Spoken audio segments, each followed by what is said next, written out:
ẹ̀jẹ̀ mi ni ẹ kí n gbọ́ àkọ́bí ewé ayò ewé tún méje ìtún ló ní ọtún ẹ ṣe ìfà ló ní kan fà ẹ mọ́ra àìbínú gbogbo àtàrí gbogbo méjì ọkà bàbà gbogbo mẹ́ta ọkà wáṣẹ́ orí ló túmọ̀ ẹnu gbogbo ọ̀nà ní túmọ̀ ẹsẹ̀ akọni ìmọ̀ tú ìmọ̀ ọjọ́ ìmọ̀ èmi ni wọn kì í dálẹ̀ wọ́n bá lọ mẹ́lẹ́mọ́ wá fi jóye ẹlẹ́mọ́ akọni wọ́n bá lọ gbé fèrè wá fi jóye ẹlòkó bọ́wọ́ wọn bá tẹ̀ mí wá fi jóye aláre àwọn mẹ́tẹ̀ẹ̀ta parapọ̀ wọ́n wá jọ ń pẹ́ mọ́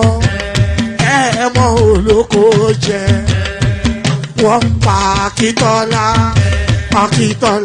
ọmọ Ògún wọ́n pàdé ìyọ̀dà ọmọ àtàlàbọ̀bà àkọ́bí wọ́n pàdé ṣàtàdàdẹ ọmọ bá Ìjẹ̀bú mèrè aṣíwájú odò gbólùkẹrẹ ajagun lólòdì ọ̀run tó bá ṣe pé tìyẹ tó bá ṣe pé tìyẹ lọ bá ń darí jọ wí àpérò ní kún gbọ́wọ́ ọgọ́ ti ṣìgìdì máa gbé àgẹ́tì ló máa ń gbé àyàn tí ìlàyàn ewúrẹ́ ọlọ́run dákun má padà lẹ́yìn ẹ kó má gbàgbé ọ̀rọ̀ tẹ́ aṣíwájú ọlọ́run dákun má padà lẹ́yìn ẹ kó má gbàgbé ọ̀rọ̀ tẹ́ àkọ́bí ọlọ́run dákun má padà lẹ́yìn ẹ.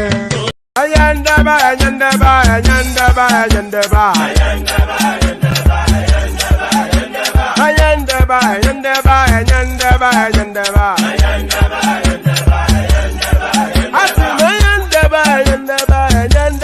ayandaba, ayandaba, ayandaba, ayandaba, ayandaba, ayandaba, ayandaba.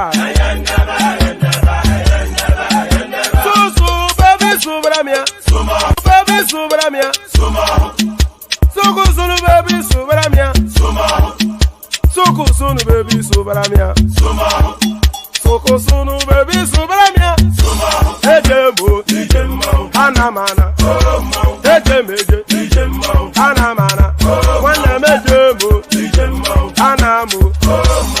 Karatuba jodiri chukuma tuku tuba jodiri ndimmawu egummawu ego.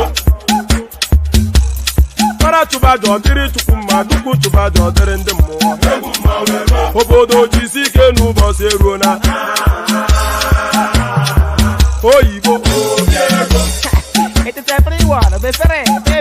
Ayandaba, ayandaba, ayandaba, ayandaba, ayandaba, ayandaba, ayandaba, ayandaba, ayandaba, ayandaba, ayandaba, ayandaba, ayandaba, ayandaba, ayandaba. Asim ayandaba, ayandaba, ayandaba, ayandaba, ayandaba, ayandaba, ayandaba. Wanam ayandaba, ayandaba, ayandaba, ayandaba, ayandaba, ayandaba, ayandaba. Susu baby subramia, suku sunu baby subramia, suku sunu baby subramia, suku sunu baby subramia. Ladies and gentlemen, sometimes you just have to act like you are drunk, like you are crazy. Confuse your enemies, confuse them. Obodo sanye ye we mo, ye we mo. Obodo sanye ye we mo, nuba sanye kaponto mo ye de bugeme. Okwitara kara mi nguru ma mi ga kwuru mu gwo ya baby mo. Abe Maria. Boy feeling. Ayandaba, ayandaba, ayandaba, ayandaba, ayandaba, ayandaba, ayandaba, ayandaba, ayandaba, ayandaba, ayandaba, ayandaba, ayandaba, ayandaba, ayandaba. Asim ayandaba, ayandaba, ayandaba, ayandaba, ayandaba, ayandaba, ayandaba. Wanam ayandaba, ayandaba, ayandaba, ayandaba, ayandaba, ayandaba, ayandaba. Susu baby subramia, suku sunu baby subramia, Soko sunu baby subaramia. Soko sunu baby subaramia. Ase kwa nefo jabani si akuna nyego bumkambasi ozo. Since I was born, but now I am getting youth. Akuna mota akuna koga book.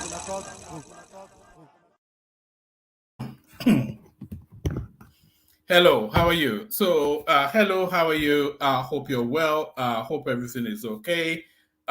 Good to be in your company again. Always a delight. Always a delight. So another day, another session. We do it as we always do. We do it as we always do. So as always, click on the like button.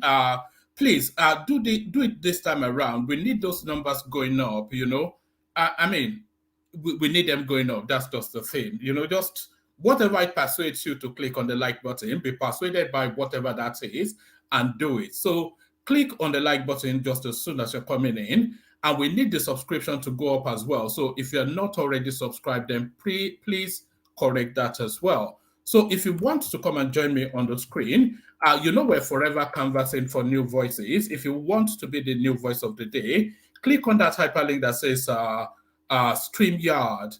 So that invites you into the studio. As soon as I've finished fleshing out the discussion points, I'll let you onto the screen and then I'll invite your thoughts. So do that. So, but definitely click on the like. We need that to go up. So just do that and click on subscribe as well. So at your discretion, if you want to come and join me on the screen, the hyperlink that says StreamYard and an invitation to buy your host cups of coffee, that's pinned on the comment section. So do all those, a lot of clicking. So a lot of clicking. So let's get straight into it. So a lot to go through. So let's start. Let's kick it off with the first headline. So that's the first headline. Now, a lot of conversation has been wrapping around this particular narrative, and this is a narrative of an over-bloated parastatal that, because of its size, it's not fit for purpose. It's too unwieldy in the way that it's been made up, and therefore it cannot function to its optimum. So it's not an optimal functioning parastatal. We're talking about Inec, of course, but you can substitute Inec for any other parastatal within the Nigerian space, and it's the same narrative. Somebody was explaining just as earlier as yesterday that we have about 20-something agencies under NMPC. So let's get straight into this, see what this has to offer. So this is Jega speaking, by the way, the former INEC chairman, the predecessor to the current one.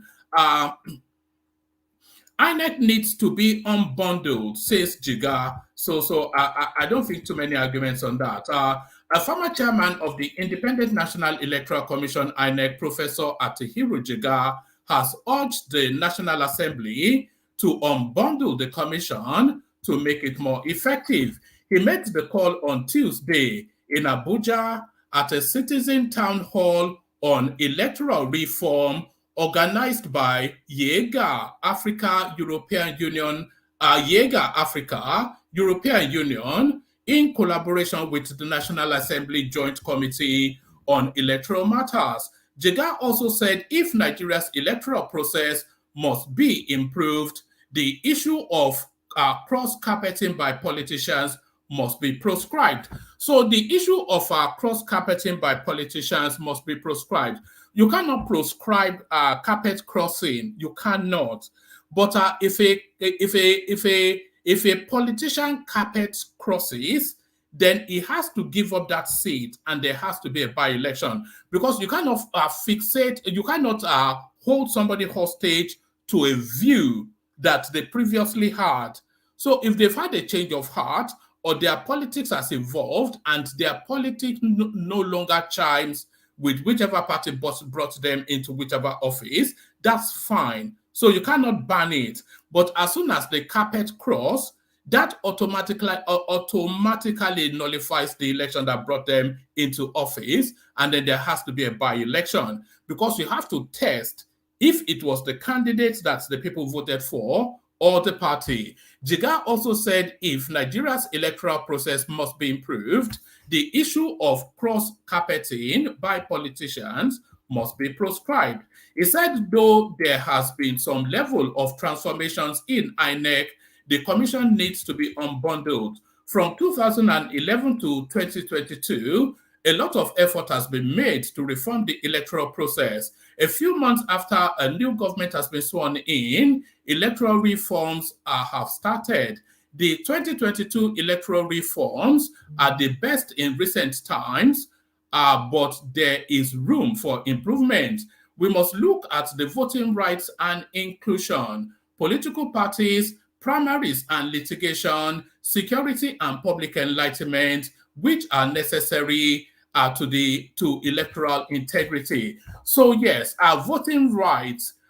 So I'm not quite sure what it means by voting rights. I think the threshold for voting in Nigeria is 18, and as soon as you've hit that threshold, you are eligible to vote. All you have to do is to apply for the necessary documentations to do that. So I'm not quite sure what it, and women, of course, are not excluded. So voting rights and inclusion, I think that's already covered.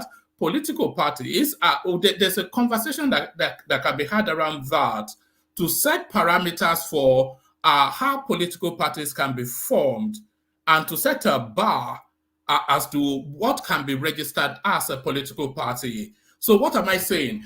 Look, we had the instance of AAC with Omoyele Sowore when he was all at once the party chairman, the party presidential candidates, and the party spokesperson all in one go, all because there's not sufficient enough representation in there. So all of those things has to be looked at. So there has to be a level of representation before a party can be formed. And if they can infuse in there, although you can have special purpose political parties, but they should really recommend that political parties should have a broad spectrum. Let me put it that way. They should really insert that political parties should have a broad spectrum. That is to say, representation that represents the face of the country. Primaries and litigation. So how the primaries are conducted, that has to be reworked, because we also what played out at all of the primaries. Peter Obi leaving one party in one instance and not fulfilling the threshold, but being registered. All the bribery that took place at the APC primaries and the PDP. Litigation, security, public enlightenment. So all of those things need to be reformed. So I'm on board with that. If we want to improve politics and deepen democracy, we must prevent cross-carpeting by politicians from one party to another. The reason why our lawmakers don't want to do that is because they win election in another party and join the ruling party later, Jega said. The former INEC boss said even elected governors are cross-carpeting, which is affecting the polity. He said, the law is very clear. If you move, unless there is a crisis, a by-election should be conducted. If a politician crosses the carpet, as a matter of principle, he should vacate his or her seat. If you cross the carpet, you should be able to vacate the seat. I strongly support the recommendation that the appointment of INEC chairman and the resident electoral commissions, RECs, should be reviewed. Yes, I agree.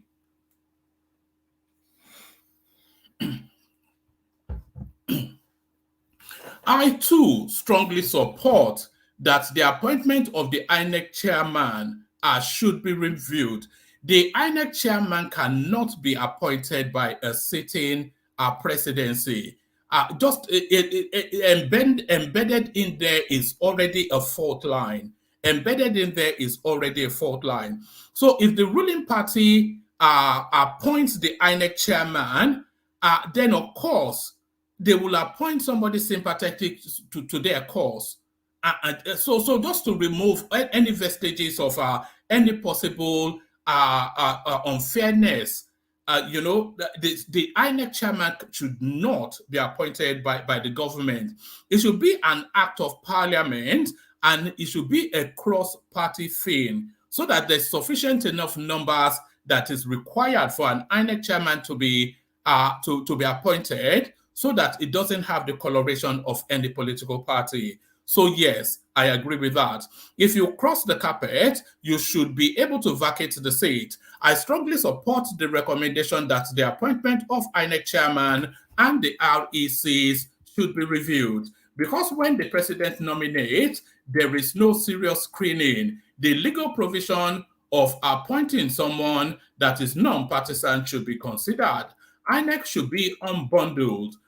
We also need a review of how people stand to contest a presidential election. Some people form political parties just to run for the office of the president. So yes, we saw that.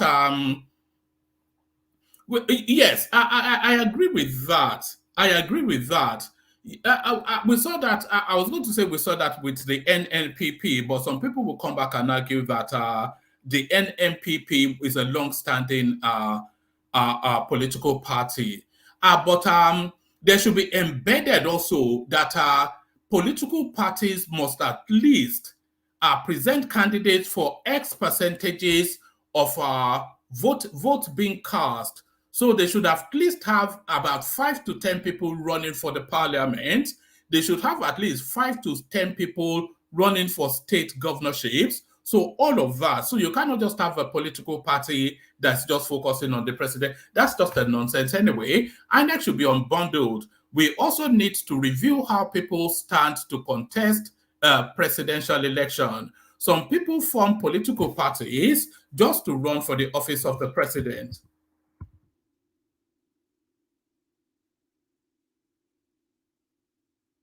Hold on.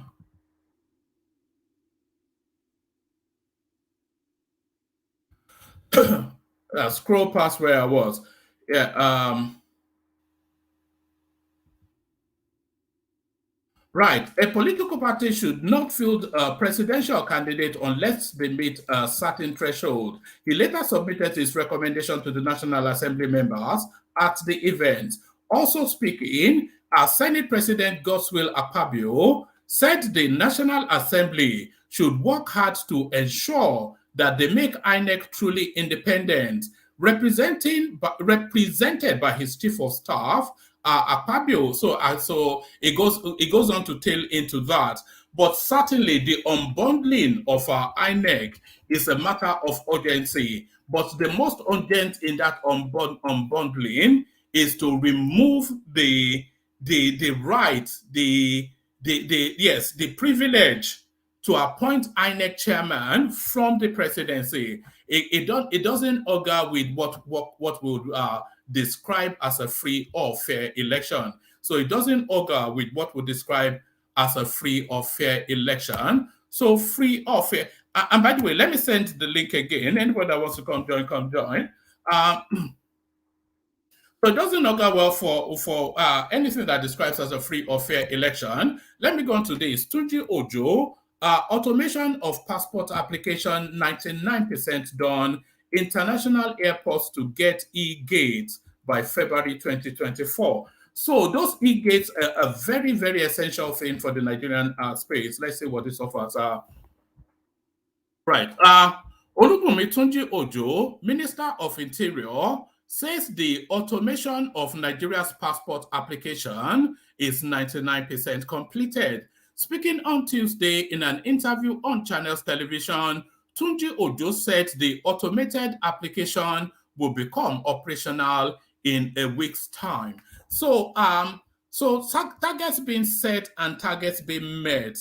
So this is how what we've always hankered after within the Nigerian space. Targets being set and targets being met. This is what we've always hankered after within the Nigerian political space. So he's, and this is not the first time we've seen it with this guy, by the way. It tells you a piece of work. It gives you the timeline for it so that you can come knock on his door, come that day to see if it was completed or not. But this is one of the best news coming out of the Nigerian space so far. Olubunmi Tunji Ojo, Minister of Interior, says the automation of Nigerian passport application is 99% completed. Speaking on Tuesday in an interview on Channels Television, Tunji Ojo said the automated application will become operational in a week's time. The Minister of Interior said after the completion of the automation process, Nigerians will only go to immigration centers to do fingerprint biometrics for their passports. He added that with the new system, Nigerians can upload their passport photographs and other supporting documents from the comforts of their homes. We give a date, December 2023. We are 99% done. And by the way, there is no magic to any of this. This is already existing science. So this is already existing science. So this is essentially just a spend and political will. So it's political will and a budget. So there's no magic tricks being done here. They do it in every other country, and they've been doing it for God knows how many decades. So they're not breaking new grounds. It's just political will and a budget to carry it out. We gave a date, December 2023. We are 99% done. In fact, we have done the testing, and we should be going live in the next 1 week or thereabouts. He said, this will ensure that Nigerians, all they need to do at immigration centers is just fingerprint biometrics. Everything regarding the pre-biometrics will be done in the comfort of their homes, including uploading passport photographs and supporting documents. They will have gone live about 2 weeks ago, but I saw some errors when they came to do the presentation, and I said, no, we were talking about balancing national security and convenience. Speaking further, the minister said e-gate systems will be installed at international airports in the country by February 2024. By February, all our, and by the way, you all know what e-gates are because you are all traveled enough.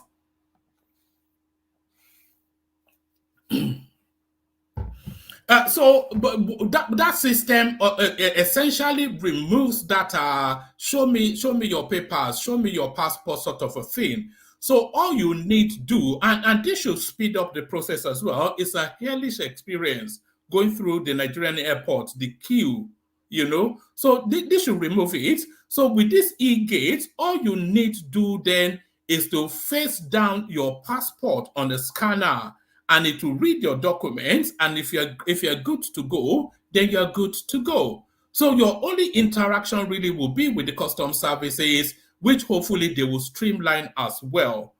So things are moving. Speaking further, the minister said e-gate system will be installed at international airports in the country by February 2024. So we're talking about in 3 months. By February, all our international airports will have e-gates. He added, once you are a Nigerian coming to Nigeria, you have no business seeing an immigration officer except if you're a person of interest. So there it is right there. Waiting you bring for us and all of that. It looks as though all of that may be gone. So all of that may be gone. Nigerian youths paid $5.1 billion to move to the UK in 2022. So that is just in 1 year, by the way, the capital flight for education, but it's not really for education, as you know, of course. It's a JAPA portal. A professor of entrepreneurship studies, let's do that again. A professor of entrepreneurship studies, the University of Lagos, UNILAG, Professor Sunday Adebisi, has said Nigerian youths paid 3.25 billion pounds, about $5.1 billion, to emigrate to the United Kingdom in 2022. So that's 1 year. Adebisi, who stated this whilst delivering the first annual lecture of Dr. Mike Adenuga Jr., Professorial Chair in Entrepreneurship, said the money excluded what young Nigerians paid to move to other places like Canada, Australia, the United States, amongst others. So that industry space. So this is just 1 year, one move to one location. So what is the, you know that the Nigerian annual budget is about $25 billion dollars. You know, and this already, this is more than is this a quarter? Just under a quarter of Nigeria's annual budget flew to the UK alone in 2022. So there it is right there.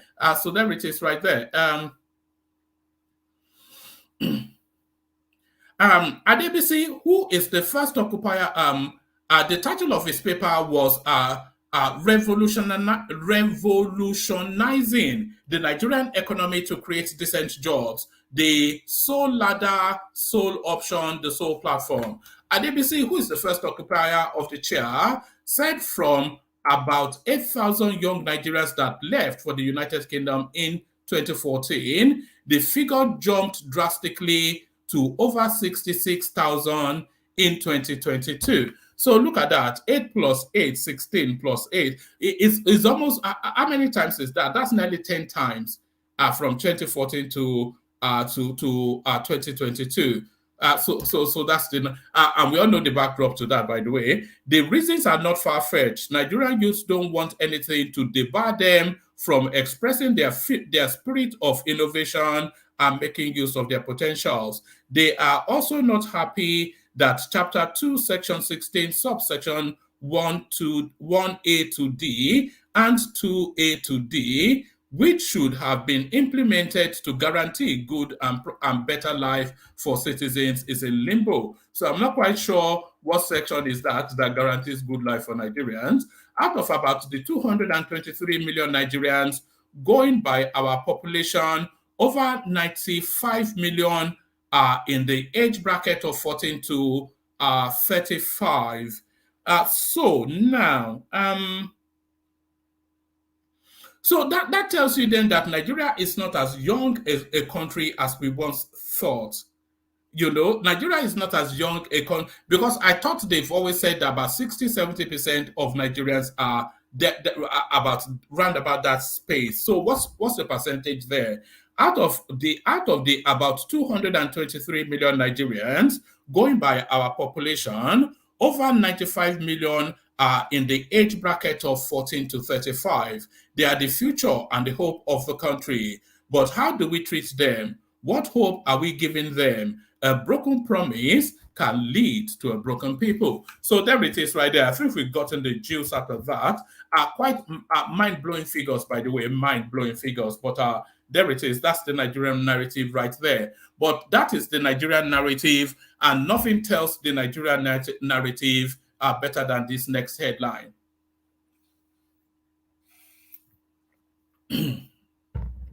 Right, nothing tells the Nigerian narrative better than this next headline. I almost lost faith in women over ex-petroleum ministers on beating corruption record. This is Dan Danjuma, a case of the port calling the case. You know that this guy, under the Abacha regime, Abacha would just call for him and give him oil wells.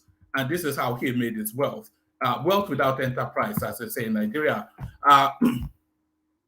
A former Nigeria Chief of Army Staff, Lieutenant General, a former Nigeria Chief of Army Staff, Lieutenant, you know, it's the Americans that call it Lieutenant, so let's keep it 100. A former Nigeria's Chief of Army Staff, Lieutenant General Theophilus Danjuma, has described a former female Minister of Petroleum as an expert who excelled in corruption. Danjuma made the remark on Tuesday in Umachigbo, Ijinike, Enugu, whilst commissioning the Goodwill Medical Center, GCM, built and equipped by T.Y. Danjuma Foundation. So it's outreaching now to this, these people, man. He must be taking the piss, you know. He said he almost lost faith in seeing women as the most trusted people to prudently manage public funds after the said minister set a record that is yet to be beaten by anybody in terms of corruption. He said, I used to say that if you want anything properly done and delivered on time, without any excuses, give the job to a woman. Until we had a female minister of petroleum. That woman excelled in corruption. She set a record that is yet to be beaten by anybody. So I was in the process of reviewing my statement when I met one lady, Professor Uche, as Amazigo Uche, and I have come to and I have come a very long way. My first encounter with Uche was around mid-October 2010 when she was accompanied by Mrs. Franca something or the other, another Igbo woman. He said Professor Zigbo made him believe again that women remained the most trusted people to prudently manage public funds. So that's Danjuma right there, slamming down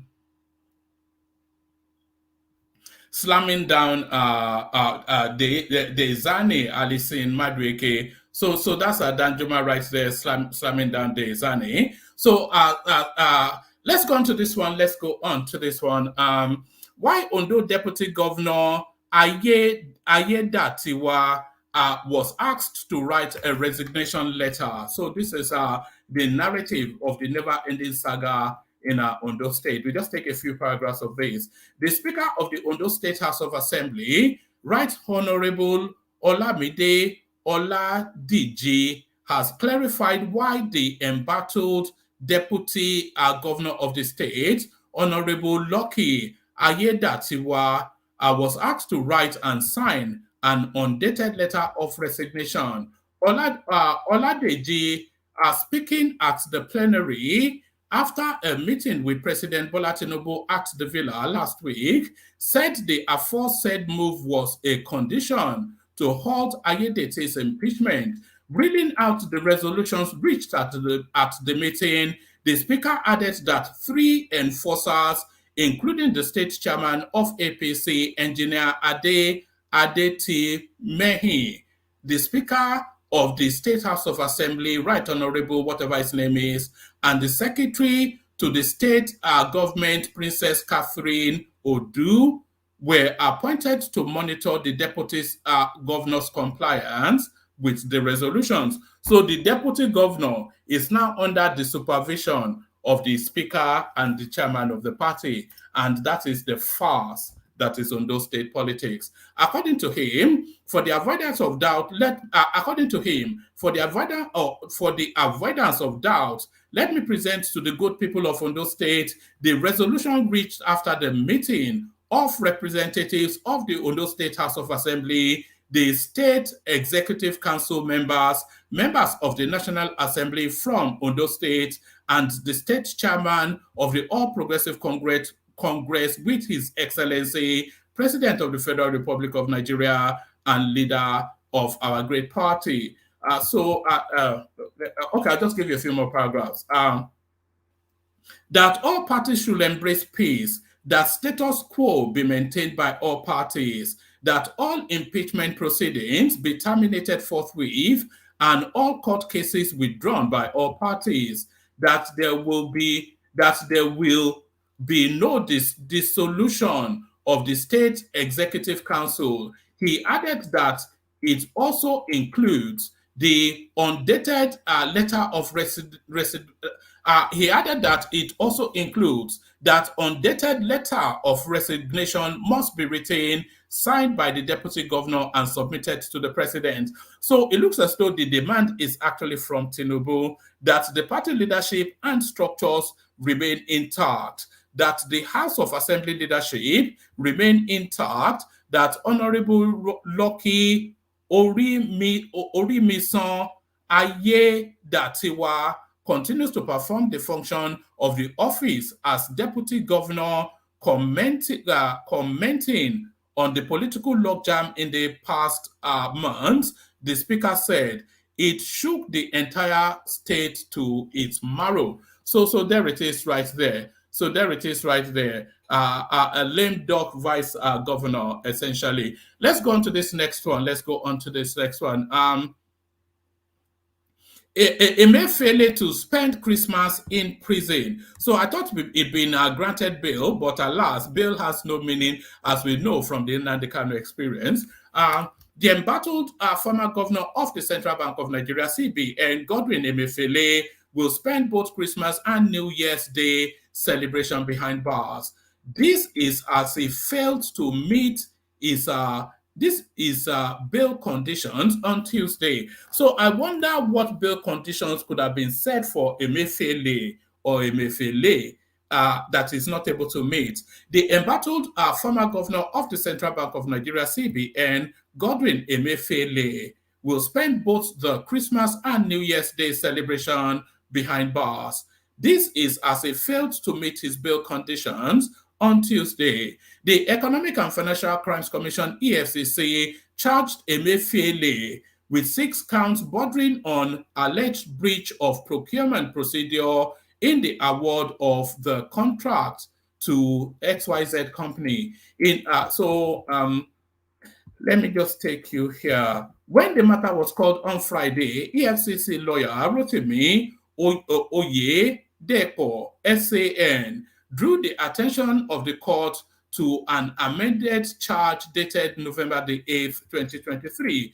In the new charge, Emefiele was the sole defendant and the charge reduced from 20 to 6, to which Emefiele pleaded not guilty. So essentially, Emefiele spent Christmas, New Year in prison. That's just the upshot of that. So let me give you this. So this one now. So I'll give you this, and then I'll play you a video clip as a rebuttal. So this is the back and forth. Who owns Lagos? And I think somebody sent something in to me as well. Let me see if I can find that, because this is now a debate that is raging fervently within the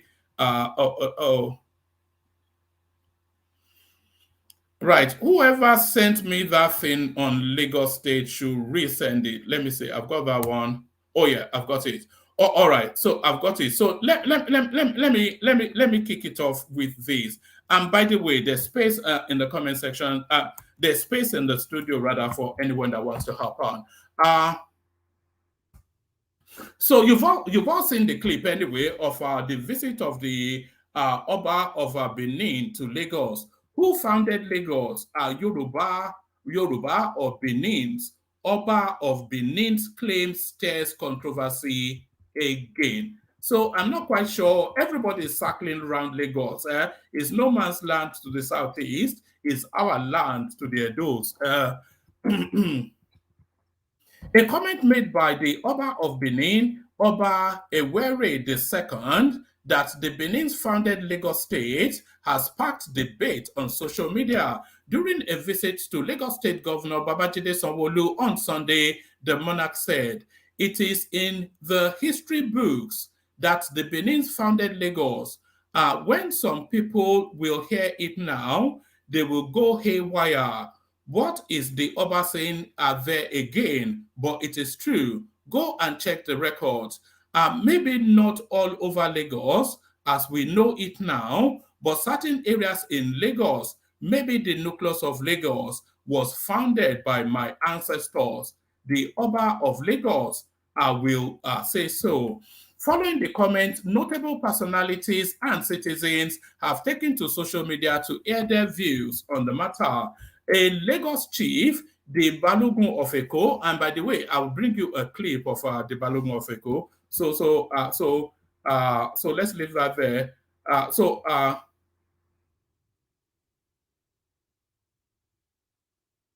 Yes, so let's leave that there because it tells on to tell you what the Balogun of Eko said.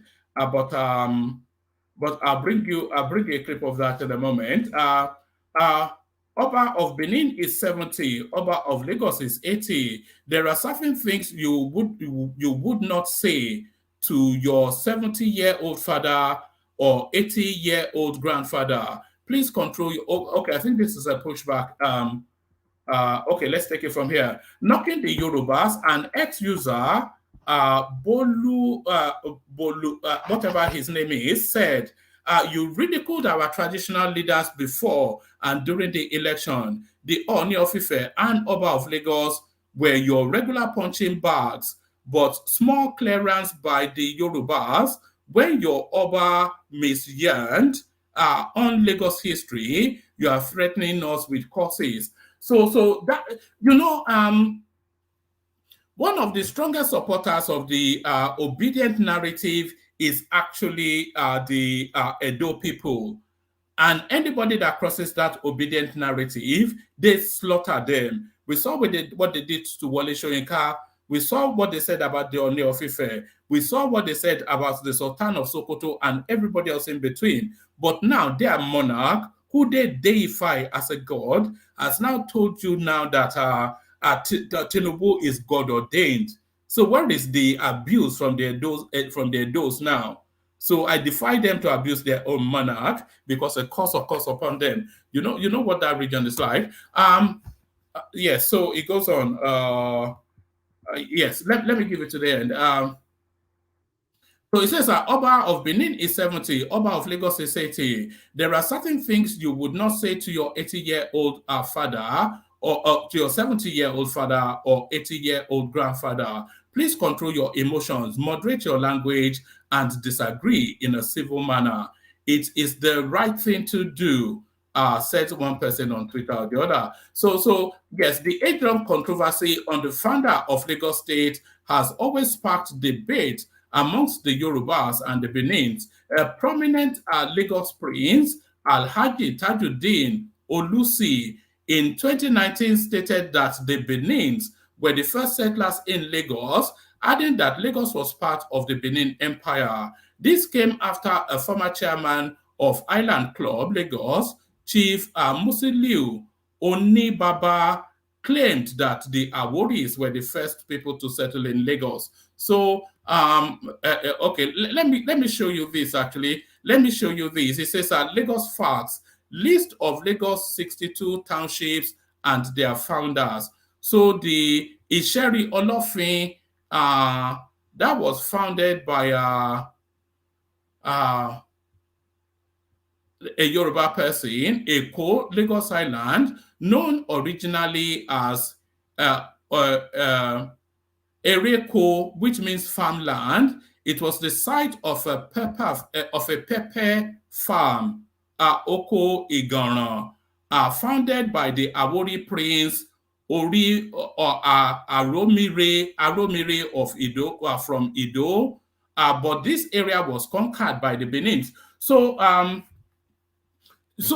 yes, I think essentially the Benins came into Lagos and settled in some sort of a hamlet within the wider Lagos space.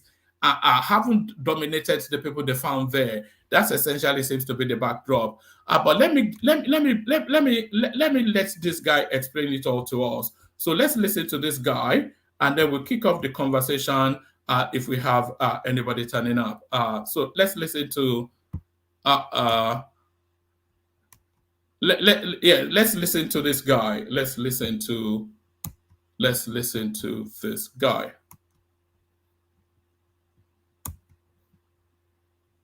Sir, may you live long. Sir, may you live long. Point of correction, sir. Lagos was never founded by the Benin. Lagos was never founded by the Benin. I'm glad that you said some part of Lagos, not all or the entire Lagos. Yes, you are right. Your ancestors settled on a small island that was called Eko then, before the creation of Lagos. And on this very island, they never created it. The island has been there before the arrival of your ancestors. Your ancestors only came and forcefully imposed a taxation system on transit with the traders on the land called Igoro, Idu Igoro, wherever that means in Benin, I do not know. But there has been other tribes on the island before the creation of Lagos, even before the creation of Eko. We have the Aworis, we have the Isheri, we have the Olofin. So many tribes has been on Lagos, or the modern Lagos now, before the creation of Lagos State. So if we want to talk about your ancestors, they are limited to a particular community on the island, which is now Lagos Island, and it's called Isale Eko, and that Isale Eko, if you want to allude to the assertion of the Oba of Lagos, Oba Rilwan Aremu Akiolu, that said that his ancestors was traced to the Benin. Yes, the man was right. If you want to talk about the Ashipas, the Ologukuteres, the Ados, the Erelukuti, they are limited to Isaleko, not Lagos in general. And that is where they have all their compounds. And it's called Isaleko. So I will urge you, sir, to revisit Lagos and take a tour into the place that your ancestors settled, which is called Isaleko, not Lagos. So a lot of people that are saying Lagos is no man's land, somebody created Lagos. No. Lagos has been, that island has been in existence before the creation of Eko and even the creation of Lagos State. And for us to know that it was the greed of the Awolowo's then that created Western Nigeria or moved Western Nigeria to some part of Lagos. And that was before the creation of Lagos State. So, sir, revisit Lagos for prosperity's sake. History, nobody can rewrite history. I am Oshodi Takpa. My ancestors were from Nupe. We also settled in Lagos. And in 1851, the Oshodi Balogun Oshodi Takpa defended the civilization of Lagos, even before the creation of Lagos State, during the bombardment in 1851. My own dad, late Chief Joedai Oshodi, the Balogun Oshodi, the former Balogun Oshodi Takpa, was born 1905. He was born 1905. So nobody can rewrite history. And even the Tinubus, for us to know again that the patriarchs, the first Tinubu was not a Lagosian. His name is Muhammad Bukarau. Muhammad Bukarau from Borno. And we have the Abaris. We have the returnees. All right. So that guy launches into a craziness. Is a known quantity online, by the way. The supposed Balogun of Eko. So it's a known quantity, essentially known for this sort of inane diatribes, you know. But no. Let me give you a little bit more from here. Because this charts how Lagos State was founded and who founded which bits. And essentially, the claim by the Edos is Lagos Island, Eko, Lagos Island, also known originally as Ereko farmland. It was the site of a pepper farm, Oko Igono, founded by Awori Prince Aromire from Ido, but this area was conquered by the Benins. So the Benins did not even, because you kind of found something that already exists. You can seize it, but there were already indigenous settlements in that space. But then they came and they seized that space, essentially. Ido Island, Olofin, Ogun, Funmi, Nire. It was founded by Aromire and his wife, Ajaye. Iru/Victoria Island. So Victoria Island, originally known as Iru. Oniru.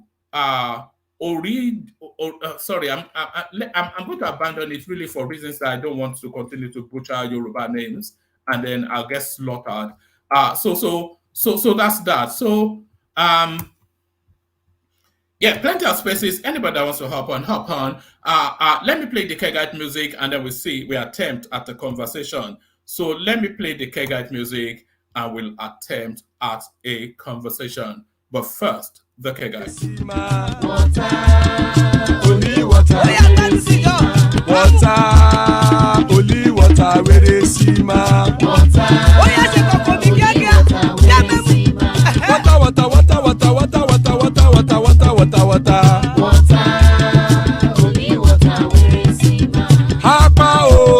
Naido.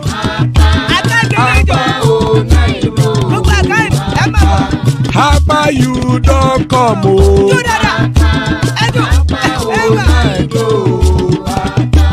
Hapa o Naido.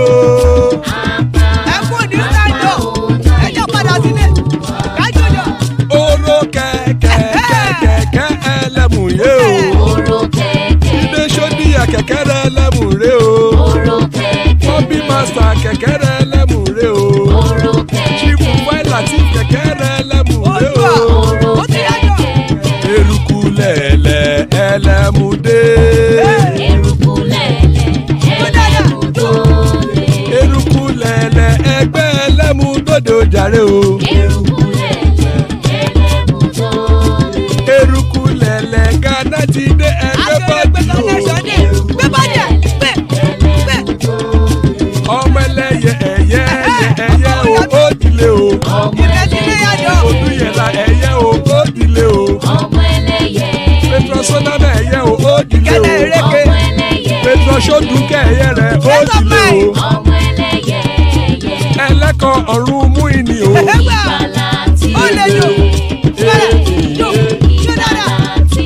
Àkùkọ ọ̀run méjìkọ.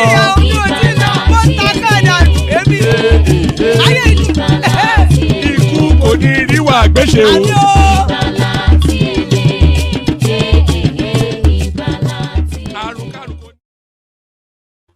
And there it is right there. Ikuku Niru Agbeshe, may that have nothing to do with us. The majestic Kege Maker joins us. Good to see you, Makers.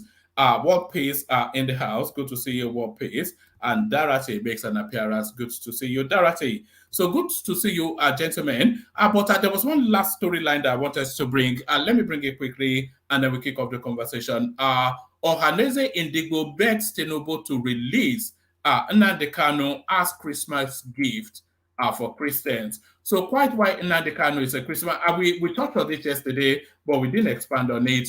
The Apex Eagle social cultural group Ohaneze Indigo has said that the release of Nnamdi Kanu, the detained indigenous people of Biafra IPOB leader, will be the best Christmas gift that President Bola Ahmed Tinubu can give Christians this Yuletide. So I'm not quite sure that is a gift to Christians. I'm not quite sure that the Christian population in Sokoto will buy an extra chicken because Nnamdi Kanu has been released. I'm not quite sure that the Christian population in Plateau will cook an extra pot of jollof rice because Nnamdi Kanu has been released. I'm not even sure that the Christians in the Southwest will be aware that Nnamdi Kanu has been released, even if he was released. But certainly, some Christians in the Southeast would delight in that. The Apex Eagle Social Cultural Group, Ohaneze Indigo, has said that the release of Nnamdi Kanu, the detained indigenous people of Biafra IPOB leader, will be the best Christmas gift that President Bola Ahmed Tinubu can give Christians this Yuletide.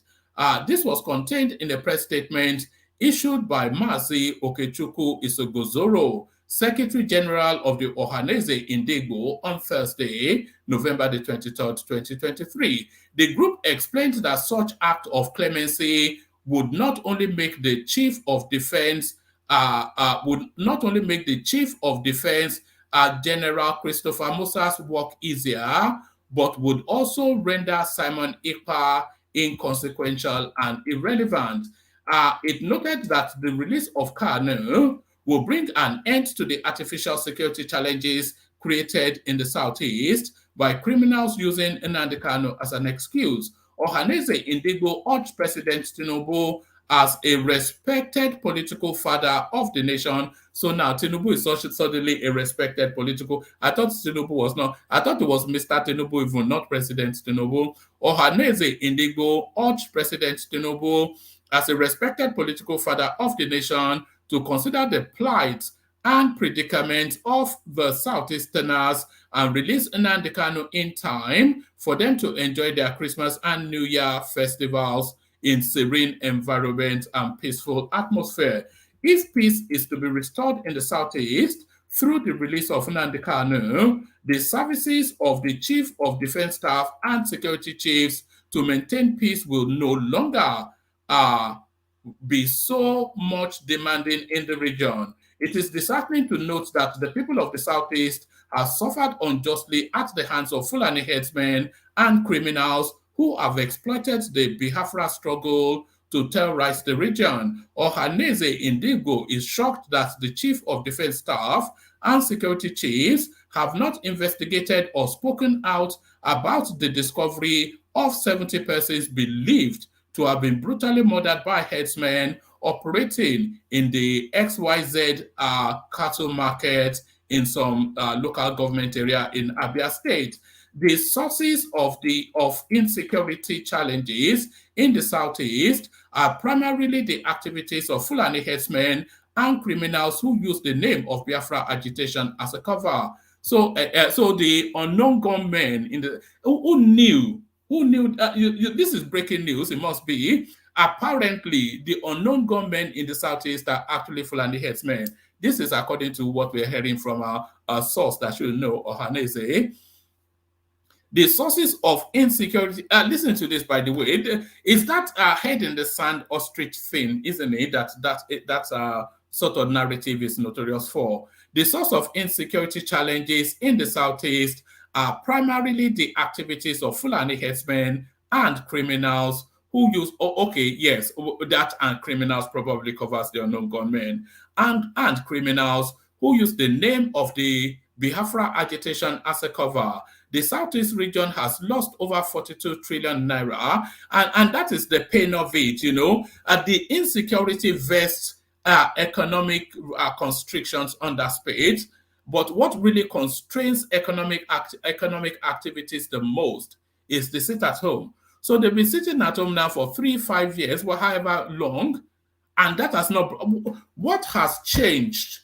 What step forward has been made since that sit at home started, or really going further back since the agitation started? So what step forward towards whatever the aims and objectives are has been attained in all of the time period that this agitation has been going on? The totality of a nonsense. But then, of course, the only thing that is happening is the economic constraining of that space. The Southeast region has lost over 42 trillion naira since the incarceration of Nnamdi Kanu and the criminal invasions of Fulani headsmen during the Buhari administration. Ohaneze Indigo called on Tinubu to address the shortcomings of the past administration that have led to the current insecurity challenges in the Southeast. So yes, they mismanaged the insecurity because they just abandoned it during the Buhari administration. They just abandoned the Southeast, cordoned it off with military personnel, and caged them in there to cannibalize themselves. That was essentially how Buhari handled that space. Ohaneze Indigo called on Tinubu to address the shortcomings of the past administration that have led to the current insecurity challenges in the Southeast. We encourage all stakeholders and members of the public to support this plea for peace and justice in the Southeast region. The release of Nnamdi Kanu will not only bring solace to the people, but also restore confidence in the leadership's commitment to the welfare and security of the Igbo people, the document added. So there it is right there. The release of Nnamdi Kanu will be a Christmas gift to Christians. Emeka, kick it off for us. Mikus. Are you there, Emeka? Yeah, I'm here. Good evening, everyone. Good evening. Good to have you here. Yeah, thank you very much, man. Please like, share, and subscribe. And, I love this platform. There are reasons why I love this platform. Yesterday's session was very lovely. We got a bit of interaction from Madam Peter, customary marriage, and it's a place where we come to learn and relax. So the viewers should keep subscribing and getting the likes up and increase their knowledge base and also learn more on the platform. So let me kick it off. Well, you can kick it. You can kick it off from wherever you like. By the way, or to the. No, I like this. I like this one. Yeah. I think The president has always said he is a man who respects the law. He has also appointed the Minister of Justice and the Attorney General of the Federation, who is a well-reputable lawyer and an arbiter of one who respects the law. I think the court has spoken about releasing Nnamdi Kanu, and the president at this point in time, we don't know why he's holding this man. I think the call for his release by our music group as a Christmas gift, I just feel is an icing on the cake or a cherry in your conflicts. But I don't know how more is going to be like an Xmas package or Christmas gift to anyone. But the man should be released. Maybe I don't understand why he's still being detained. Whatever security reports they are making out of his detention is not explainable at this moment, but he should be released, and so that the Southeast can have some form of leniency. Do we not need a court pronouncement for him to be released? Oh, the court has pronounced. I think Court of Appeal. They said he can be released on bail. They should let him go. So the reason for his detention is not understandable. And why do Nigerian states continue to want to detain him is what I don't understand. Let him go. See it as a way. I think Tinubu can play politics with this as a way to appease the Southeast. And the Southeast is saying it will reduce insecurity in the region. I think it's a win-win for everybody. Tinubu becomes a darling for releasing Nnamdi Kanu. The Southeast. Do you not see his release as somewhat of a security risk? That is what I don't know. At this moment, it's not looking like it. Let's be honest. But the security agencies may know better. Whatever security reports they might have written to the president, they know better. But I'm not seeing any indicators that are pointing that the release of Nnamdi Kanu would increase insecurity in the region. I'm not seeing that yet, except the security agencies will explain better. Well, they are more experienced than us in that field. They may have a reason why they want to keep him. Do you think there will and should be some conditionalities to his release? Of course, there must always be. And if there are, do you think it can adhere to them? Because the conditionalities will essentially mean no more Biafra, and it will be very difficult for him not to. I don't know about that, but of course his release will come with some conditionalities that he must apply to and abide to too. If he truly wants his release, probably he may compromise. If he doesn't, then it's now up for a choice that he wants to continue to be detained based on his own personal beliefs. But in my opinion, I think he should be released, and he should have been released since yesterday. So let the man go. Let him have his freedom. Do you anticipate some sort of Shore style confinement to almost certainly a place like Abuja? Would that sort of be the sort of release if it's ever released? If that's what the security agencies are proposing, that's a good start. Than being in a location where he's not allowed to receive visitors to a point, maybe like a home arrest or a home confinement, is a start, right? But let the man be out. Let the man be out and doing, and let people know that he's out and doing. Then let's see what it's going to look like. I think he can still be converted to a national asset for the government.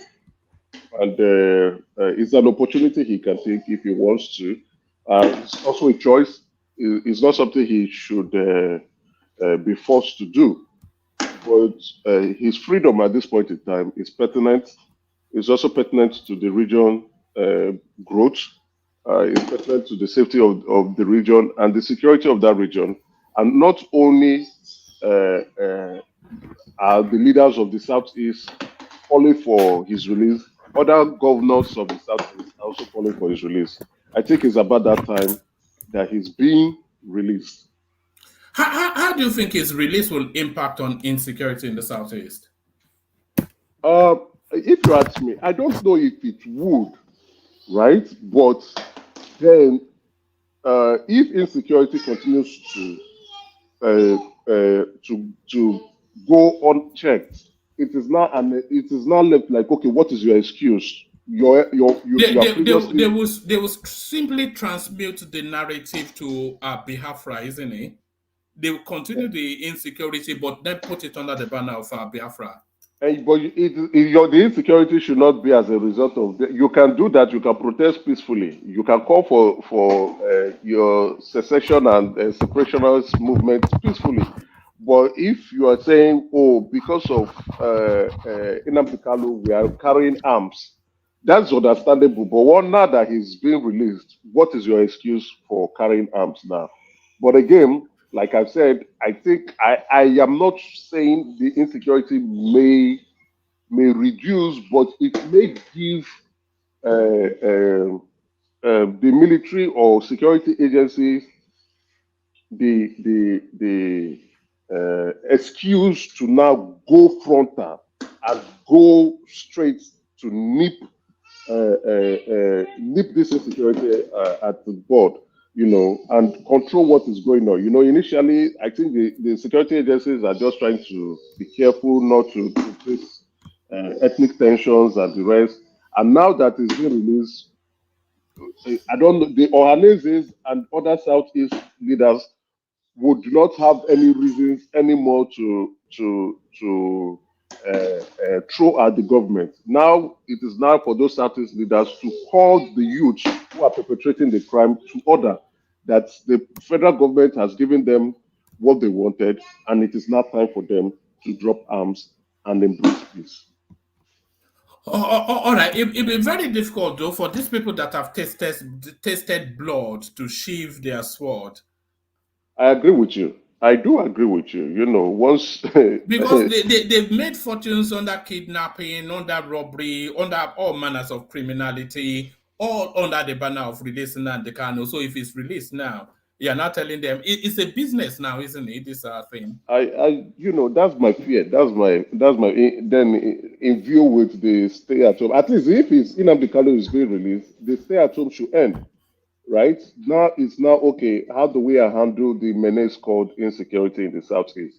At least one of the reasons why they say people to stay at home and they are losing economic value as a result of that sit at home is because of the detention of Nnamdi Kanu. Let the man come out and let us remove that sit at home every Monday and begin to move on with our lives and our economic situation in the country, in the Southeast. Now, but again, like what you have rightly said, those who perpetrate crime will still want to continue to perpetrate crime because it's a means to an end for them, or an end to a means to them, whatever how you want to put it. But now I would begin to think that the security agencies would now coordinate themselves and begin to go in with a frontal attack to address the insecurities, because at this point in time, there's no room for excuses anymore. So now will be properly labeled as insecurity, as criminals, and not those who are fighting for the liberation of the Biafra movement.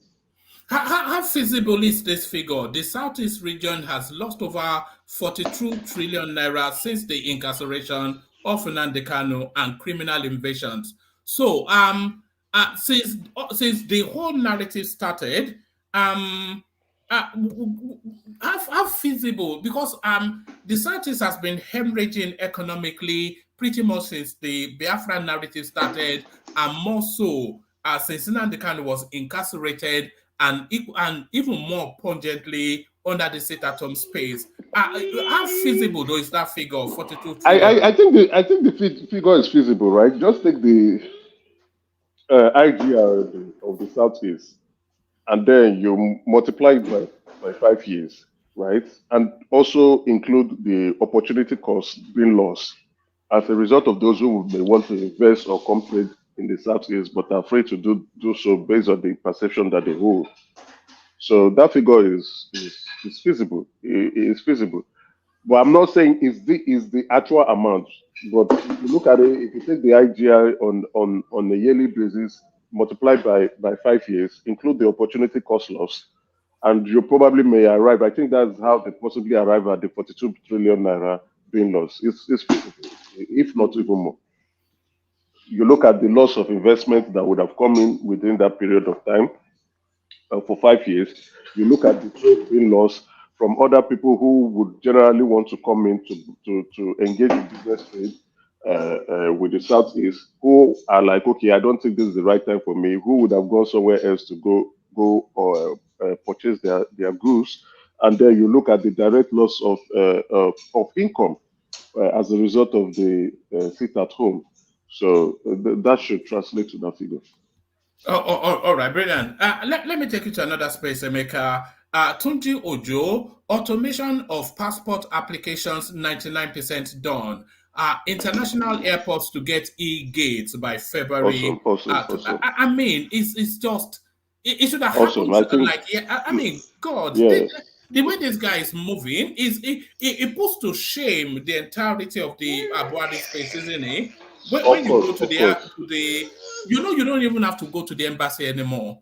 Of course, it shows the guy is thinking out of the space. The beautiful thing about it is he lived in the UK for quite a while before returning back home to start his business and as well moved into politics. And now what he's only doing is replicating those things that he enjoyed while being in the Western world and ensuring that Nigeria benefits from it. He's a progressive minister, and I like his style of communication, communicating his goals, communicating his plans to the public, and putting timelines to it. That was what we discussed yesterday, right? So with that vision, even if it is not met, at least we have an idea where he's taking us to. And then it's now about, okay, why have you not achieved this goal? Then he can explain himself. But he's outlining what he intends to do and the milestones be achieved, putting percentage of completion to the tax on ground. So he's doing something. But I would also want to say that he should not focus. We still have the what do you call these guys who do the driver's license again? Road safety individuals who are under him. So he should coordinate that space too. It's quite a big portfolio that he has. It's a big portfolio. Even the Nigerian police should be under his portfolio. But regardless, I think they wanted to create a Ministry of Police Commission, and I think they decided to put that separately. If not, what Ministry of Police Commission. So, which is fine for the police, but again, the portfolio he has is still big enough for him to begin to implement some very progressive policies that could reshape that ministry and put it in the light. And a lot of people will begin to wonder, and which they are already wondering now. Okay, this man came around and he transformed this thing with him. So this getting your passport can be this relatively easy. Now it's about going into the airport and getting out of the airport can be relatively this simple. So other things, him bringing technology, bringing good improvement, and that would be good. And like you said, put it to shame his predecessors who had been on that seat before him. So more kudos to him. Do you think he should increase salaries as well, because just to de-incentivize that need for them to try and sabotage these new initiatives? Well, I don't think it's within his portfolio to increase salaries. The people working with him are civil servants. That comes under the Civil Service Commission that would making that proposal to increase salaries for all civil servants. So he can discuss with the Civil Service Commission on that. And I think the president is already saying that that they did the 35,000 naira increment, maybe looking forward to introduce a minimum wage, which will now economically improve the salaries of civil servants across board, as well as across the nation. I don't know if a lot of people, a lot of small businesses in the country will be able to keep up with that minimum wage, because it now becomes law once a minimum wage is being signed.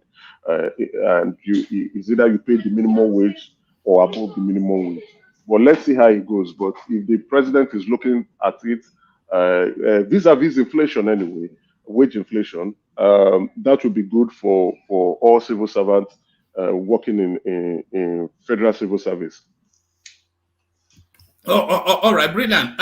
So many spaces I still want to take you to, but let me take you to as the room continues to populate. Let me take you to this headline space. INEC needs to unbundle. This is that Tehuru Jega, the predecessor to the incumbent, and so say all of us, too unwieldy and too bloated. Okay, I didn't follow this space. I saw his interview yesterday, but that was when the session was going on, so I had to join. I wanted to watch it. So it is quite nice to see him coming out in the media space. You know, the man took a hiatus and he left Okra after he was being Did he not attempt at an office in the last cycle? No. He went into teaching. He said so that he's leaving public office to go into teaching, and he didn't grant any media interview. And it's nice to see him out again, talking to the public in media spaces, because he was almost embarrassed, by the opposition, and a lot of people called for his head with the election he conducted. So it's good that he's speaking on the challenges. I didn't follow the space, so I'm not speaking directly on what he said. So I don't know what he meant by unbundling, which I will probably will go take a look at. But whatever he's saying, if his successor is looking into that, will be good for INEC. We want INEC to continue to grow, and we have seen INEC growing. And we think INEC can do better in terms of making our election more free and fair.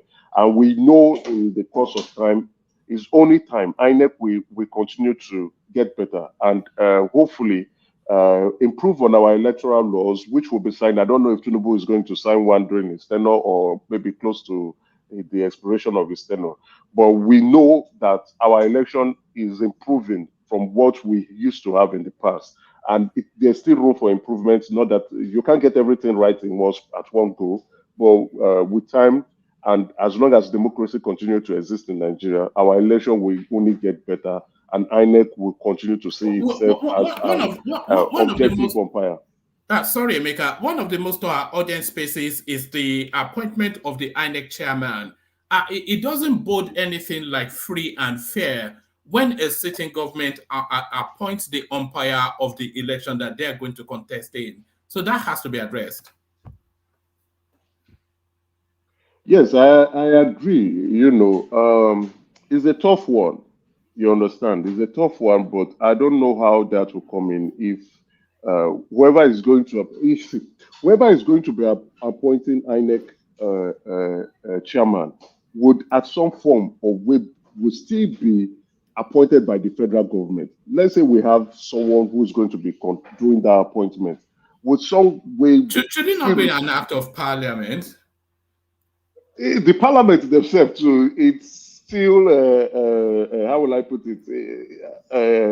You do not partake in something that you have interest in. That's the whole idea, right? If parliament is doing that, that might even be worse. They will look for somebody who will support their goal and ensure that they continue to be re-elected. So that view set, I get the point. But calling for the appointment of the INEC chairman to be apolitical is good, is a welcome development. But who will be responsible for it? And if there's a commission that will be responsible for it, or a body that will be responsible for it, there is always going to be one form or manner that they will be have some affinity to do with the federal government or the presidency directly. So it still boils down to the president appointing the INEC chairman, either directly or indirectly. All what we should be looking for is, regardless of who becomes the chairman of INEC or who becomes the rec, that our laws are strong enough and to ensure that elections will be conducted free and fair, and objective for all to see and participate in. If technology is going to address that concern, let the technology come in. I know a lot of people are angry about the IREF, and the law has said the IREF is not a collection center. anyway, we saw the IRF coming into play in Kogi, Imo, and Bayelsa election, and we want that technology to be enhanced more. We don't want excuses coming in. We don't want to hear server was shut down. We don't want to hear there is no data. We don't want to hear there is no connectivity in specific places. I think technology has advanced to a point where a remote location can have as much service that it wants or it's needed. So we need to deepen our electoral law. That is where we want the opposition party to play in, because now they are complaining about the court system. The court will only rely on the law. So those sections of the law that you feel are gray or vague does not express objectivity and fairness. Come in and see how to address those concerns so that it becomes very fair and not opaque. Emeka, one of the things that he was also suggesting is that he says it's to do with carpet crossing. Anyway, I was looking for the relevant paragraph, but there were two things that he suggested that really chimed with me. He said that if you're carpet crossing, then you can carpet cross as a matter of conscience.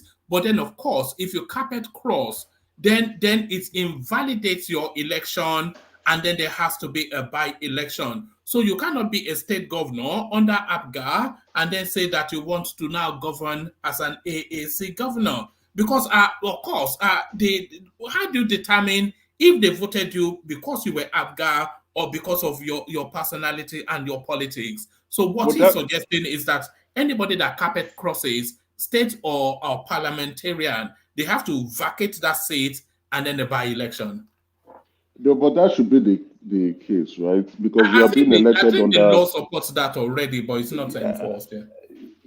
I don't know. I don't think so. I don't think the electoral law make that suggestion. I might be, Ogbeni might correct me, but I've read the electoral law and I didn't see that in any section.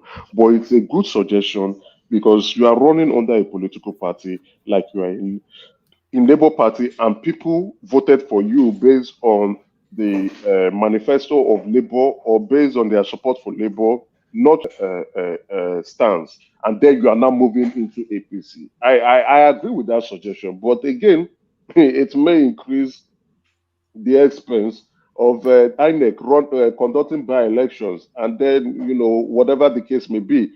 But if that suggestion comes into our electoral law, that would be very good. That would be wonderful. Then we now know that political parties are the vehicle that brings people into power and not just the person alone. So if the governor is in Labour Party, run under Labour Party and won, continue to be in Labour Party till the end of your tenure. Don't move. Once you move, then let's conduct an election and let's test your popularity based on you switching parties. What we have now is people just cross carpet and it's all fun and free as usual. There's no consequences to that. Can I interject? All right. Yes, it's on. You couldn't hold it back anymore. Good to see you. How far now? You will say? I do. Over long hour. Wow. More. Yeah, Emeka, I was listening to you. You were saying that, and I wanted to ask you a question. I think your argument is letting great be the enemy of good. When one man was asking you that, shouldn't the Inec chairman be selected by someone that's not the party in power? And you were saying that, and I think one man's idea is spot on. In the sense that it's a good idea. Yeah, I'm not against it, but what I'm saying is the point I'm making is that you are highlighting some of the potential pitfalls of some of the ideas. Like he said, the legislature can come up with it, and I agree with you, by the way, Emeka, that the legislature will be even a bigger problem because it becomes politicized. But the question I wanted to ask you is, isn't it possible for an independent review board that has nothing to do with this independent review, but has nothing to do with politics at all, to say, okay, we are going to come together from each region, come together, and then they select the Inec chairman. You see what I'm saying? That's the option I was also looking at. Then who will constitute the board? If you say an independent board comes in, that board already becomes political too. So who Let would me even who let would me even appoint give the you a board better idea. members? Let me give you you're talking about details now, which is fine. So let me even give you more. The board will be elected, but it can be done in such a way where the people actually doing this do not have to be broadcasted in public. Of And, course, and I will there's no way where those who will participate in choosing the INEC chairman and REC, the electoral members, the REC members for each state, the public would know. The public deserves to know. So but it the cannot problem you cannot rule that out. And I'll give you an example. Okay, have you ever heard of in the clinical research industry, they have this thing called the Independent Review Board. It's called the IRB. And these are people selected. Some of them have to be researchers, some of them have to be medical doctors, some of them have to be academics, some of them just have to be regular people from the environment.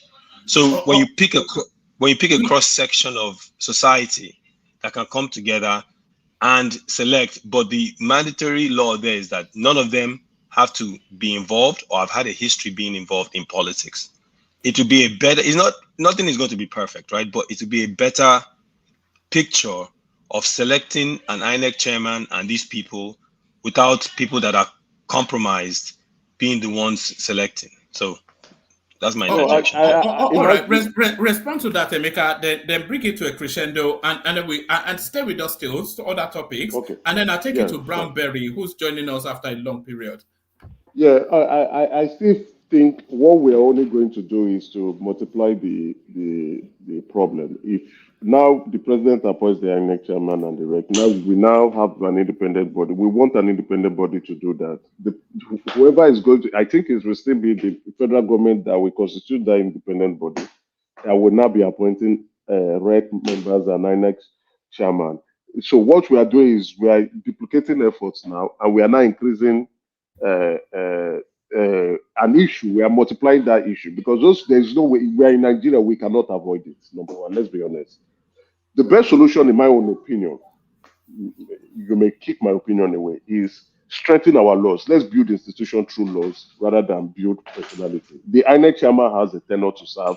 Either that tenure can be elongated, or he can be kicked out and brought in by somebody else. But once the law is there and the law is being tightened, even if there are any form of manipulation, those who feel oppressed can go to court based on the law and they can make their case. One thing we kept hearing during the presidential petition is that who alleges must prove.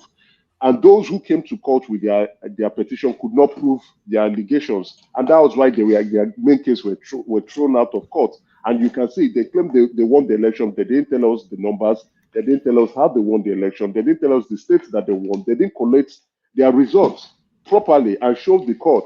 And what they now were not arguing most, they were talking about Chicago certificates. They were talking about disqualification of Shetima. They were talking about disqualification of the president based on a case, a civil forfeiture. Let's be honest. Let's call it spade a spade. But if they are proven their case and they came with their numbers and they came with their polling unit results and their sheet and they showed the court would have looked at it. Then let it not be the court saying whatever you have brought is rubbish, even though it's the real evidence. That is when we will now know that this is bias. But they were unable to prove their case. So what we would be looking and fighting for is to strengthen laws, not build the institution of INEC, ensure that they are more independent rather than building a personality court or a strong man like the INEC chairman. The INEC chairman is only there to administer. He will be there for a short while and he will leave. Someone else will replace him. So we should not continue to look at building a man rather than building the organization or an institution called INEC. That's my own view. Strengthen the law more, make it more better. All right, brilliant. Stay with us, Emeka. But I still want to hear from you on the fight that the Oba of Benin has ignited. Oh yes, that's I want to close it up on that space. Just a second. All right, only if you are, because I want you to have an extended space on there, so I don't want to rush you through it. So hold steady. Or do you want to just say? Let me just say a few things. You know, you understand. It's an exciting statement that is lingering on the social media space. Who owns Lagos? You know what I would say in all this is that soup was sweet. Everybody they rush out. Did you see when when he visited, and Sowolu was taking him around the new random museum that Yes, is it, that was yeah. that was why he visited anyway. That was what triggered him. That I want this now. You know, look at That was that. why he visited. He visited because of that. You understand? And I think Yeah, because I you think they know, want to recreate something similar in yes, Edo State in to those house states, all these yes. returned artifacts. Exactly. So it's you know, and then maybe he looked at it and said, Lagos has progressed. So it's been a while I've been here, you know, and He look wants at to this claim it. place. Look at He that. wants to claim. Yeah. You see, everybody claims, you know, Lagos is a beautiful bride, and the beautiful bride would attract lots of suitors. You understand? Even those who are not directly from Lagos State, like even the Yorubas who are from Oshu, Ogun, Ondo, and Ekiti would also want to claim Lagos as their own beautiful bride rather. And then you have my own people who have said Lagos is a no-bad place. They have said the bride is free for all. We can pursue this bride. Lagos is a beautiful bride. We must all be proud of Lagos, regardless of wherever we are from. Lagos is progressing.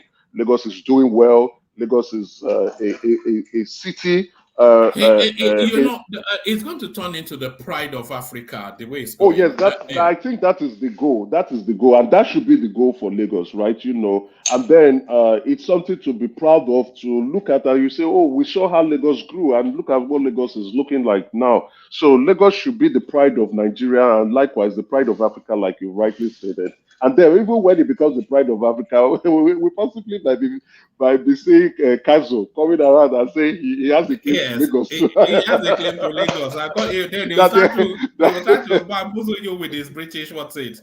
Exactly. That his ancestors once had one small piece of Lagos at some particular point in time. But it all shows how, you know, once you know you are successful, you attract other people around you who will want to celebrate your success. It shows Lagos is a success story, and let's continue to be proud of Lagos, regardless of whatever they want to say or what the history says. It may be true, it may not be true, but what it amounts to is that Lagos is a success story. Because if Lagos is not successful, I don't think the upper would want to be to come out to claim something that is not successful. If they remind him that, come on, you had the heritage, they say, Emeka, no, can no, I no, don't interject, mention me. please?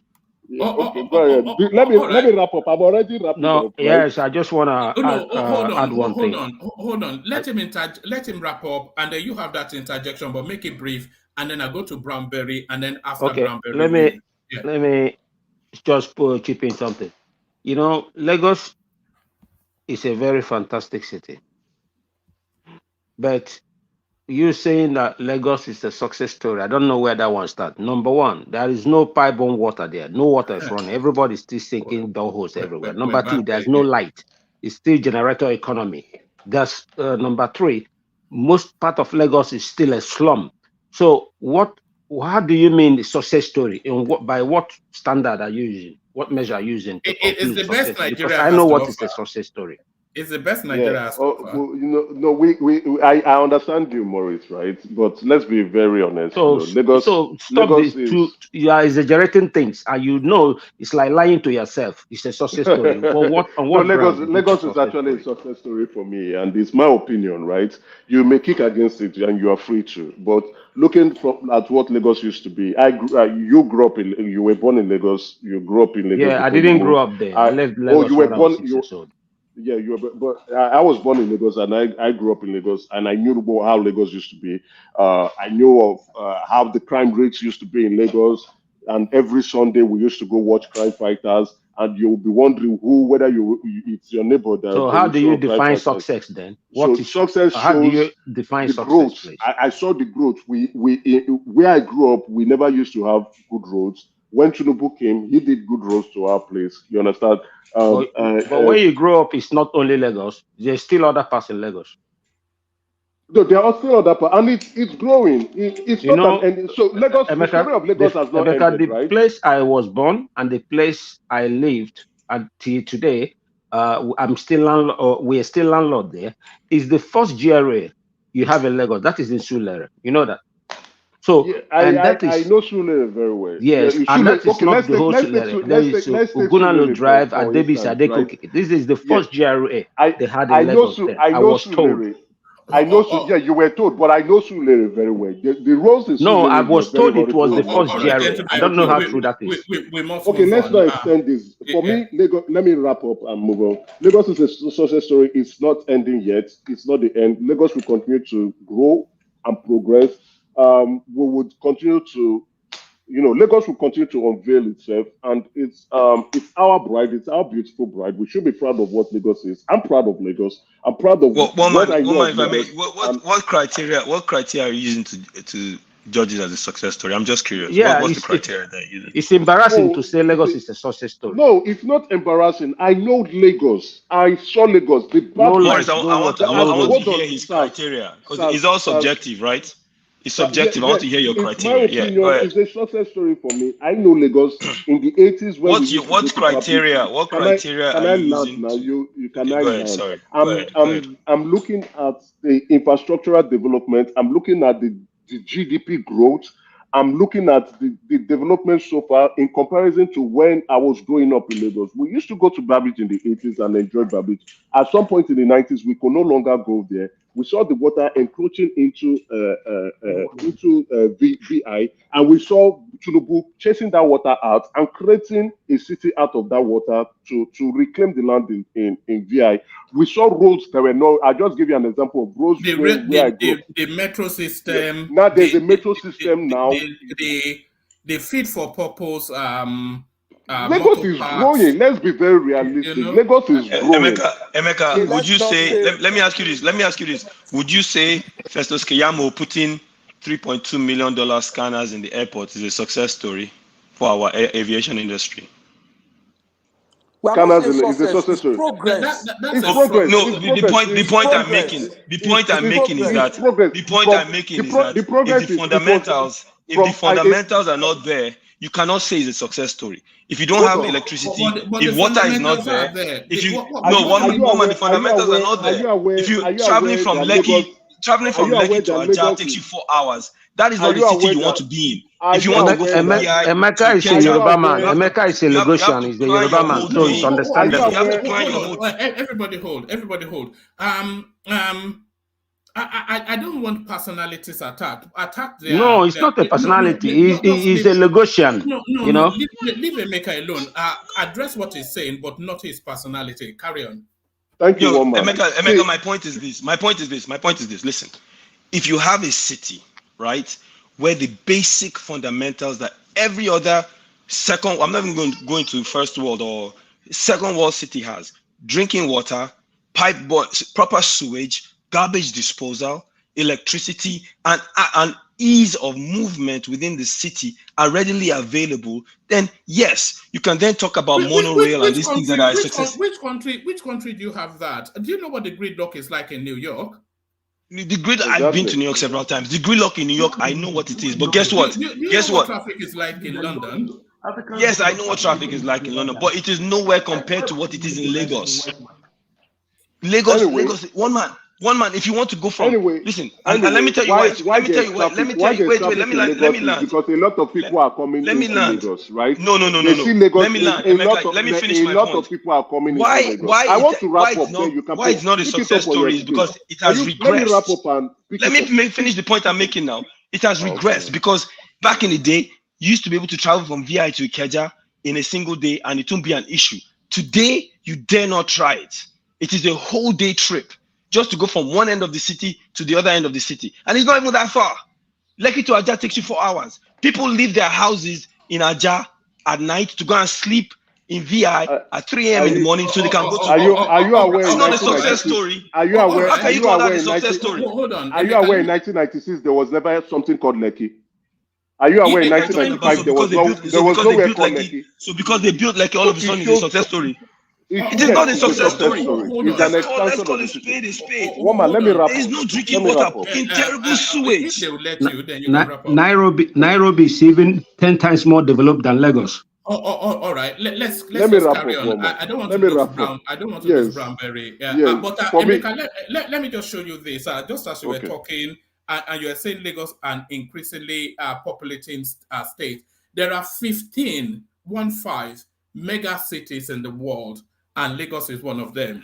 It's a mega city is a defined geographical space with a massive population. An example: Istanbul, Mexico City, Beijing, Tokyo, Mumbai, and New York as well, densely populated.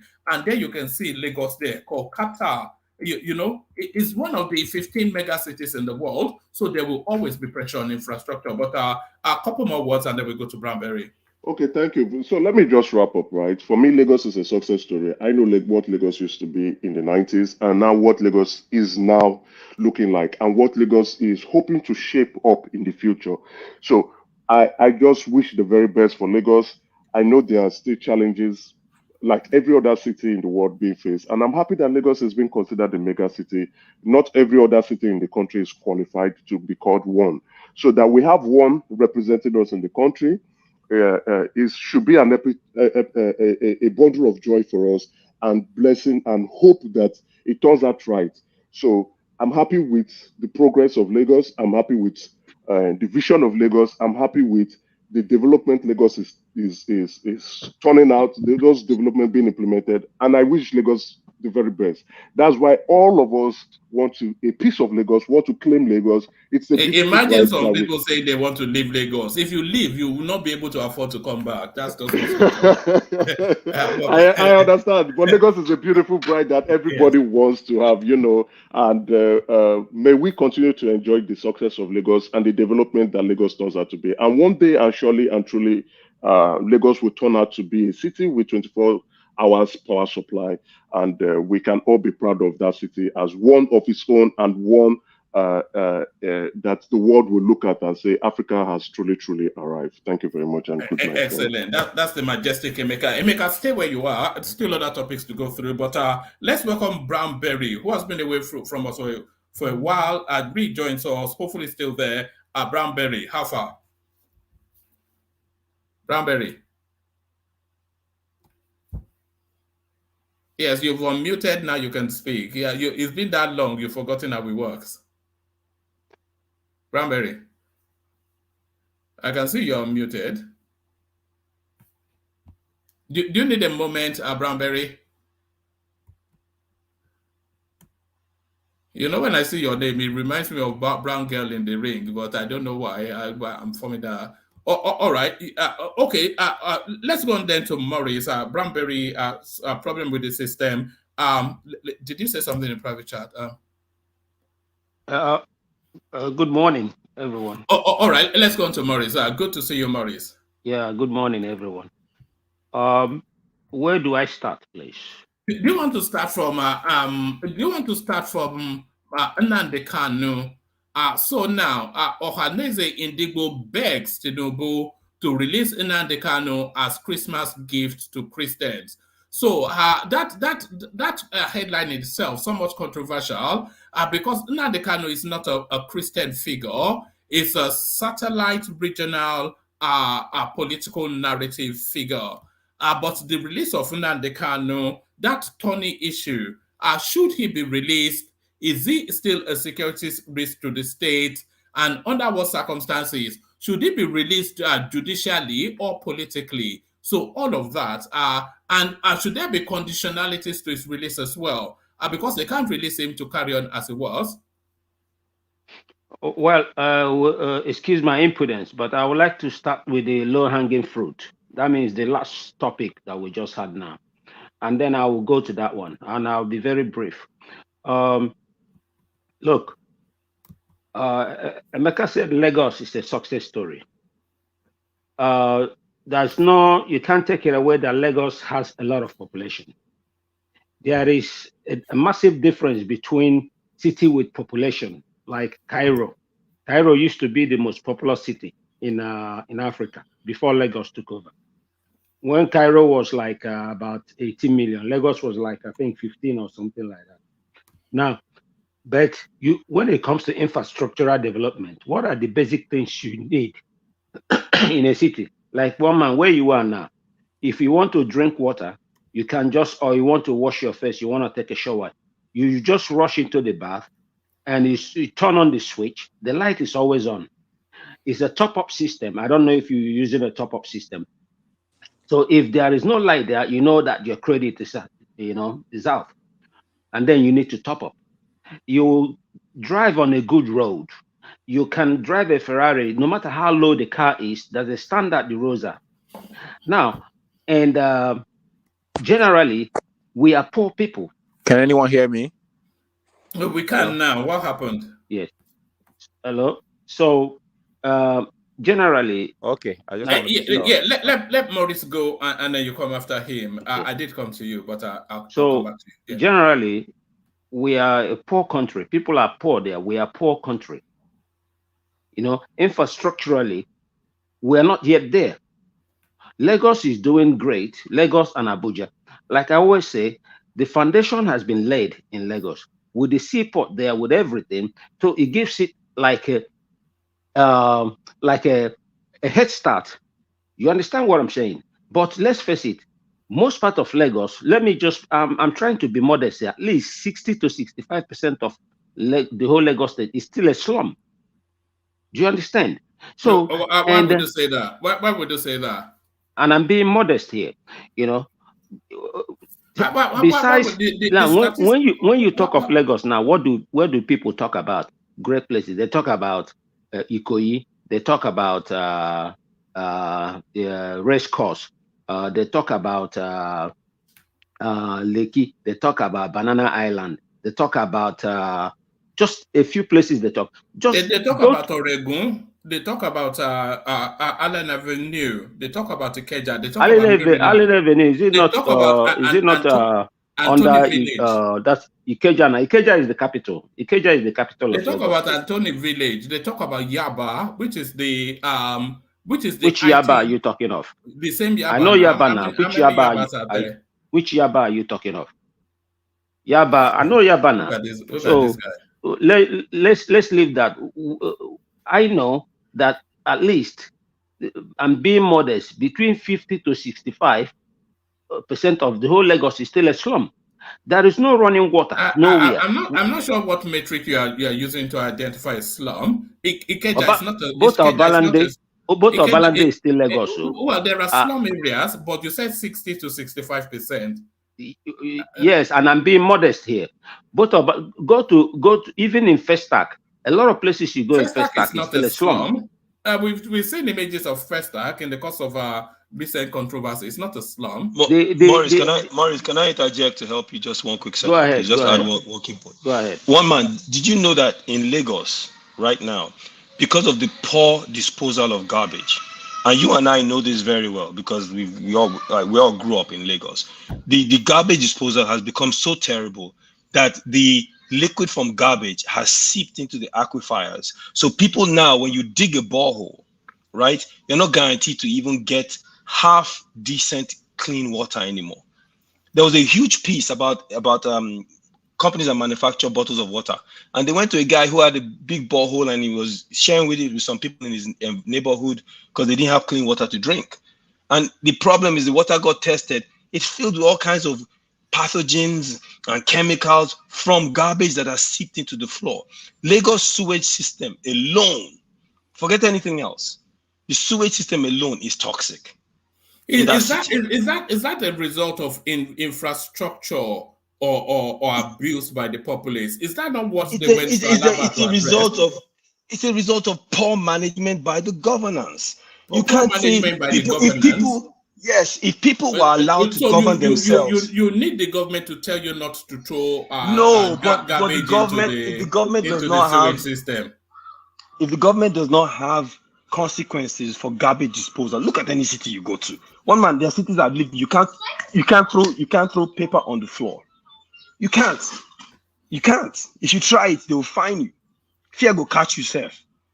But the governors have you need the government to be flogging them not to throw garbage into the sewage. No, but the government has to give people guidelines to live. That's why we have governors. That's why we have governors. Was that not That's what why we have regulations. Was that not what they went to address in Alaba when it turned into and it was quickly ethnicized?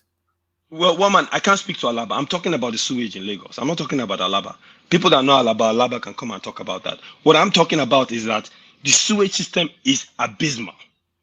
Listen, No, there are no, places it's you not go to. abysmal. It's It clogged is up. abysmal. It's not abysmal. It's clogged up as a result of the nonchalance of people that are living that space, but they don't take ownership of the state. There are neighborhoods in Lagos you go to that are classified as so-called middle-class neighborhoods. Yeah, And the they still sewage throw is garbage in terrible. this. Yeah, but they still That's throw, my point, though. and they But build let on me- it as well. They build on But, the but sewage system as well. let me ask you this: who maintains sewage in? Hold on a second, I beg. Hold on. You see, even your daughter disagrees with So, you. Back to you. may I continue, please? Yeah, carry on. Now, Lagos, if you say Lagos is improving, I think that is the right word. Lagos is developing and Lagos is improving. When you talk of success story, to say Lagos is a success story, that's ridiculous to say that. Dubai is a success story. Where was Dubai? Lagos already had all this infrastructure when Dubai was just a fishing port. Where is Dubai today? Look at Dubai. That is a success story.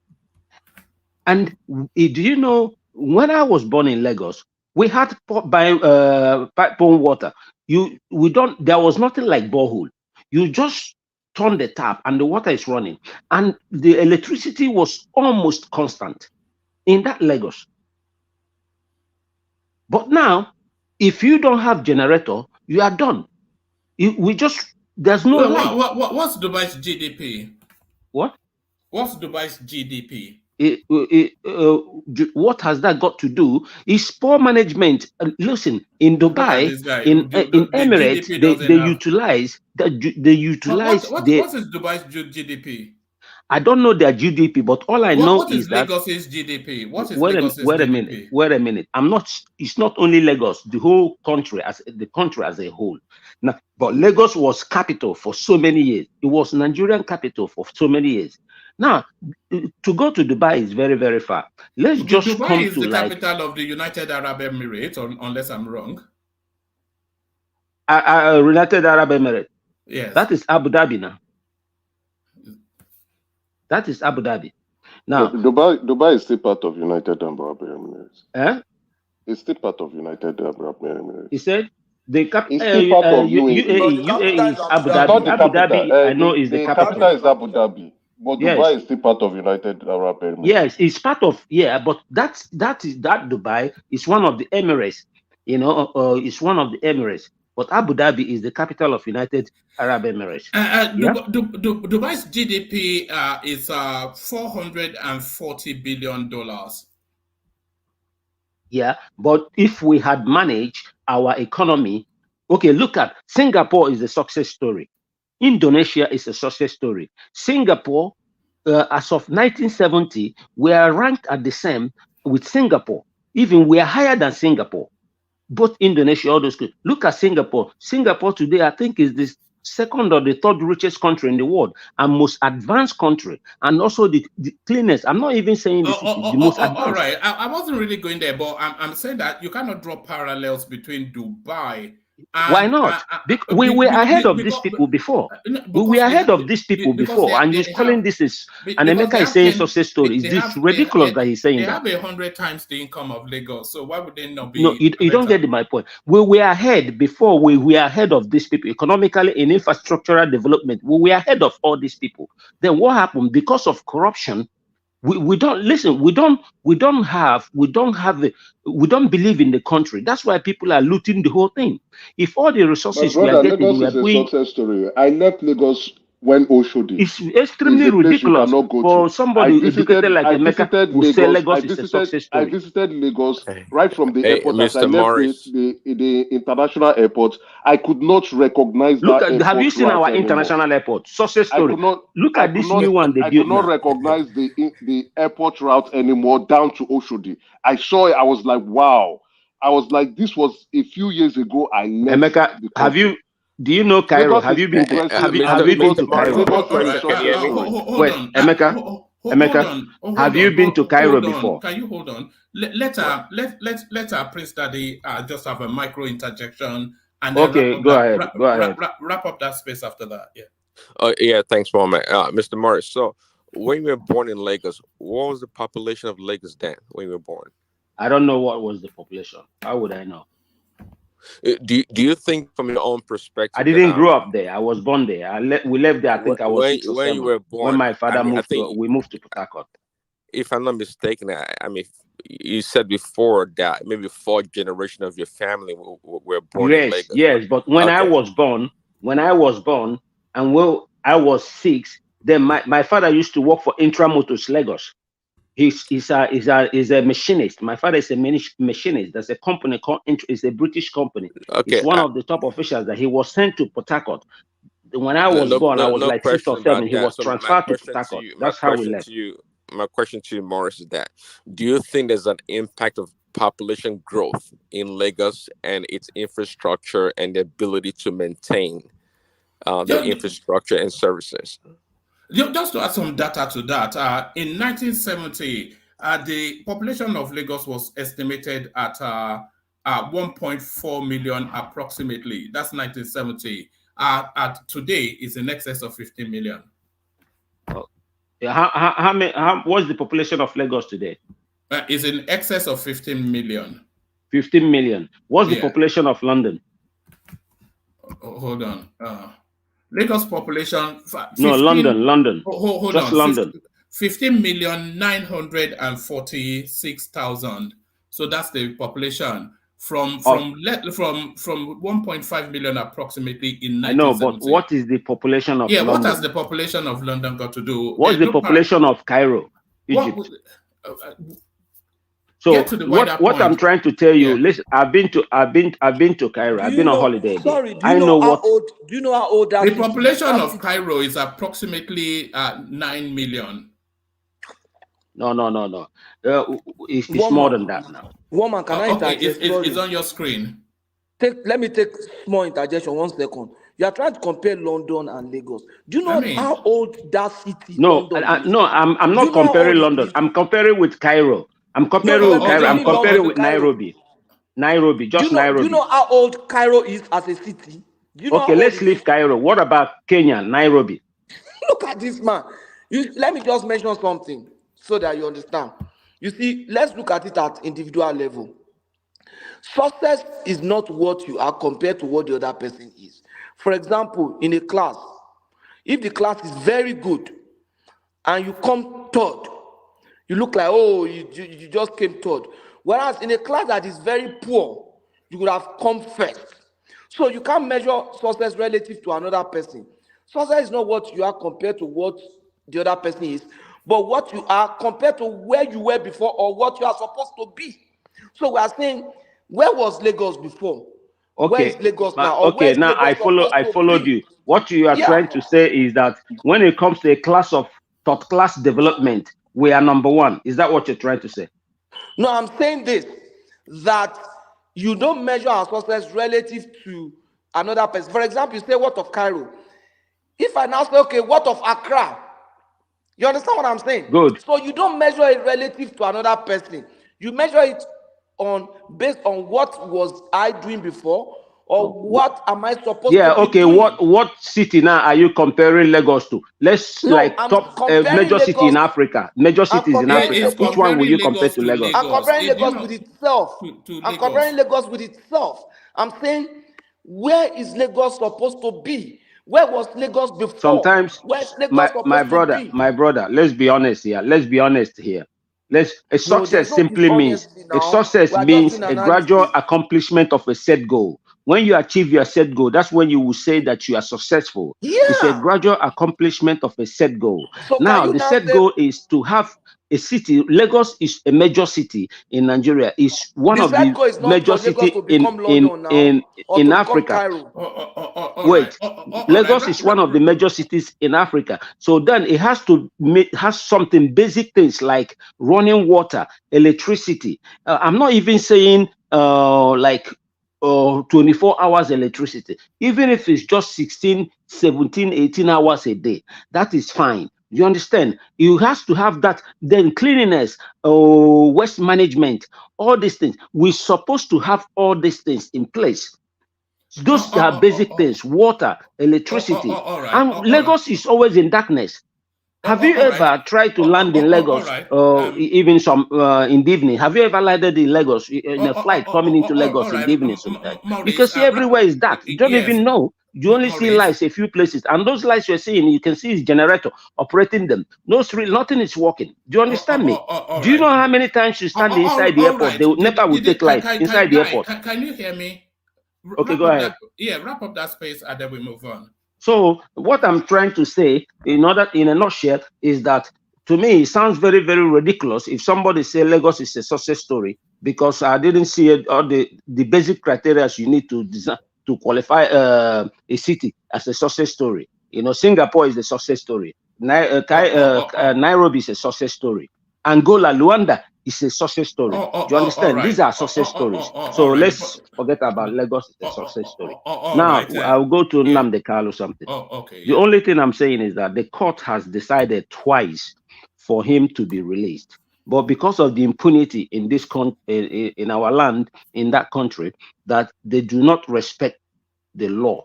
They don't respect what the judges say, because everybody, that's why I said yesterday, we have only strong men, the so-called strong men, but no strong institution. So I don't even know how we are going forward. And we're saying, well, we need investors to come in, The only people that go running after investors is people who have nothing to offer. If you first of all, you have to have a system that the law is strong. The justice system is strong. People obey it. But in a place they don't not obey it, how do you expect people to come in such a place? Now, I'm not saying that if they're releasing Nnamdi Kanu, he should go back to start causing trouble or whatever. No, I don't even think he will do that. And you can't prejudge somebody, oh, he's not good, maybe he's released, going there. Igboho was also released. I saw how Yoruba elders were traveling to Benin Republic, trying to solicitate, even when they tried to bring him back to Nigeria. A lot of Yoruba elders went there to stop it. And now that one, he's released. And now the same people, their own person, Igboho himself, listen, if you check it, IPOP, when they started with only flag waving, only protesting with flag.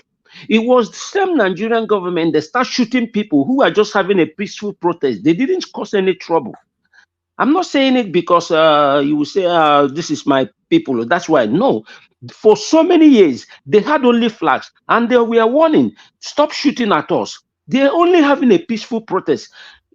One man, wherever you are, even if it's in Kent or a Market, wherever you are, people do protest. Did you see the police come to open fire or the army come to open fire on them? No.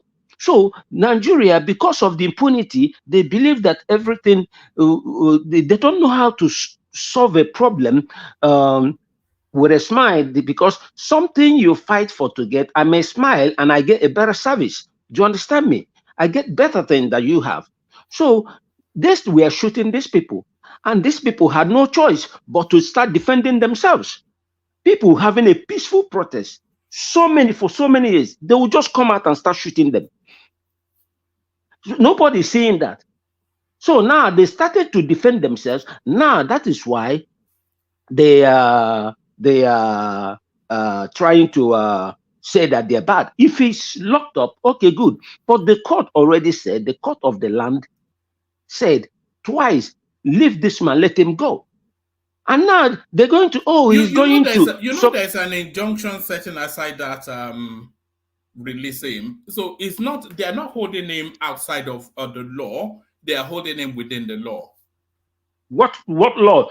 Listen, before when somebody is released, at least you need to let the person go. If you want to rearrest him, that will be a fresh something. You rearrest him. But this one, they didn't even release him at all. And second time, they say, okay, release him again. They didn't even release him. It's not like he left the court as a free man and then outside the court premises, then they arrested him again. Nothing like that ever happened. We are civilized people. We can't use sentiment. That's why sometimes one man, I wonder how that country, Nigeria, will ever go forward. When there's so much division among us, that, to be honest, I don't see how that place, even in the next, I don't even know if my grandchildren will see a united country called Nigeria. I don't, because of, it's like you have like 10 countries modeled up in one. Maurice, do you not consider that Nnamdi Kanu constitutes a security risk to the country? No. Why is Igboho didn't constitute? Igboho himself carried gun and everything, went everything openly. Why did you see Nnamdi Kanu with gun any day? What about the ESN? But because of tribalism, the thing that is killing that country is tribalism, and it's a shame that you see some Igbo people for that matter, even siding with people who want their own person dead. Those people are, to me, they are, well, we have a lot of people. Those people are total disgrace. Can I interject? You are mentioning Igboho. Was Igboho released by Nigeria government? Was he arrested by Nigeria government? Yeah. Let him come to Nigeria. Let him come to Nigeria and see whether they will. So if Nigerian government wanted to bring Igboho there, you think they will not bring him? Is it not Benin Republic here? When they already have a place, you people should leave this biased mentality. How can you judge? How can you say that he's going to constitute problem? They haven't even released him. If they had released him and he's making another trouble, then that is justified. I'm okay with your argument. But what I'm saying is that don't keep comparing with Igboho as if it was Nigeria government that went to Benin Republic and released Igboho and told him to go to Germany. Yeah. That's the impression you are creating. That Yoruba people were the one that did it. I mean, we are educated people now. Don't. Yeah, if you're educated, act like one. This division will never lead us to anywhere. This malice will never lead us anywhere. We can never see that united country as one people. We can never see it if we have this tribal mentality. Everybody would like to protect his own or their own. Let me tell you something. Do you know? One day, Maurice, you have to leave the room for it to be conversational. I'm coming back. One man. I promise you one thing. Next time, by next month, December, almost before the end, by God's special grace, I will be in Dublin. I will have my wife on the show. Yeah. When I'm in Dublin, I will have my wife on the show. Me and my wife, and even my in-laws and my close immediate families, we had quarrel because during the election when Buhari came, I was the only one supporting Buhari. I supported Buhari the whole first 4 years. I don't do things because this is my own person. Most of my friends here, and even people who I do business with, a lot of them are Yorubas, even there in London. My own sister, senior sister, is married to a Yoruba man from Oyo State, Bralade. So do you know how many of my relatives married to Yoruba men? Even in London, I told you before, if you go to Peckham High Road, just Peckham High Road, by the pharmacy there, you see, just ask for Bralade's wife. He's a Yoruba man, that big African shop there, opposite those Ghana shop, Peckham High Road there, that high street. You will never miss it. Just the only biggest pharmacy in Peckham. Ask for Bralade's wife. That is my sister, my elder sister. Is married to a Yoruba man, and he's a great man. So when I'm saying something, people misunderstood me. They think is that this and that. You understand me? No.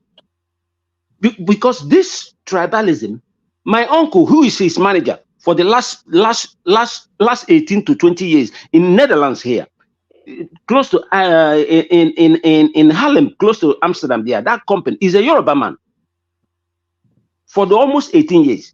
So we do not discriminate. The only thing is that this selective and bias, this is never going to make us see that united country we all dream of. To be honest to you, I want one united Nigeria where everybody will be happy. We call ourselves as Nigerians. This is what I want. Can you hear anybody? Just hold on now. You have to leave the window for the conversation to take place. Okay, go ahead, please. Yeah, I think Patrick was trying to have a conversation with you, but you didn't even hear a word. Patrick. Yeah, I was saying that your argument is okay, that Nnamdi Kanu is held against court ruling and whatever. I am okay with that, you understand?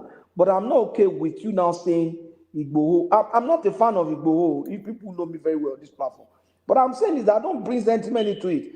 Igboho was supposed to be arrested here. He ran and escaped. He was held in Benin Republic for a different offense, maybe against those people. He was in trial. They were begging people to go there. The Yoruba leaders who are not political, people like Shoyinka, people like Professor Akitoye, people like, they went and speak for him.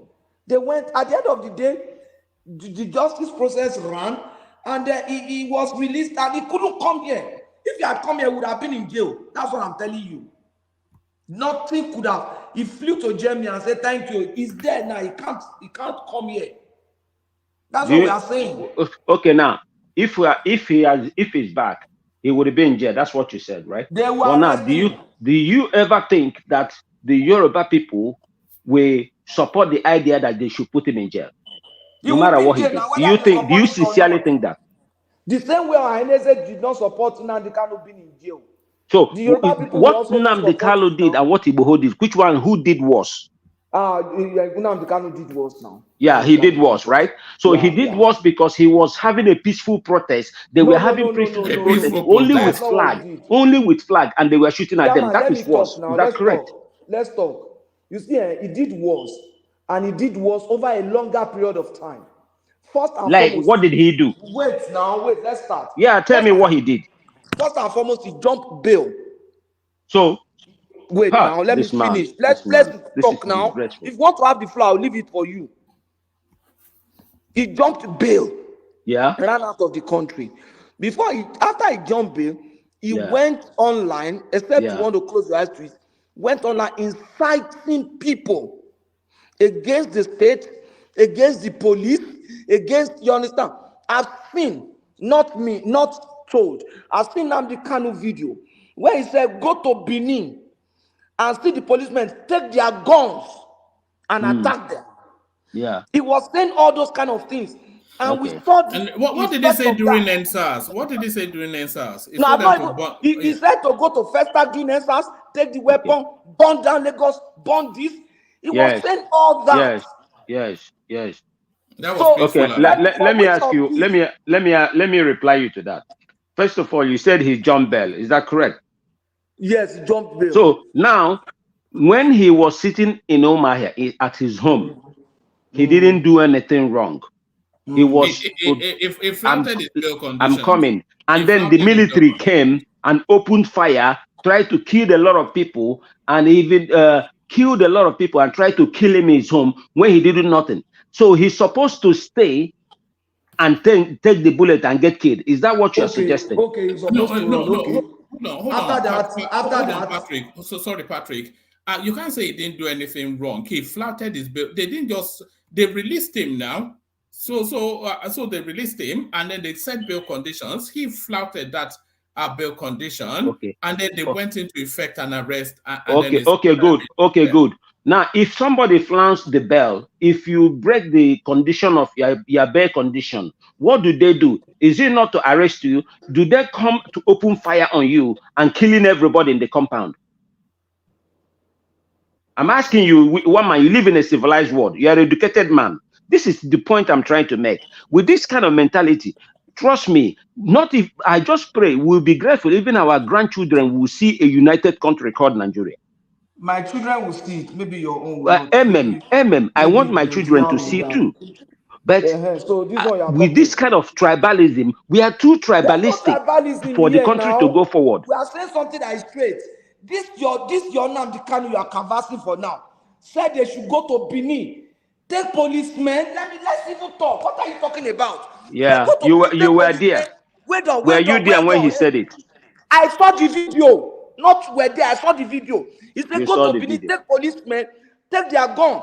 And we saw the response. In this your town here, an Igbo girl. When Fulani herdsmen, look, 30%. You see what I mean? 30% of your state. 30% of your state now is being occupied by Fulani herdsmen. Why you don't talk about that?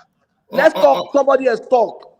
What I'm saying is that in that your town, in this southeast, I know an Igbo officer that married a northerner, brought the northerner home for to introduce to our family.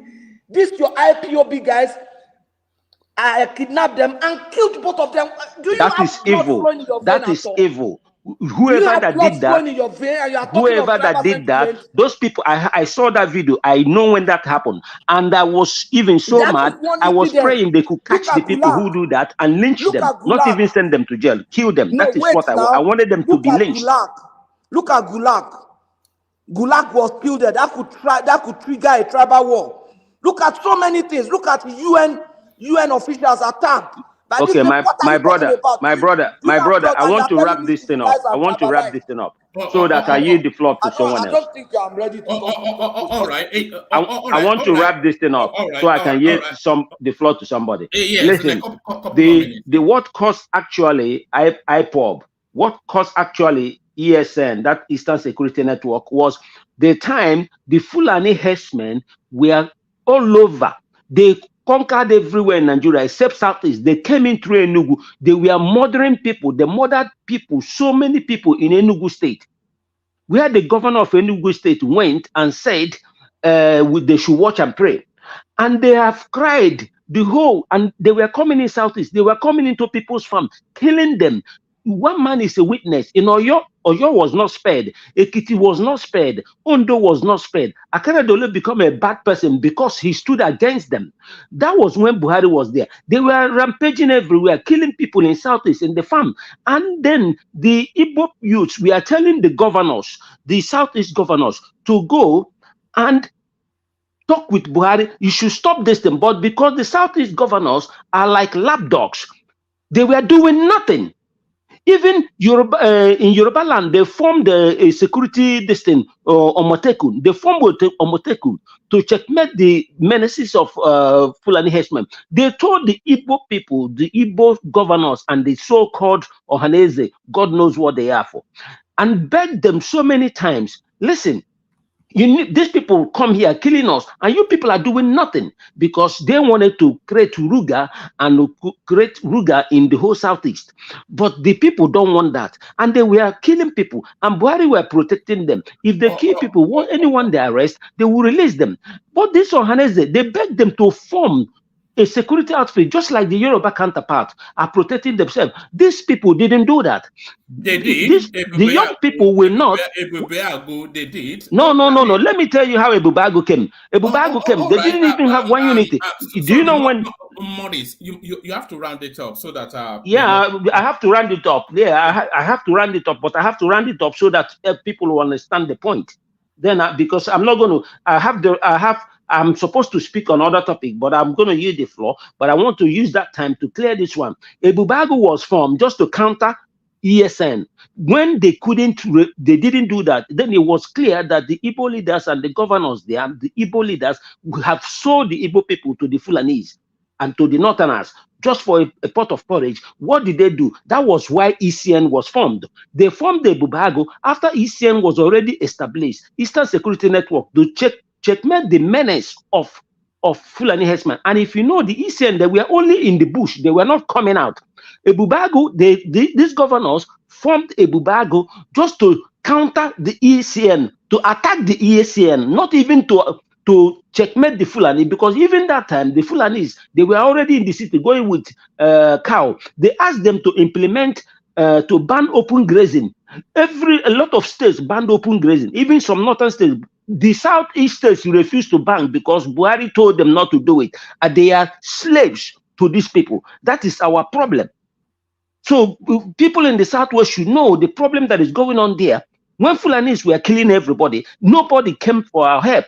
So that was why they formed the ECN, so that they can checkmate, not to attack the people. The UGM going to kill people, I don't support that.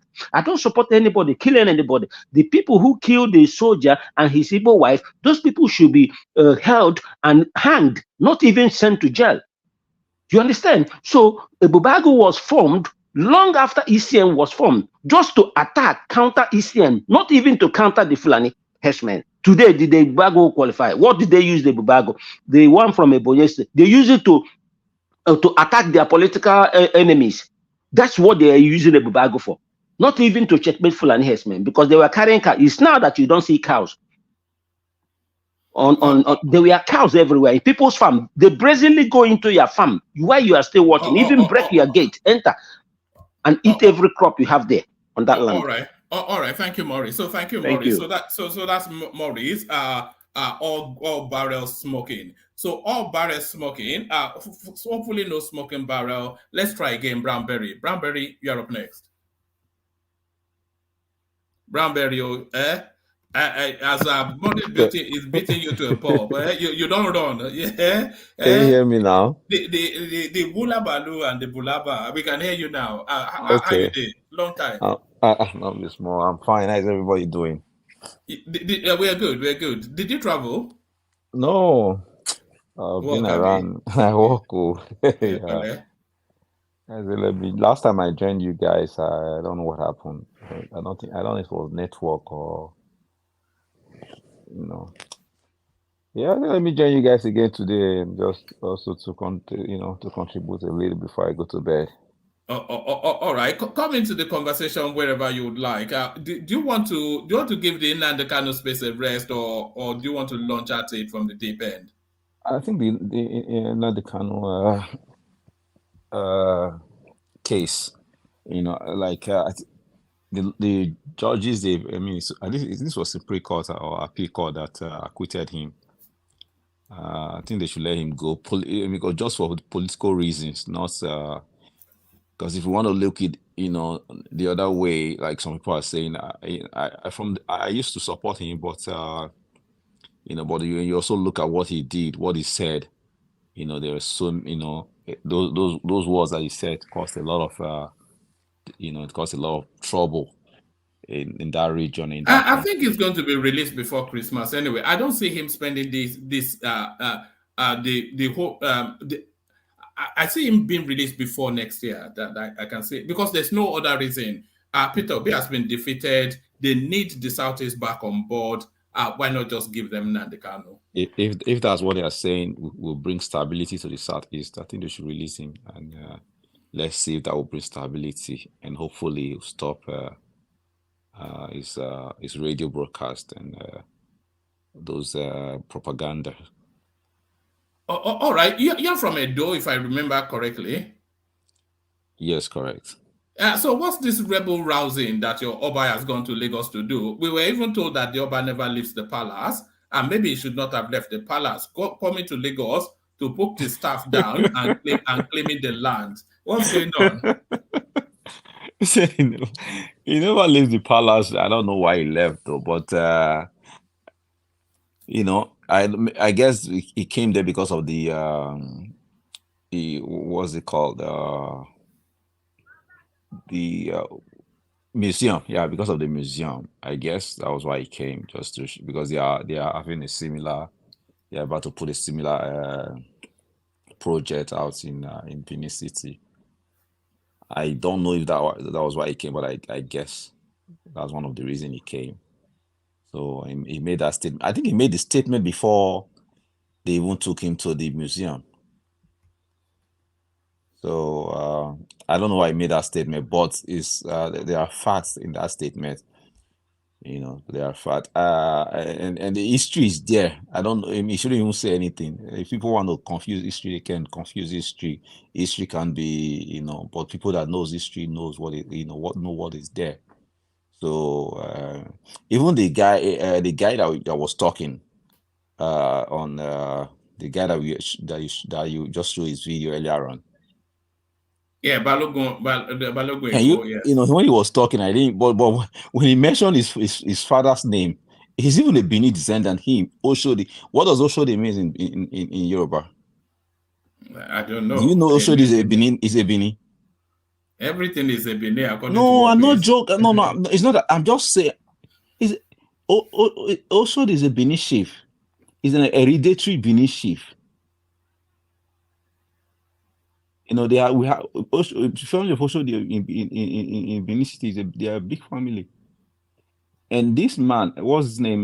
This former minister. He was a former minister under Jonathan.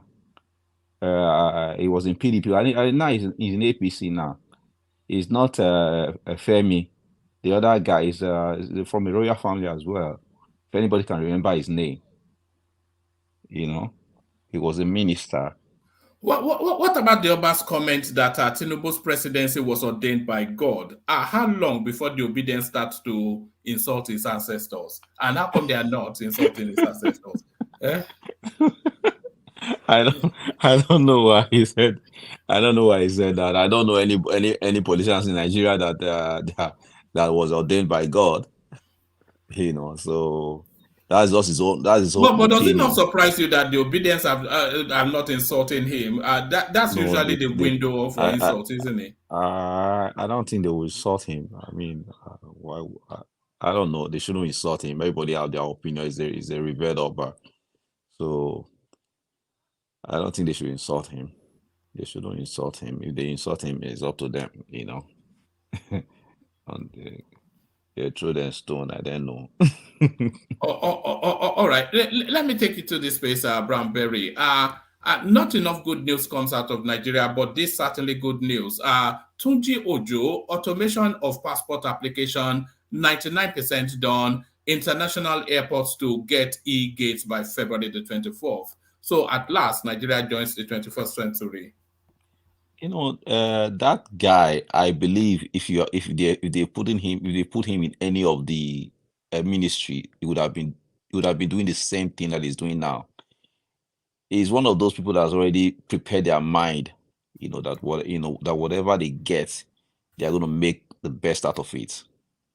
So I mean, that guy is doing a great job. I've been following him, following his interviews. He knows what he's doing. He totally knows what he's doing. And like he just said, he said something that most of these things are, they are pick and paste. How did he say it? Because you go to where, I mean, there are countries that have had the issue of terrorism before. How did they solve it? You go there, you investigate, and you come back and implement it. It's as simple as that. So I mean, I just hope that they don't, the workers there, those immigration, those people that put their hands in our bags, and they don't, sabotage its effort. Yes, because really, if you are coming to the airport, your only human interaction now should be with the custom services. I just hope so, because the embarrassment and the begging is too much. The begging is even embarrassing. So I just hope that there will be no too much. There will still be human interference, but there shouldn't be too much. Like almost 20 people will just be holding you. You just coming in, they're holding you. They start holding you, and you tell them you don't have any money, and they start cursing. They have no shame. They hold you hostage, don't you? Especially if you are coming in, then that's different. But if you are leaving, you don't want to miss your flight, so you're like a hostage to. So he's doing a great job. I hope that they keep improving, and when it comes to I'm one of those people that believe that even our prison system should be privatized, so that they can have better security, and because prisons in this part of the world, prisons are built inside the bush, like outside of the of where people live. But in Nigeria, you see prison close to people's home, which is not supposed to be. All right, let me take you to Kulata corrects you. It says Oshodi is Nupe, the conquered Auchi in the 19th century. But you shouldn't worry now. I'll bring one man. Never you take whatever Kulata says serious again when it comes to tradition on this platform. I say Oshodi is a chief in Bini Palace. Is a yes, but they were originally from Nupe. They're not original anything. They're not original anything. Have you heard of Ikosodi? They have a community. They are so vast. They have families in Ondo or Ekiti, Igala, Benue. They all come enter the do coordination of the one in Benin. Families, blood tie families. What does Kulata know? Family that's more than 1,000 years. I beg. All right. Let me take you to this headline, Brownberry. Nigerian youths paid $5.1 billion to move to the UK in 2022. So that's a eye-watering amount of money. It's unbelievable. It's And that's just unbelievable. one country, but that's just one country, and that's just 1 year. It's unbelievable, but the amount of people that entered the UK that I even know with families last year, so much. So, and most of them were paying. I mean, most of them paid a lot of money. So some of them sold their homes. Some of them sold their businesses. What's the rationale behind that? Because some of these people, the package that brings them to the UK are 20-30 million naira. So that 20-30 million naira will set them up nicely, I suspect, in Nigeria. So what's the rationale? They want their children to have a Oyinbo accent, Abi? Some of them will say security, but I'll tell you, majority of them, their wives. It's their wives that drags them and say, "We have to leave." Because and you they'll see say, bank managers ending up as warehouse hands and whatnot, all squeezed into one bed seat. I even know someone that is living comfortably, has a good home in Lekki. He works with a petroleum company. He's moving into the UK soon with his family. I don't know why he wants to do that, but I don't know the rationale behind it. It's just security. Is one of the reason why they also say, oh, they want to give their children a good life, but I don't. It's just embarrassing. The government has to do better at all levels. They've closed that window now in the UK. Yeah, they've closed it. The dependent something, they've closed it. Yeah, they've closed it, but if you still have money, I mean, there's nothing money cannot do. One man, yeah. They will take 500 billion. They will take 500 billion their way out. You mean these are migrants? Yeah, the one say Nigerians paid 5 billion to move to UK, right? But on their way out, they will take 500 billion. Well, that's true, actually. No, in terms of hard work, the money will be sending home. Yes. You're talking about the money they'll be remitting home. Okay. Yeah, but most of them are not leaving. Most of them are just regretting why they moved there. Most of them don't have it. They are not. You know that this Tinubu's budget that they were saying is the highest. Is about $25 million. $8 billion, right? That's what I heard. I heard is the new budget is going to be $8 billion. 8 billion? No, it's about no, I think it's about 23 to 25 billion dollars. But okay. But one trip to the UK is already a quarter of Nigeria's budget. It's unbelievable, and that's just the UK. They've not done the figures for Canada. So Jega is actually higher than the Nigerian annual budget. Jega right now is at the top because everybody wants to leave. Or everybody that I know, there's so many people that I know that was patient that never wanted to leave that country. They had the hopes that country will work. But most of them are, they are desperately, looking for ways to leave. But some of us here are looking for ways to go back.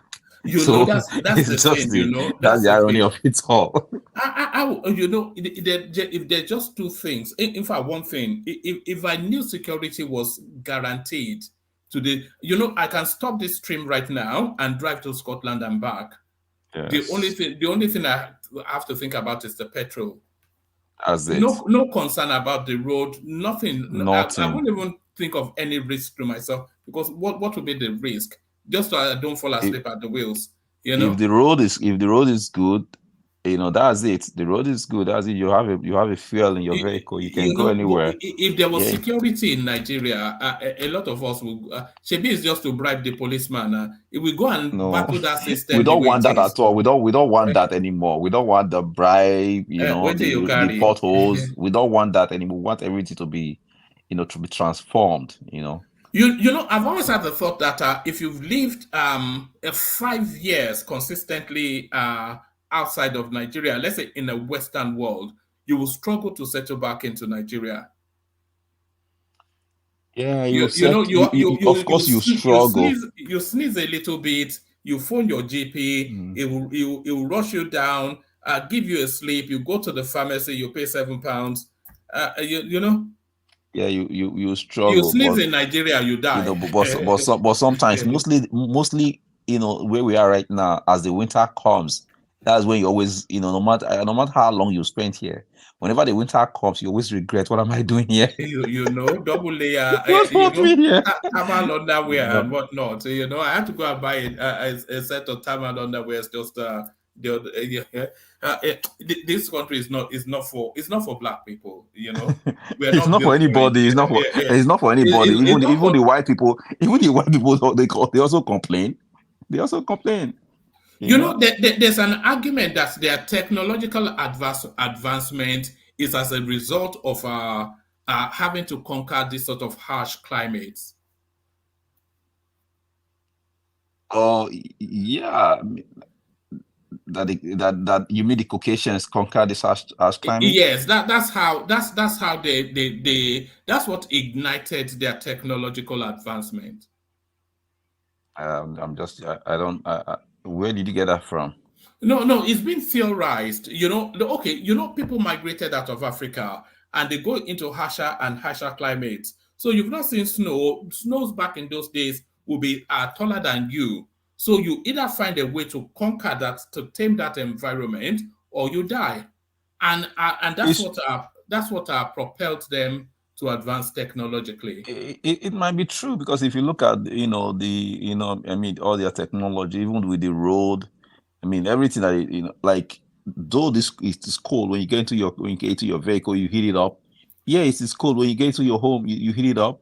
So it might be true. The more they find something difficult to live in, the more they find solution to it. I guess it's true. All right, let me take you to this place. Emefiele to spend Christmas in prison. No. Say mention that name well. You are not pronouncing it. No. The other way around. Emefiele. There's a way they call it. Emefiele. Again, yeah, you said it now. Emefiele. All right, Emefiele. Yes, to spend Christmas in prison. So, who do you sympathize with more? Nnamdi Kanu likely spending Christmas in prison, or Emefiele spending Christmas in prison. And they've granted him bail as well, but he's not been able to perfect it. No, I'm sorry. Let that man spend Christmas in prison, I beg. Because I hate this elites, right? Elite that want to, just destroying your life, destroying the country, just for what? Giving money to people anyhow, like it's Christmas, or like, why are you doing that? Is it because you want to become president, or what? That man should rot in jail, because so many things he has done. The tragedy is it will probably get out before mid next year. And the worst part of it is that those people he has given this money, we all know. I don't know why they are covering for Dangote. We know Dangote is also involved, and a lot of people in the north. And most of those people, they gave that money to those farmers. Nobody's paying back. They all have their rice, whatever, farms, everything. They are not even paying. Are they really paying back those money? Woman, I have a question. Whatever happened to that accountant general that stole all that money? I'm even coming to that. Is he still in jail? No. They release him? You know what he did? Aizon. He went and got himself turbaned. So it's an emir of something now. So that's what they always do. When you steal, you go get yourself turnbanned. Yes, he now has immunity. Who is going to... So he's untouchable. Who said an emir has immunity? Go and touch him now. Go and touch him now, and then you. But woman, but don't you see this? Don't you see this as selective judgment? If you're Emefiele from the south, or you're from what's his name, Nnamdi Kanu from the southeast, they don't even release you for bail, even after the judge has said you should be released. Meanwhile, the accountant general, who had the responsibility for managing our coffers, stole money, and he's walking free. The people that killed Deborah are walking free. It's been turbanned now. It's been turbanned.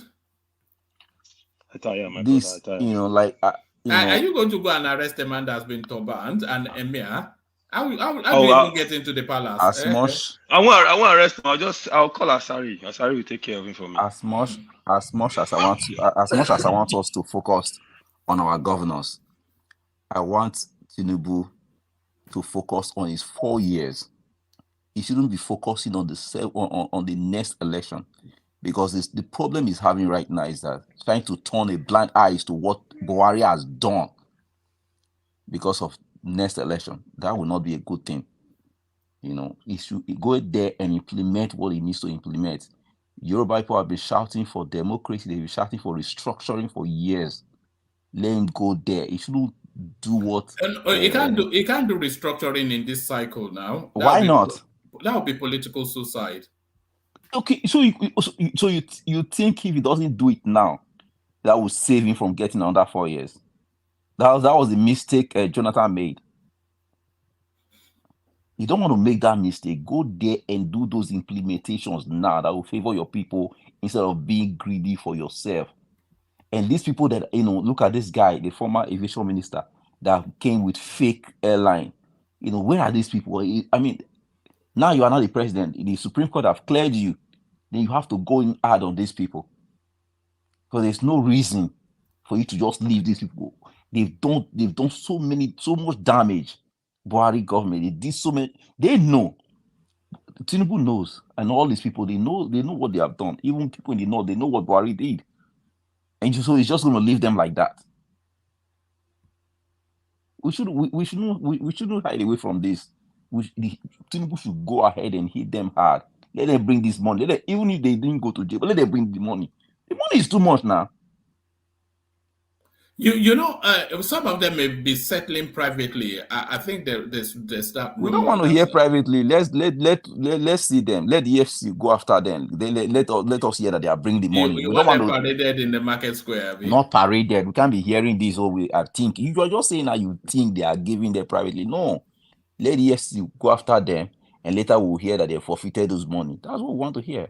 Wherever they bought homes, wherever they hide those money, let us trace them. We can't just leave these people now. We know what they have done. Every time they will say, "Oh, they let us an empty treasure. They let us with this." No, we don't want to hear that. You know who did it. Go after them. Buhari is there just holding a toothpick, removing his teeth. And they are even come on, man. If Tinubu tries to effect the arrest of Buhari, no, not Buhari, not Buhari. Nobody will ever go after ex-president now. That's suicide. Yeah, did anybody go after Jonathan? Has anybody gone after? It's people. They know people that they were using. They know people that did it. They know them. A lot of those people have packed their immunities under tradition and religion. That accountant general is an emir, and an emir is not only a king in the north, is also the spiritual leader of his domain. So very difficult to arrest him. But the case is still in court now. The case is still in court. Why would they be? The case? Don't forget the case. The case will die in court now. We cannot continue like that. We cannot continue like that. It's the Nigerian way now. For me, my advice for Tinubu is that don't think you get another tenure. Do what you've been fighting for. Do what Yoruba people have been fighting for. You might not get this again. Do it. And to free a lot of people in that country, to let people, just so that everybody will be on their, not by being on their own, but like what restructuring that they have been fighting for. Let him go and do it. I mean, APC, they also have it in their constitution. They also went. I mean, let him implement what what they did, the conference they did during Jonathan. Let him implement it. If they say there are something, there are some things that the president can just implement by himself before he takes them back. I mean, they've already done that. Let him just go ahead. If he's not doing this, if he's not going to do this, and he thinks that he's going to, try and get the second term, and if he fails, then the regret will come back. And I will not be saying that we've had two opportunities, Jonathan and Tinubu, they all thought they were going to get second term, and they failed, and the Northerners came. Look at what the trick they have started using now. They are oh, we are ready to like NNPP are now saying that they are ready to join force. PDP are saying PDP from the north. They are saying they are happy to join the force. They know what they are doing because they know that if they give that they don't want to give Tinubu the second term. I'm telling you. So whatever it has to do, he has to do it now. I think Tinubu is guaranteed a second term now. He's going to appoint the next INEC chairman. You of all people still saying this. Appoint the next chairman. He should go there. He should go there and make things right and make it difficult for any other person that will come tomorrow. Yeah, that will be in his second term. He can't. You know how politics works now. Who told you second term is guaranteed for him? Yeah, it's more or less guaranteed, though. Okay, we remember we had the president there before. We had the sitting president that didn't get re-elected. You mean Good Luck? Yes. Good Luck was naive. Now, what does Good Luck know about politics? Okay, all right now. If that's what you want to, instead of, I mean, I think we should push him. We should push him to implement things that will make Nigeria grow speedily, and that'll put Nigeria on the map. All right. I don't think he should be waiting for the next term. I mean, he just has like 7 months there right now. He still have almost 3 years. Let him just do these things and let's see what will happen. If he does these things, let me tell you something. If he does these things, I'm telling you, they will, Southerners and Middle Belters, they will vote him. They will put him back to this power. They will bring him back. But I don't know why our people want to keep thinking that the Northwest, the Northeast, the Northwest, let's dump to them. Let's dump to them. That's our problem. We have majority, Middle Belt and the South. We are majority. Take advantage of that and do the right thing. What I suspect is his first term is going to focus on rebasing and rebalancing the country as a viable economic entity, which is what we're seeing playing out now. And then in his second term, he's going to want to secure his legacy by restructuring that country in a way that guarantees that we don't experience what we had under the Fulanis. Fulanis are coming back. Good luck. Yes, the Fulanis are coming back anyway. So if you don't do what you need to do right now, and if you keep thinking that I'll get second term, it's not guaranteed. Yeah, but the only person that can replace him is Atiku now or El Rufai, and that's not going to happen. El Rufai is not going to happen. I said I will speak about El Rufai today because I remember when they didn't when they screened him out. I heard some people were here. I've been listening to this to your streaming, and some of them were saying, "Oh, what really happened was there was no even Tinubu himself, President Tinubu himself, never wanted El Rufai anyways, because he's been warned. He's been warned even by DSS. He's been warned by Obasanjo, by Jonathan." So just forget Rufai. Rufai is Rufai. We are not going to hear Rufai again. But who is likely to replace Tinubu in 2027 then? If it's not El Rufai and certainly cannot be Atiku Abubakar, I cannot see. And Kwakwanso, it's been demythified in this political cycle. But if you look, who's going to replace him? But if you look at Ribadu, I like Ribadu. Ribadu is Tinubu's boy now. Yeah, I think Tinubu will support Ribadu. I think a lot of people from the South will support Ribadu. But so I don't like the But that would be in 2031 though, not Why 2020? Okay, yeah. Yeah, yeah. If Tinubu gets re-elected, but Tinubu will only get re-elected if he goes there and restructure the country. If he doesn't restructure the country, he will not get re-elected. No, nobody can replace him, even if it doesn't restructure, is what we're saying. Because So nobody can replace him. They will just put him back there. yes, because it's politically expedient for him to serve 2 terms. It's okay now. You know they're not going to put anybody from the south to replace him. I think you know the politics for that. Oh, don't say that. The North will always bring an argument. They will always have something to say. Yes, Say, they will present. They not represent a candidate to rival him. yeah. But they are not going to. They are not going to back a southerner to replace him. Okay. Well, what if the North brings out the candidate to battle out with him and the Northerner wins? What will happen? Well, yes, You won't give the power to the North. You won't yeah, give it to but him. who is strong enough in the north to take on Tinubu? Their best fruit was Atiku Abubakar, and we saw what happened. Atiku can still come. You never know.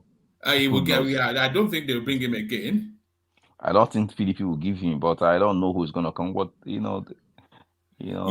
Because nobody has that name recognition, that national spread in the north to trouble Tinubu. The only other name you can think of is Kwakwanso, and he was demythified. No, Kwankwaso don't have a stand. He doesn't have a stand in the south, so because he's just a tribal. He's a tribal guy, so coming running around and coming to Lagos and say they are fighting his people. Blah blah. Those nonsense. Do you remember that ridiculous pastor that he presented as his?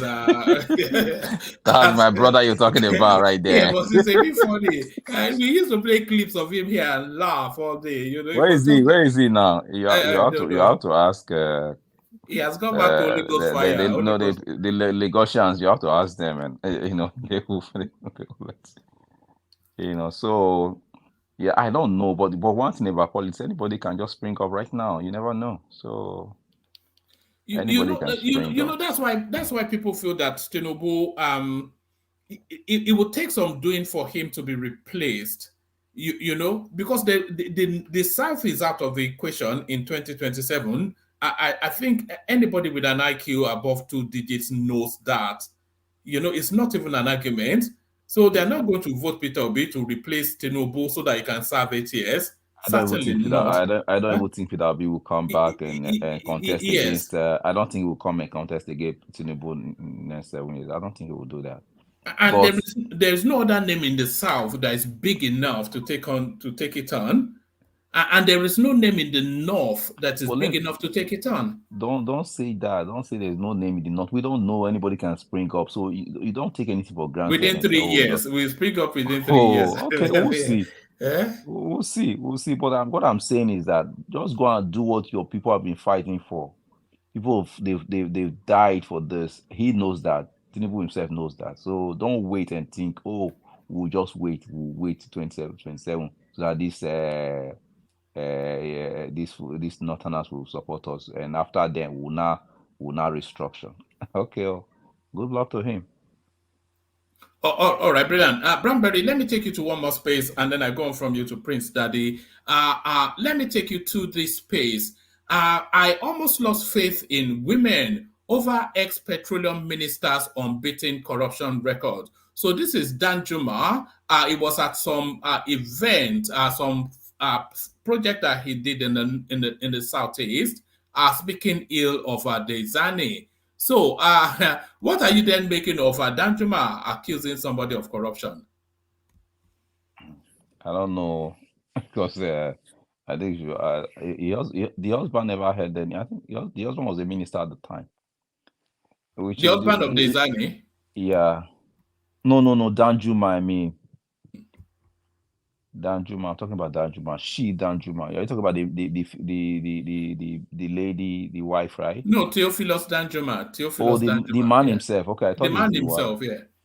I don't know. How did he make his money? He's one of the richest men in Nigeria. You know that. Yes, he made his money on that Abacha, oil fields. He has a lot of oil fields. So how did he get that? for me, most of this, because nobody has really come out to say this is what Desiani stolen. Because when they call the figures, sometimes it's not even reason. I don't even think those figures are true. They are ridiculous They are figures. ridiculous figure. Some of the figures they quote, they are higher than Nigeria's GDP. You understand? So they've not come out to tell us this is what we took. So when Theophilus is saying that, that she's embarrassment, I'm not saying she's not an embarrassment. A lot of politicians are, but they've not told us what she's told, because those figures, I can't believe them. So she's in the court in the UK, and the total monetary sum of the court case is less than £50,000. That somebody gave her a Gucci watch or something. That was some ridiculous. Those are other corrupt. She's been there all this while. Why didn't they? I mean, these people. I mean, they are not for us. We know. We just need to stand up for ourselves. Nobody should steal. You should go there. You are a servant of the people. But unfortunately, politics is where everybody want to be a politician. Everybody in the street of Nigeria want to be a politician, want to associate themselves with politicians. Even students want to be politicians. It's just a shame, because that's where the money. They think that's the only way to come out of poverty and enrich the whole family. Look at them. Look at all people fight to become governors, fight themselves, deputy governor. Look at what's going on in Ondo State, and the president is even putting himself in that situation. The president should have just stay away and let the constitution run its course. Let them. We can't find Keridolu. Where is he? Do you think it's political payback? What is going on in Ondo State? Political payback to who? To Akeredolu now. Why are they paying him back for what? He was one of the strongest champions of the Tinubu cause in the course of the elections. Where is he now? But one thing, where is he now? But that is sickness. I suspect the Fulani is in that is sickness, because if you see what also happened to this Obadiah, that guy that died, Melafia, you know how he died. He was poisoned in a way. So these people, I don't know how they work. Because if you look at how Akeredolu was fighting, was there just like always putting pressure on. That he was the one that started that Motekun. And they also went there. They went to the church there, and also terrorized the church there. So Akeredolu was a strong man. All of a sudden, it's not a sick guy that cannot come out from the room.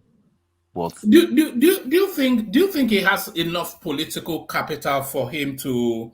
Do you think he has done enough for people to just let it slide, let him have his will on this one?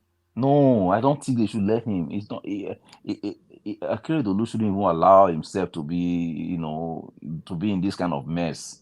And say, well, let me because they can't. They can't see me. Nobody know where he is, and people are fighting that he should still remain a governor. And they're telling the deputy governor to come be signing. Oh, come on, man! That's a shame on our. It's just a shame. It's a shame, really. Where does something like this happen? Look at what happened to Jonathan. Everybody from the south fought for Jonathan. Now, what are we now doing between ourselves? So most of the things we are teaching them, we are teaching these people. I don't know. It's not supposed. This is not supposed to be happening, and they should. The president should have just put himself in this mess at all. Should have just told them, you know what, Akeredolu is sick. He can't function right now. You go ahead, be the acting governor. That's it. What people that are fighting right now, just people that wants to be governors as well. That they are just one fighting.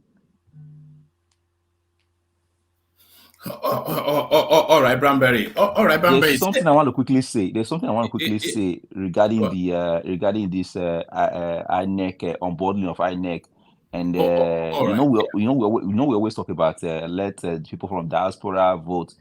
We have to vote, but I don't think we should fight for that anymore, because if you look at the Southern, we think we are much more in the diaspora, but if you look at what happened in Sudan, during the war, when the war started. If you look at the numbers of Nigerians that were in Sudan from the north, you know, so when if it's approved tomorrow that if it's signed into law tomorrow that diaspora should be voting, you will see people from it will what's be it full called, and the president Shad. forever. I'm telling you. So we should be very careful. I don't think we should just we should let that go, because what I saw with we're packing people all the way from Sudan, and look at what is going on in like Shad and Niger. And you go to Mali, they will tell you that they are all Nigerians. What are you gonna do? So anybody that wants to go vote can travel back home if that's what you want, go and vote. But to say let's allow diaspora, these people will tell you that they know the game more than you. So that's all I have to say. Thank you for giving me the opportunity. Oh, all right, brilliant, excellent. One man. Yeah. Sorry, before you go to Prince Daddy, I know Prince Daddy is next. I know from one Benin man to another Benin man. But let me quickly say this. Sorry. Is on still there? Is on? Yeah, is on here. Okay. My brother, I did. Okay, I agree to you. Well done, brother. What about Maurice? Maurice here? Let's have a look. No, Maurice did. Okay. What I want to say now, since he's on here, I wanted to say to Maurice, so I want more be hearing on Kulata.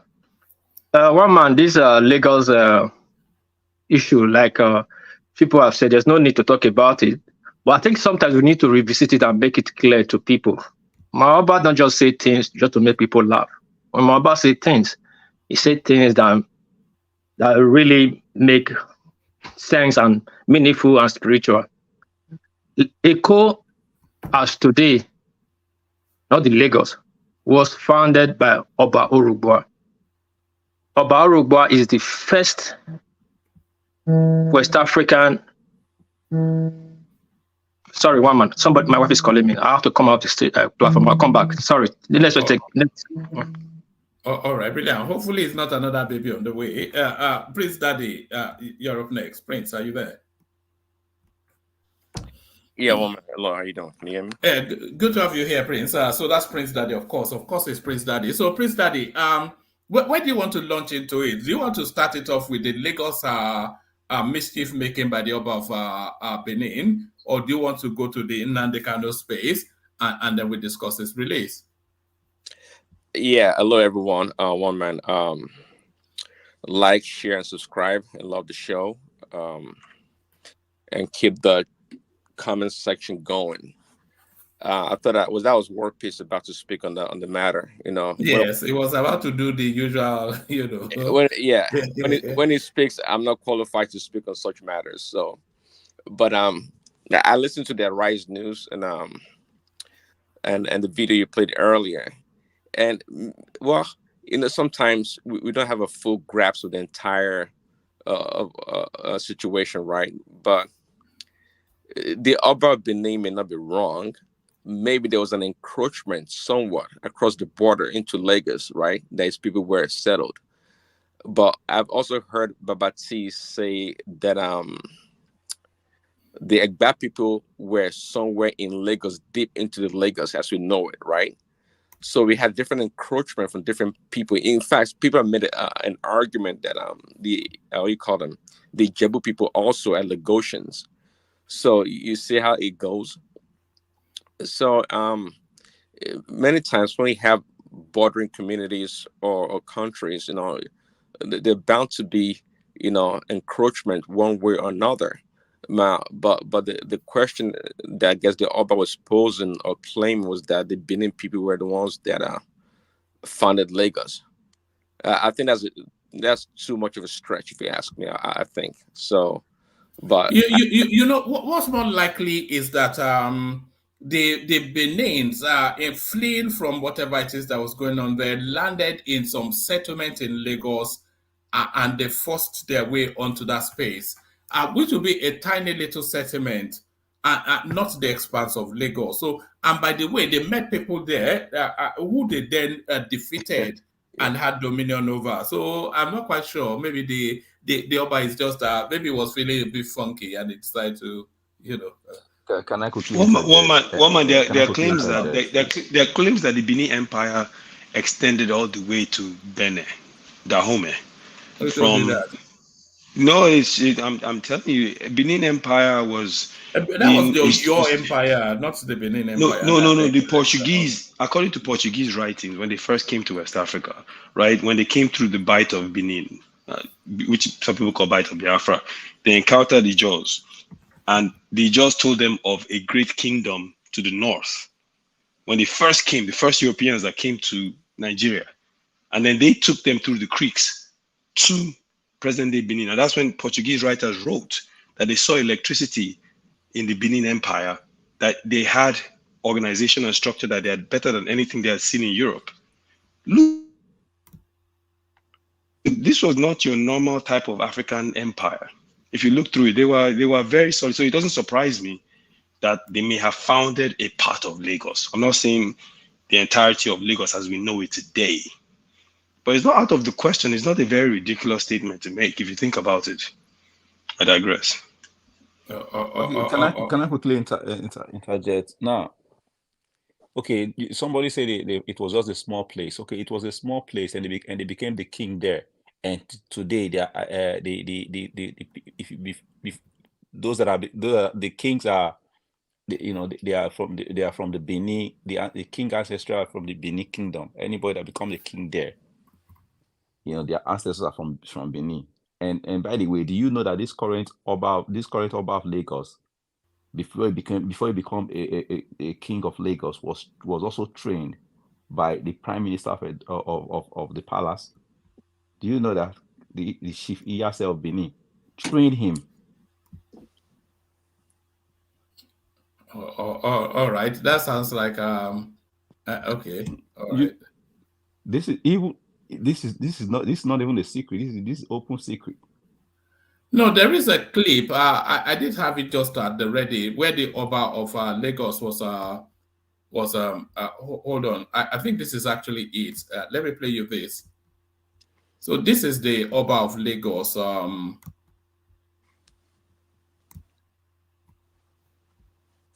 Yeah. That does not mean that Benin are the owners of Lagos.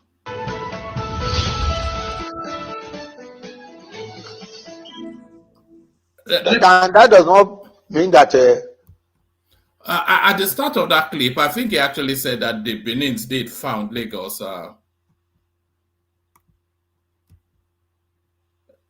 you there?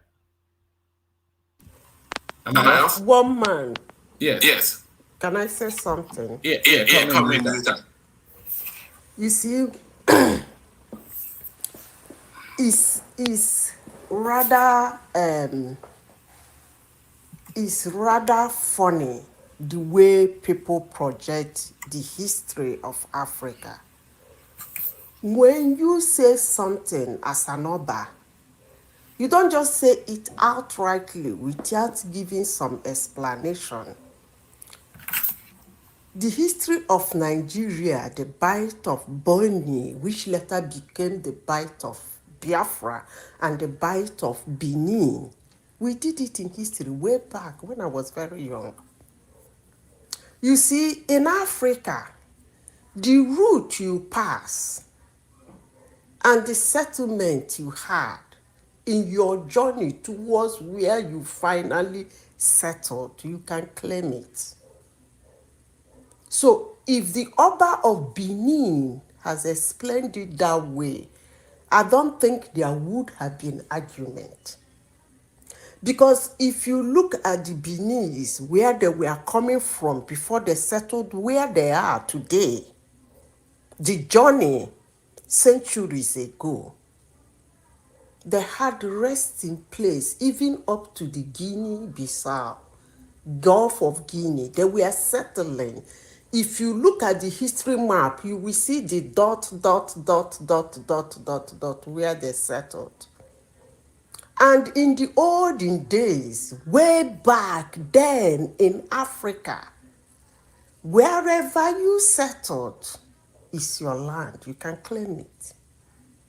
You can engulf it while you leave it to go down the road and settle another place and settle another place. So if they can explain it that way, all the rest is not only Lagos anyway. If you trace their journey to where they are today, it's not only Lagos they settled in. So somehow he's right, but he did not make the explanation clear. That's just what I want to say. Thank you. I'm here to come and make the explanation clear. I'm ready. Kulata, your explanation does not. Kulata. Oshodi. If you in the history they taught us, yes, Oshodi is a prince in Niger State. Takpa. Yeah, Oshodi Takpa. And you should know what he did before he escaped. And then what he did again before he escaped. Although some history, let me finish. Some history said he ran to Ibadan. Some history said he ran to Benin. So I don't know which one to believe. But his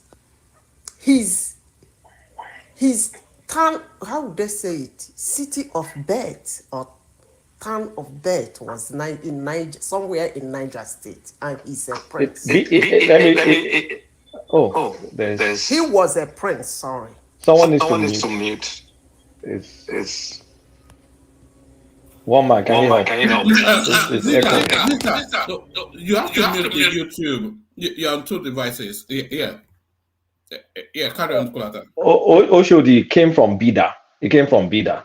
The Fulanese sacked where he lived. They killed his parents, and he was one of those slaves that got released somewhere in the southwest, and mixed a lot with Yoruba people.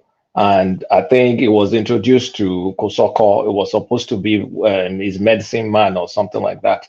The picture of the man is still, they have a real picture of the guy. He lived from 1790 or something, died in the mid 19th century. They have his real picture. Is of Nupe, is of Nupe origin, but it's very Yorubanized. And I think he rebelled against Akintoye. There's so much documentation about Oshodi. It's very, very clear where he comes from. And one of my best friends or good friends when we were in college was an Oshodi. So he too has his own part of the family history. They're from Niger, current day Niger State. The man in particular came from Bida. So let's get that Oshodi story straight. The Lagos one. Eko, Aromire was the farmer that settled in Eko. Is a what's it called? Is a Awori man. Yes, the Benin. He wasn't the first settler. Get it right. Aromire. He wasn't the first settler. Aromire was the documented first settler that had a pepper farm on what is currently Isale Eko. This is a specific location. It's not the entire Lagos. Lagos State has many places. Isale Eko. It was Aromire that first settled there. Yes, the Benin came there as they created a war camp in that location. That is very, very true. But they did not found the place. When they met people there and they created a war camp, and it's true that they created the royalty that became the Obaship. They started the Obaship, but the Obaship started. Ashikba was some Awori claim Ashikba. Some stories say it's Benin, but it started with Ashikba. Ashikba was not the first, but it was the one that the Oba bequeathed that to. I think he gave him a wife. Then they had the first Oba, which was Oba Do, which is the son of Ashikba and an Edo woman. They had Oba Do. That's considered the first one. The second one is Oba Gabaro. That's Edo origin. Then Eletu Kekere and Akinshemoyin. And then by the time it got to Ologun Kutere, the Oba before that one didn't have kids. So they used, the daughter, Erelu Kuti, of a previous Oba, married Alagba. The guy Alagba is a Babalawo from Ilesha, my own town. That's the union. The fifth Oba, Ologun Kutere, is the current lineage right now. The mom is Erelukuti Edo, but the dad is not any Oba or anything. He's a Babalawo called Alagba. And that's the current lineage right now, starting from Ologun Kutere, which was the fifth Oba, up till today. So did this start from, there was, Edo is the one that started that Obaship. Edo did not found Lagos. People were already there. Everybody has some Kulata, I indigenous. beg to disagree with you.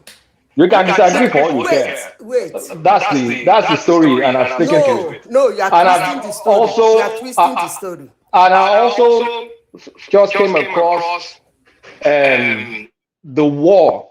This because everybody knows, documented history, that it was a war camp for Benin. And now Ilajes have their own story. Warri people have their own story. They talked about what led to the war. Apparently, I need to verify this more. I just came across it. So this one, let's just take this one with a grain of salt. Apparently, there's a place, Rational Mines area, Ilaje. There's a place called Mine. So there's an Oba in Mine that, called, I've seen spelling called Olagwe or Alagwe. If Rational Mind was there, will be able to correct me. That they were trying to kill the guy between the Benins and the Shekiris. And the man escaped. They chased him down towards all this Lagos area. The Shekiri left some men, turned back. The Oba continued. They got there, settled their war camp there. When they got there, nobody fought them. They did not fight anybody. They were in search of this Olagwe, whatever the spelling is. They were in search of this guy. They claimed that the guy ran into the water. And of course, you know the way all this history is documented. They say anybody that moves near the water drowns, some BS.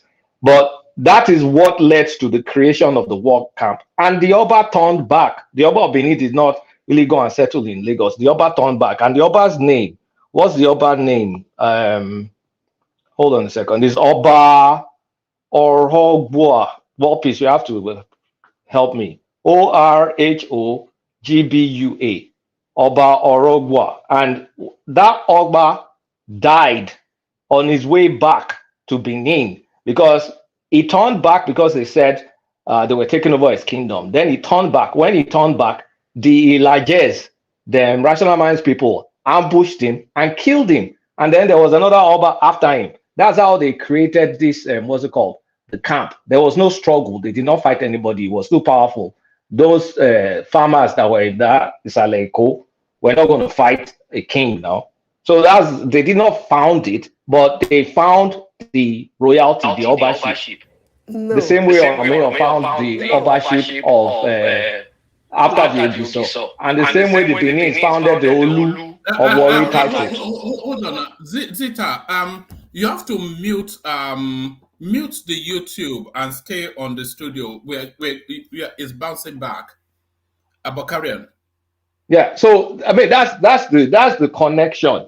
The stool, the Obaship, was set up by Oba of Benin, and Lagos paid tribute to Oba of Benin up till the time the British came, sometime 18 something. That's when they stopped it. I think it was during Kosoko that they stopped it. They even buried some Lagos kings in Benin. There's also claim too that they buried, every third Oba was buried in Ife too. I've seen it in a lot of European documentation. I'm prepared to share all those documentation, all this colonial documentation that I've read. I can share them, pick bits and pieces that's there. And you can see the statue that they found during the Benin conquest.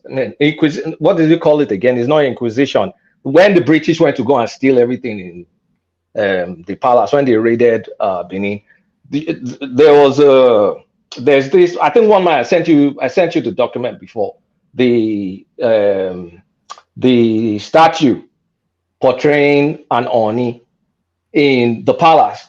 I sent it to you. I can look for it again. Well, everything is well documented. All right. I'll search for it whilst we're talking. It's going to be hard for you to search. This has been a long time ago. Yes. Hold on. Land, Kulata. But what's on our screen now? Is that the Tapa? That's the picture of the Tapa guy. That's this picture. I just wanted to show his picture. That's the picture of the Tapa guy. It's not from Benin. It's from Bida. One man, please let me come in. See, allow Klato to speak his piece. You know, sometimes when your enemy is making mistake, you allow to make the mistakes. You know, I'm not your enemy. I'm not saying you are my enemy. No, I'm not saying you're my enemy. I'm just making a reference because I just allow you to carry on that journey because I see that you try to portray whatever you think is real to you. What I've studied. Hold on again. You can study it now because you don't take time to study others because that is not what you study. It suits you. You stick with it. First of all, let me correct you. About Arugba never died. Hold on now. Please, when you're talking, I didn't target. I kept quiet. Arugba didn't die on the sea. This is the funny thing. I didn't say he died on the sea. I said he died on his way back. I said it was ambushed. Yeah. It was never ambushed. See. Wait now, he was never ambushed. How did he die? He did not die. He grew old and died. His son is Buddha. So you should just, these are the things, that blog you sent me, I was just laughing because I don't have power to start. It's not based on blog. I'm going to do my research. Hold on. Let me just lecture you a little bit. Oba Buddha is the first Sailor king raised in Lisbon. I think people don't know history about SCG. People just take the part that just history. That is just. But his father is SCG. Doesn't mean that SCG is his dad. Hold on. But that doesn't mean he did not die. When you were speaking, I did not interject you now. Since you're the bigger man, the more intelligent person. I'm not intelligent. I'm looking at history. We're looking at history. You're not looking at history. Can you just add to your knowledge and just relax? So let me speak, please, in my piece. When you were talking, at least I asked the bigger man. I didn't say anything. Even when this one tried to interject, you didn't allow him space. Continue. Okay. Urugba never died in the sea. I didn't say that. Stop repeating that. I said he died. People killed him. That's why I'm interjecting. I said he was coming back. He was coming back and he get people ambushed him. Doesn't mean he died in the sea. Now. Or you don't know it was sea. It was a sailor. Was it coming from land? I did not say what did I say. I didn't say that. It does not matter how you put it. It does not matter how you put it. That he was mining people killed him. That's what I said. It was not. First of all, there's no record to that. So history. You did not write. You guys did not have writing. Hold on, it's not your history. Why you acting like the obedient? It's Elijah history. It's not Elijah history. It is. What please? Hold on. Leave that wherever it is that he died. Carry on. Prince Daddy still has the floor, remember? But I think Paddy came in especially for this. So give us your submission. Hold on. One more, thank you. But sometimes Clutter is just trying to be, he's just changing himself. He's just clear by half. He was trying to correct that. No, how can he correct me? How can he correct me for my own history? But you said something I did not say. No. Okay, hold on. One man, hold on, please. Just listen. You said he was coming back, he was ambushed. And the question, where was he ambushed? Doesn't matter. Just carry on. No. One man. When you are coming back from Lagos, you have to pass through those states. One man. Hold on. Don't insult my intelligence. Neither insult history. Just hold on now. There's something we have to really clear now. All right. Where was he interjected? At what junction? Was he ambushed? Urita Meta. No. See. Hold on. No. One man. Don't do this. Please don't do this. With all due respect. No. Don't get sometimes when people. Now. I'm not. Listen. I wasn't there. I'm not bucking down. When Clutter was saying all kinds of nonsense about the code, I didn't say anything. I allowed him to speak. Is this one from his village? I did not say anything. Yes, speak on. Why must not go to the big so why must he not correct me? Yeah. So when I'm speaking, you should just keep quiet and let me speak. Just go to your point. Now, I'm not going to my point. I'm saying the history. You can learn or you don't want to learn. It's okay. Oba Arugba was never ambushed, by anybody. He died at old age. First of all, Oba Arugba was a Sailor king trained in Lisbon. First of all, he was a priest. Before he went to Lisbon Naval School, his name is there. Go to a museum. He lived his life, adult age, teenage life in Lisbon. When Ebaisige passed on, he was sent for to come back. He didn't want the throne. His elder brother is the abbot of Ekale. His younger brother is the Obi of Oluna. He didn't want the throne. So when he came back at the old king used to go to wars. That was this thing. Kings leased war then. When he came back, his brother advised him to go back to take the throne. Since he never grew the Benin, he didn't like it. So what he want to do? He wants to do what he do best, to stay. Now the people. That's why there's a reason I call his son. My brother is out. The people he recruited to start his journey were his own people.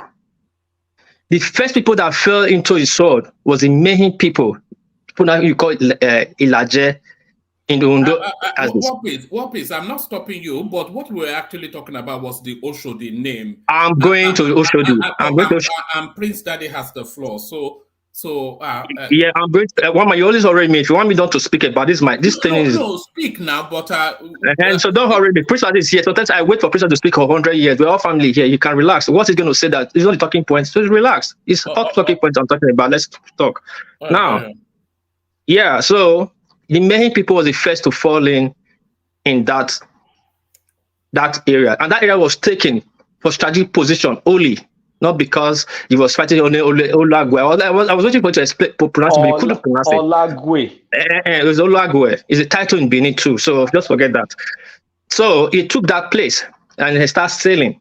Then Benin was already a mighty kingdom, inward, interland. So he needed to do something different. Because he was a king, he was a sailor, he needed to expound and go to a different world. They called the New World then.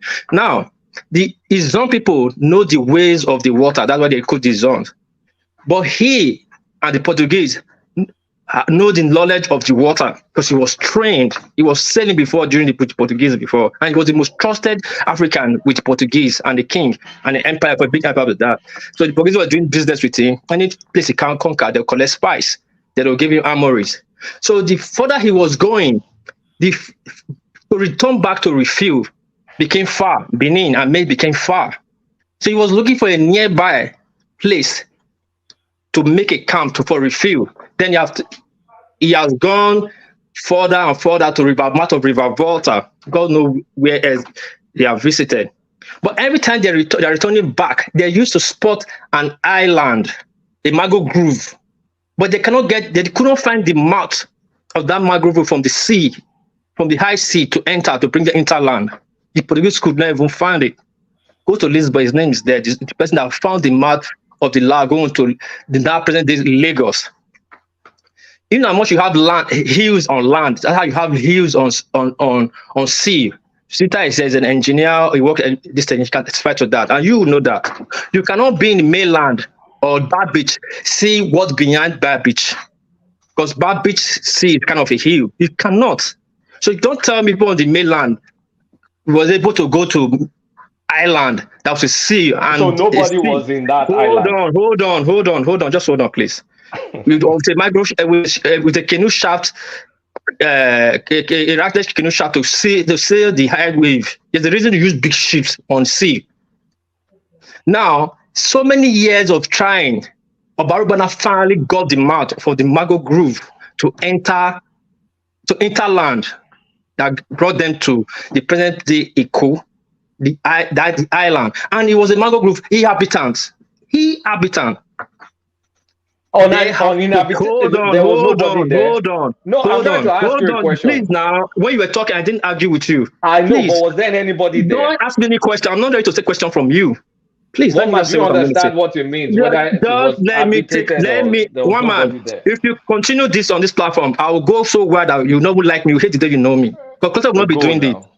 Go now. You cannot be trying to be thinking he's smart. Let me just talk. There was nobody. It's a mango grove, an island in the middle of the sea. Obaro, but the Benins. That's what the reason they say that Eliwa or the temple, the buildings, the palace have our soil.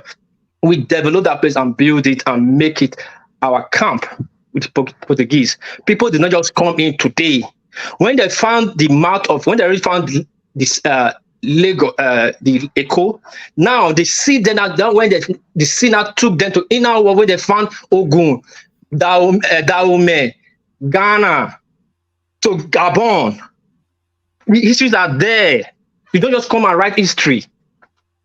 Just change it because you want to say something that will make you feel good. When Obarogba sailed from sorry, did you say they founded Gabon?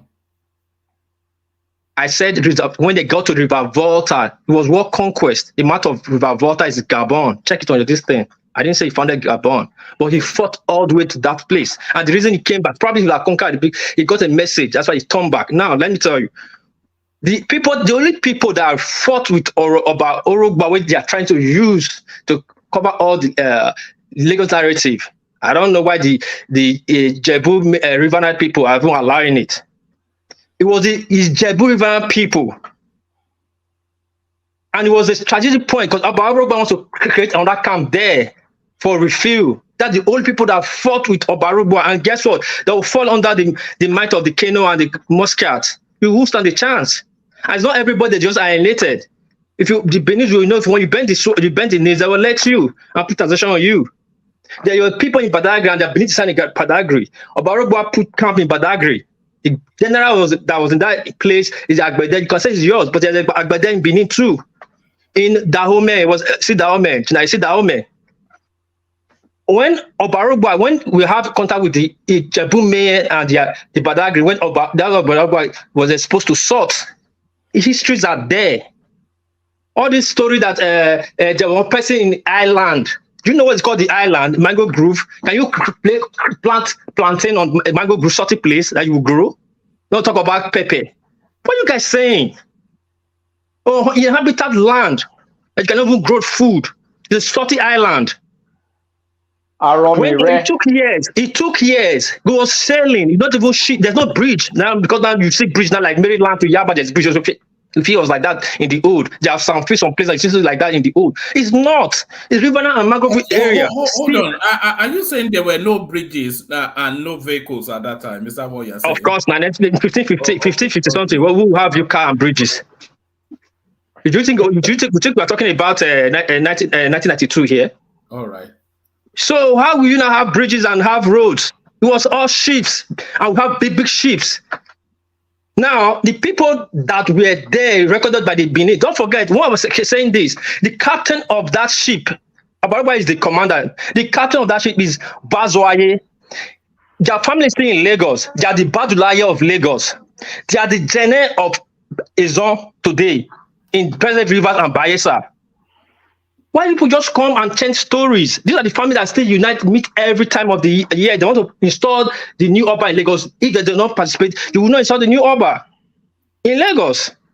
Now, the only people that resisted Obarogba was the Ijebu people. Recorded Obarogba is a learned Oba that wrote his history. Go to Lisbon, go to Benin Museum. You have his handwriting, his archive, his memos. I don't understand what you guys are just saying. I don't know what you guys are going to gain from it. Go to Lagos State University, not LASU. Go to Lagos, will help you. That will help you a lot of clutter. Just go to Lagos State University there. The history is there. Now, you're talking about this man, the Takba man. Okay, before I finish, go to the Takba man, let me round up and give it to my gentleman brother, Prince Daddy. Sorry for taking your time. When Obarogba got to, then you say for years, not a day. Obarogba didn't stay in Benin much. Because he never liked the throne. He was raised and born. He was raised and not born. He was born in Benin, but raised in Lisbon. Speak Portuguese fluently, right, and all that. So he has the history, not with artifact documented, paper documented. So I'm in British Museum. Do yourself, one man in London, do yourself a favor and go and request Obarogba archives, maritime say expedition. They will give it to you. Yeah, you go to Lisbon. Compared to, if it's different, they come to Benin Museum and Palace. I will show our own remember we have to the British could not take. The names, the people we met in Ijebu and Badag is there. You never met anybody in the Eko. It's Bush, Mangrove Grove. When he was coming back, he was sent for to come back to Benin. He was sent for. Let me tell you about Ashikba. I will go to this thing now. I will go to this guy. Hold on now, please. Hold on, one man, please. Hold on. Prince Daddy don't have to talk about that politics. No, forget. I wasn't going to Prince Daddy. I wanted to give you the backdrop of the name. No, I know this, but I read this. Don't worry about this. Now, when he was sent for, when he was coming back, the Italand that the people, our words have now established, not even the Italand, Obama found that people had started coming to trade with them. Now, when his son, he put his son there in charge, Asikpa. Asikpa means you don't leave your house. Then he came back to Benin. He now became king in Benin, ruling in Benin. When he was in Benin, a message got to him that Asikpa has died. He now sent Edo, the other son, to come and be the first Eleko of Eko. Eleko means Eleko Obo, that I put in your hand. What you call Eleko today? Eleko Obo. Now send the Badulai and some other chiefs, the white cap chiefs, that to go and install him to do the necessary right. That's why you see here, Ben. This guy is holding out any other holds. I don't know where people are getting this story from. And then from Benin to Lagos State was about 15 days. It's by ship, not land traveling. There was no route then on ground. Then he came back, he ruled his time, he passed on, and his son, Hengbuda, took the throne. Now, this guy you're talking about, Camera was founded in the late, Camera was actually founded in 1822. Check it out. So how can you now bring the man that said he was born in Bida 70 something in this picture? He died in 1868. He died in 1868. He was born 17 what? He died in 1860. So listen, if his name is Oshodi, I'm not going to argue. Listen, just listen, please. If his name is Oshodi, I'm not coming here to argue his name with him. We have Oshodi in Benin more than 1,000 years before now. It's possible. No, it's still, just hold on. Just hold on. Just hold on. Just hold on. Hold on 1 microsecond. Hold on, Kulata. Landuji Oshodi. Landuji Oshodi, known as Oshodi Takwa, was a powerful chief and war minister of the King Kosoko of Lagos. Oshodi Takwa was born in 1780 to a Nupe royal family, though he was recorded by some colonial sources to be of Egba origin, apparently due to, pardon me, his early Yorubanization. There has also been an account that Oshodi was a Takwa former slave in the court of the Lagos king, and then he goes on to give the name of the king. So, as the name Oshodi, it came from the Nupe region, which is what we now know as Niger State. They still have it in the Nupe region. Listen, one man. King is a wrong word to use. Plata is stating that Oshodi, the name came from it's from Niger State. Hold on. You said the name originated from Niger State. They raided Benin in 19th century. That's why we have Oshodi in Benin. You know that Let's even speak history. Hold on. You know that the Nupe people sacked Auchi. You know that, Nupe people never sack Auchi. They sacked Auchi. Nupe people never sack Auchi. Oh my God. You guys, I'm tired. No, listen, one man, it's funny when they raided Northern Edo. They never raided Auchi. Oh. If you want to hear this history, I will tell you the history. And if you don't want to hear it, you want to hear it from. I don't want to hear it. Because the history people like to hear or to say is the history that would dissect one person and put the other one above. Anything that will bring the person down. That's what you're looking for. But you want to listen. You want to listen. You want to hear what actually happened if there was any Nupe that Rasak Auchi. Do you want to even bring controversial history? What about Ibadan harassing Benin City? Ibadan never harassed any Benin City. What? Ibadan. Even Ogedengbe was begged not to come and terrorize Benin. Listen, and you have Ogedengbe siblings all over those states till today.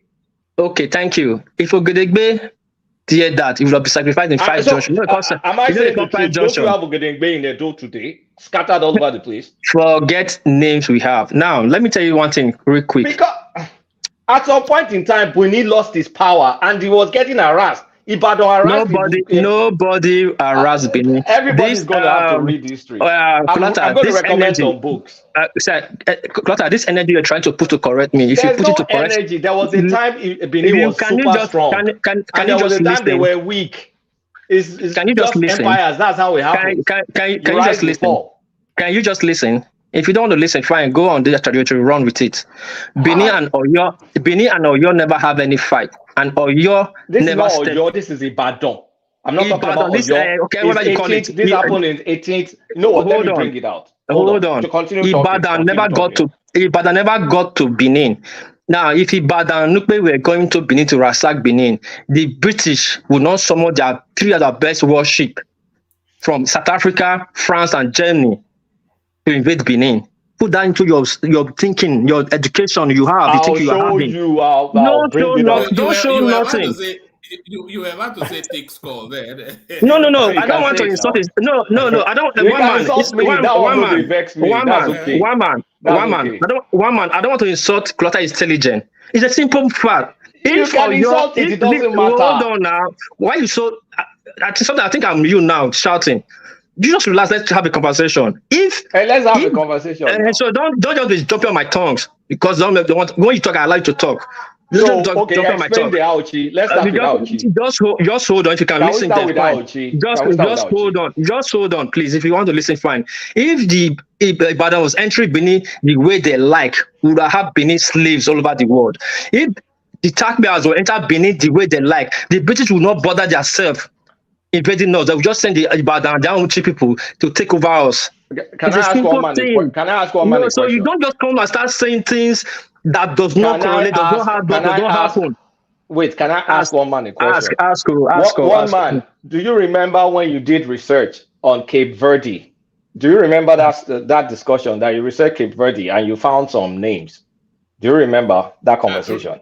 Yeah, remind us. We've had. I think you went. I said something. Then you went to research Cape Verde and you found a lot of slaves from Edo origin. Oh, of course, yes. I mean, I just didn't want to push back on that because I wanted. I was on the platform. There were those slaves all over.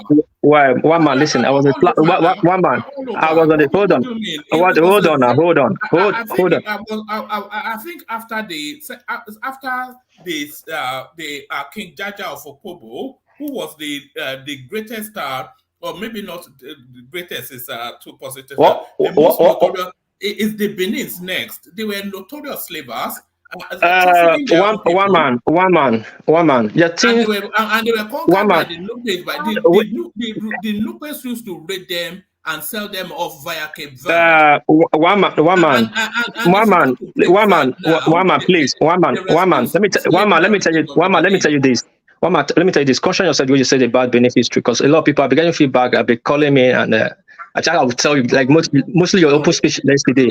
Most people find you offensive. Hold on, one man. Hold on. Your open speech yesterday, many people find it offended. Also, my uncle, they called me because they know I'm the only person coming to the show. What opening speech? The nonsense you were saying about what was the Benin people talking about nonsense about Lagos? What the Oba doing there shouting? They don't find it funny at all. They called me yesterday. I talked for hours. Actually, they demand so many things, but I said, don't worry, it's just remarks. And I'll talk to him on the show. So they're listening what I'm telling you now. Anyway, caution, please, when you talk about some history, don't emphasize on what you don't know too much. Not everything on book you'll run after. Now, let me tell you on that thing again. Benin were never so into slavery, and Benin never so slave. The few Benin descendants, but Benin was a concept. The people in our body in the Benin were called Benin. Yes, few of them could have been captured, so we took slavery, fine. But not the Benin city today. You see, Robodeta, Okbe, that's why you don't see them in slaves, in their DNA, their names is not. Now, Angola, before now, I think Clotta would like to research things, but we leave the other part. Benin was a sovereign empire. Benin was among the 4 empires that recognized Brazil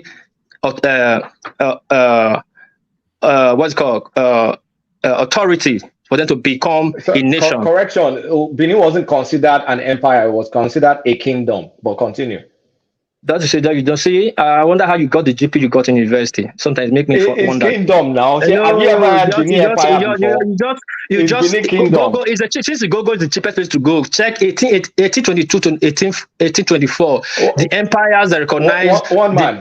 I posted an academic journal in your state. You will see Nupe invasion Nupe invasion in Auchi 1860. Etsako people. Can you just Google the first? It's an academic paper. It's an academic journal. Hold on. Since you like Google, can you Google the first folk nation sovereign kingdom that recognized Brazil sovereignty? Can you Google it? 1822 to 18. I'll do that 1824. Brazil I call the first four name. So what's that? All right, you were referencing Unilag earlier on, so this academic paper is from Unilag. This is invasion. Impact of Nupe invasion. Hold on. This thing hold on. Listen. Hold on. Benin was a sovereign empire. Recognized. Before you hold on, man. One man. Wait now. I'll come to this. Why don't you hold on? So do you want to acknowledge because he said that the Anupes that they raided and sacked Auchi, you said they didn't. So he has now gone to produce an academic paper which tells us categorically that they did. They did not, one man. All right. God. Why are you arguing? Well, in my days in my school, and somebody have presented this thing, in my days in my school, public administration and government, you study 101. And the lecturer that came and said, when the Portuguese came to Benin, they sacked the kingdom. And those things that everybody screamed. Where was the guy from? It didn't happen, sir. The Benin and the Portuguese were allied. It was the British that came in 1897. So now, if I publish the same stuff in paper tomorrow in Edo State University, as my thesis, you say, go print it out. So see, Portuguese sack Benin. I said it did not happen. I'm a Benin man. Any Benin man can tell you too. That's nobody's arguing whether Portuguese sack Benin. Listen now. Hold on now. How can you just? Why you guys so fascinated about? Hold on now. Okay, continue. Let it be conversational, please. How did Islam come into Auchi? Yeah, I'll tell you. Islam came to Auchi in 1820 by preaching. Yeah. I'm telling you, the guy that brought Islam, his name is Muhammad. The converted name was Muhammadu. That's why we have Momo. It never became Momo because Momo in Auchi means Muhammad. It was by preaching. Yes. Now, let's tell you how some... The Nupes brought Nupes did not start. Listen, let me tell you now. Igala and Isako are boundaries. Igala. Now, we had a war in 1515, when the birth of Isako was bettered. It's called Agani Bode. That is, in Benin, means let's stay and watch the road. So there was always an influx of new people coming in Benin. There are Igala people in Benin, there are Benin people in Igala till today. So the Islam has already been there, not by conquest. Now, when the Igala people came down, that would have stopped article, but here I believe Clatter know that. They almost took Benin in half. They took some king. That's what you see in Ishan land. You see some king bearing is Zaiki. Benin have to defend.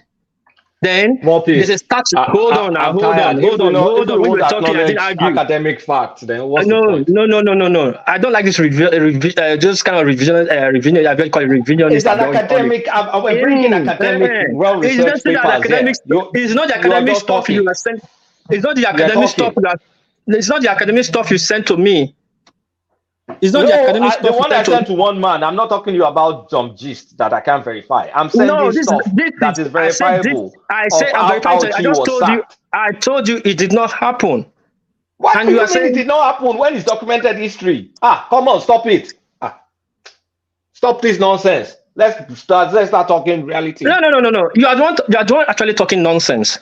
because you have not talked about you're not talking about the slavery. You're not emphasizing on your slave raiding or you and Oshun. You are emphasizing what did happen in Benin. We're talking about specific. No, You're talking I'm all over telling the you, place. it did not. Stick to one topic. I'm telling you, You're just which part talking of from left to right. which We're part talking of about which a specific. which now which part of which part of which part? Hold on. We're just looping around in circles now.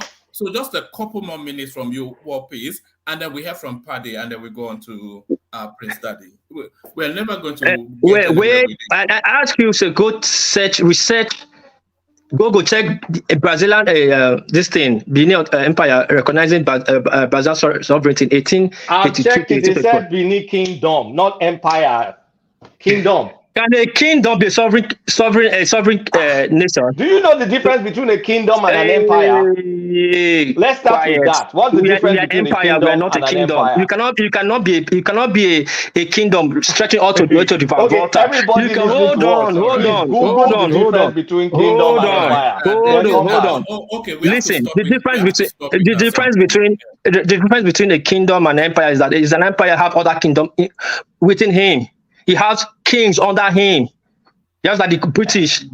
What are you talking about? If you are a kingdom, how can you be giving sovereignty to somebody in South America? I just read what you said. You don't just anything. Let me tell you. Hold on now. One man, let me say this.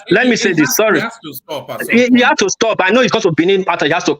But you're talking about. No. One man, I find it offensive, and I always keep quiet. No, I can't. When people are talking about your history, I don't talk anything about it. Clutter is insulting me. The Benin, listen. Hey, what piece? Kulata. It was called. People refer to it as the Benin Kingdom, but historians have also said it's also known as the Benin Empire. Empire. It's not an either or matter. I don't understand what the fuss is about. Benin Kingdom. No, let me say. But also when I will take Kulata, can a kingdom give authority to another sovereignty to become a sovereignty?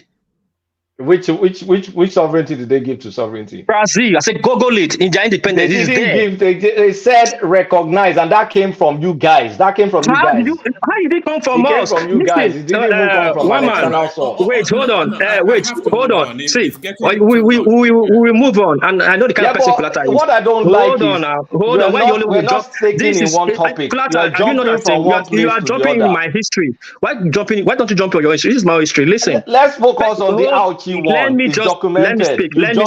Kingdom versus this versus that. Let's focus on the Lagos one. You are jumping to I'll come to Lagos. I'll talk about Lagos if you like. What are we talking about? Hold on. One man. If you guys let me speak. Hold on. Just a couple more minutes and then we must move on. We've been on it for 1 hour. Yeah. Thank you, one man. I think I keep stepping on my tongue and want to make me just to push his this thing to make me not to say what I'm going to say, but I'll still say it. If it be not a sovereign nation, we cannot give Brazil. Pele died not too long here. Their president sent their ambassador to Benin. He's on everywhere. He came to Benin to give the honor to Oba of Benin for the burial of Pele. Hold on, please. I know somebody else to say something. And I was saying, he came, and the Brazilian ambassador said it again. The Benin and Brazil have a strong tie because Benin is one of the people that gave them recognition for them to have their sovereignty. America, Argentina, Benin, and other people that gave them that right to become a nation. And Kulata is here jumping up and down, like thinking that he's copying Google. Let me read something to you guys, please. This is from wait. Let me just read it. I haven't said anything. Hold on. I haven't said anything. Let me just read this to you. Hold on. No. Let me read this to you, please. Let me just read this to Before you. you read what you're going to read, you will read it. Okay. You will read it. I want to just reiterate one thing. We need to have a focused conversation, right? We first started with the history of Lagos. We need to we stay there, we flesh it out. We talked about Oshodi Tapa, flesh it out. But when we're jumping from one place, Brazil, upper Volta, lower Volta, it's not making any sense. What's the point of that conversation? It's not focused conversation. Okay, I just want to. Sorry, my eyes on. Before that readout, what you're looking at in the background is the Oni of Ife addressing the Brazilian parliament. So I'm not quite sure what the association with Benin is, but we know what the association with the Oni is. But carry on, Izon. Okay. When I was a child growing up, before we had Google and the likes, I used to sneak into my father's library to read Encyclopedia Britannica, right? And this was something that I've always grown up to respect. So according to Encyclopedia Britannica, right, they were talking about Ewuare the Great, who reigned from 1440 to 1480. He was described as a great warrior and a magician, and he established hereditary succession to the throne and vastly expanded the territory of Benin Kingdom, which by the mid-16th century extended from the Niger River Delta, which is Niger Delta, to the east to what is now known as Lagos in the west. Lagos was in fact founded by a Benin army and continued to pay tribute to the Oba of Benin until the end of the 19th century. Which is what I said. This is Encyclopedia Britannica. That's exactly what I said. All right, so I don't know if that puts a nail on it. That's not what you said. That's what I said. I said it's not a matter of the ownership was started let me loud now. by Benin. It's not a matter of shout. And they paid tributaries. What did you say that they did not say? This is the matter of... Hold on. No. I want to hear from Paddy. Let's hear from Paddy. Paddy, come in. Thank you very much, Woodman. That was quite. That was an experience, wasn't it? Yes, it was.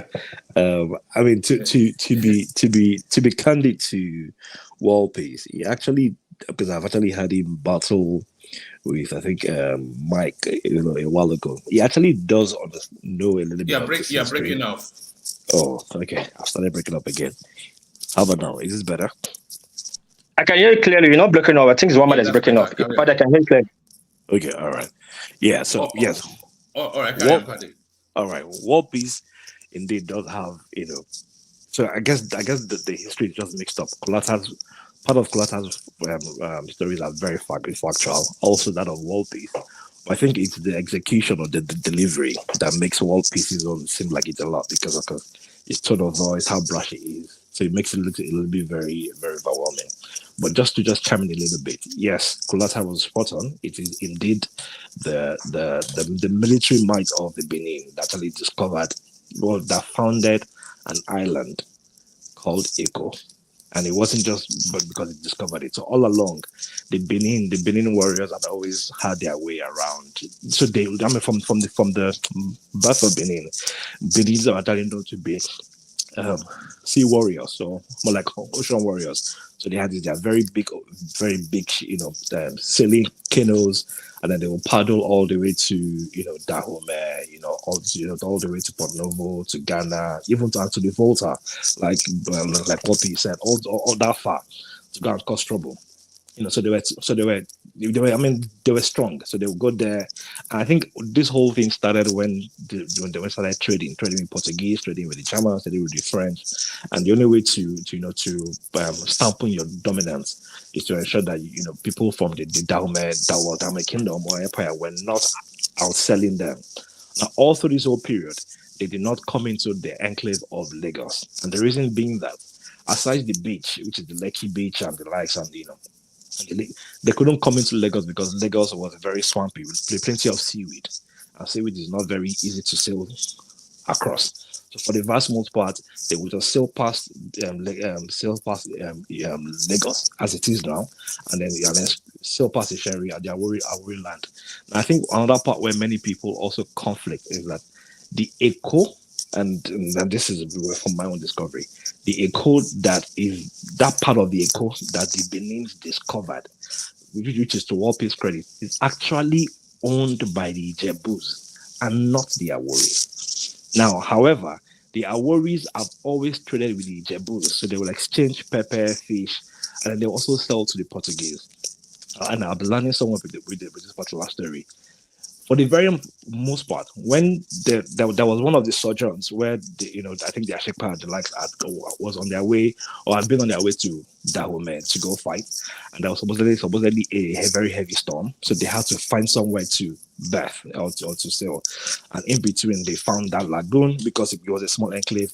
They were able to sail through and then found that echo where they settled in.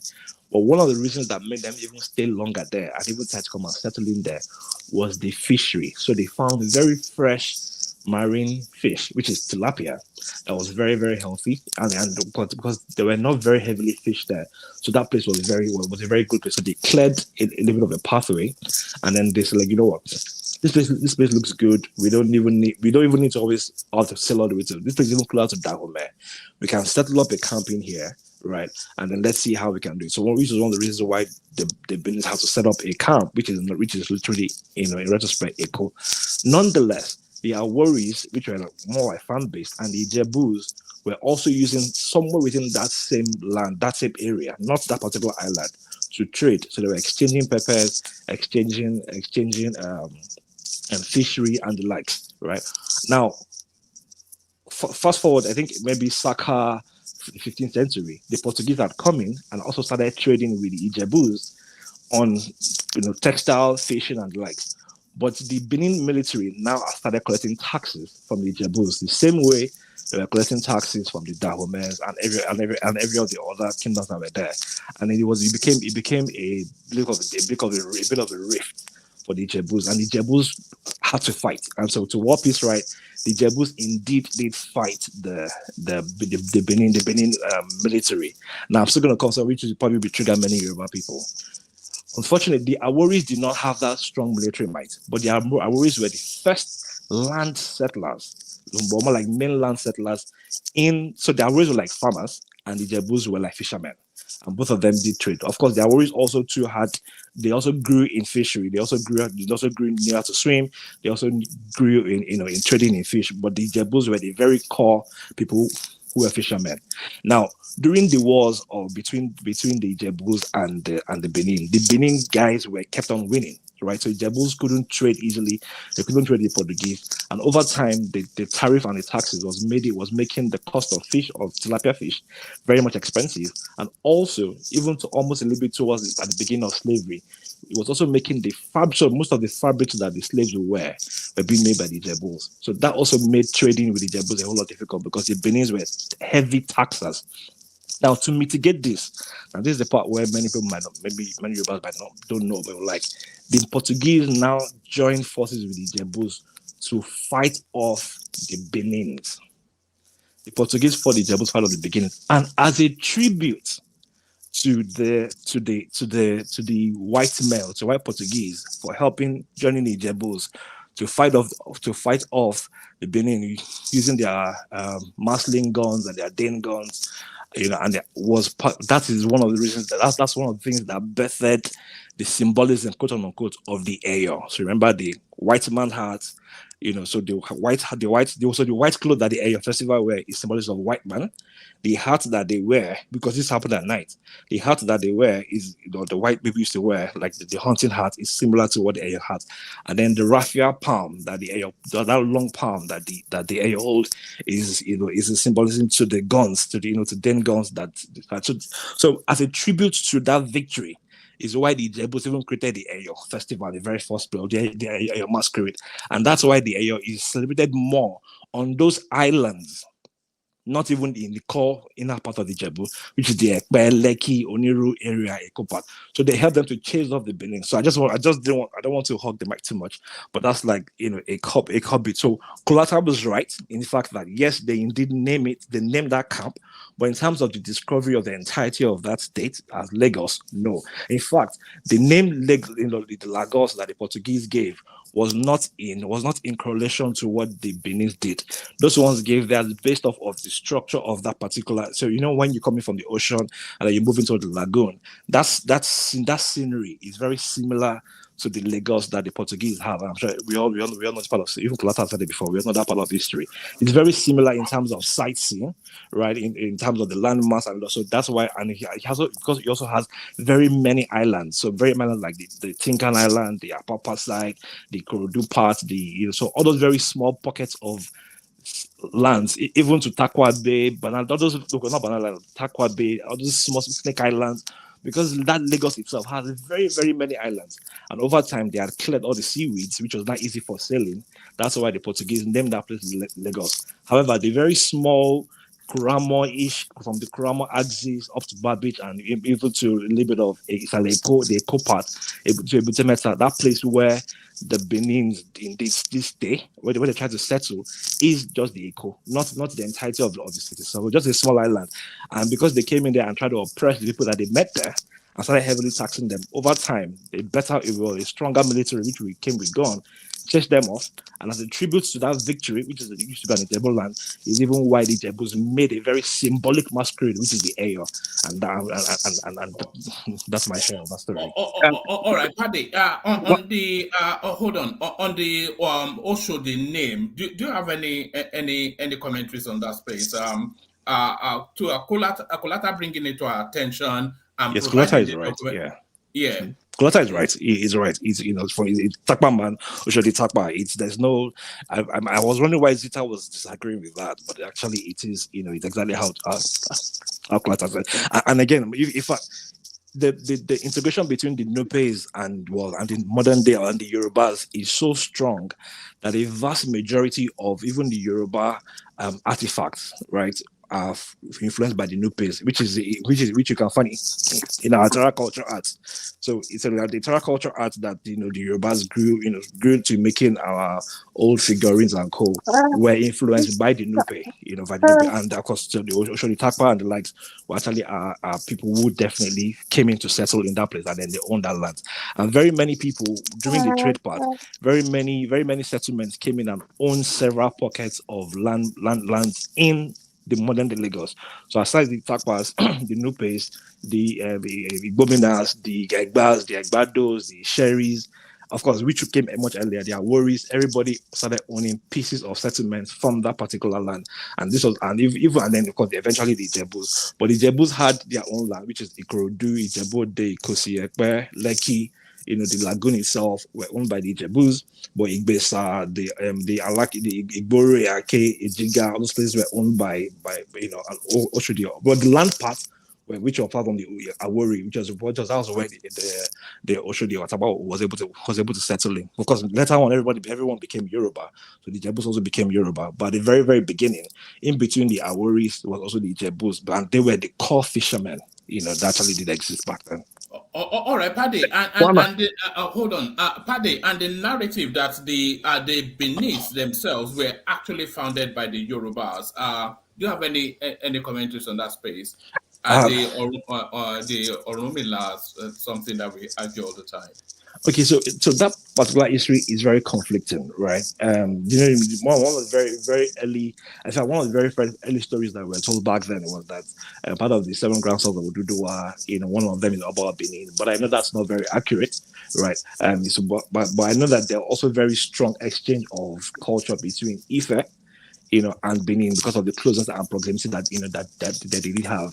And also, I think one other thing that maybe I don't want to very get involved is that because we all come from that Niger-Volta confluence itself, there's also very many cross-cultural naming and similarities that we do have, and which is where I struggle with many of the Benins is that.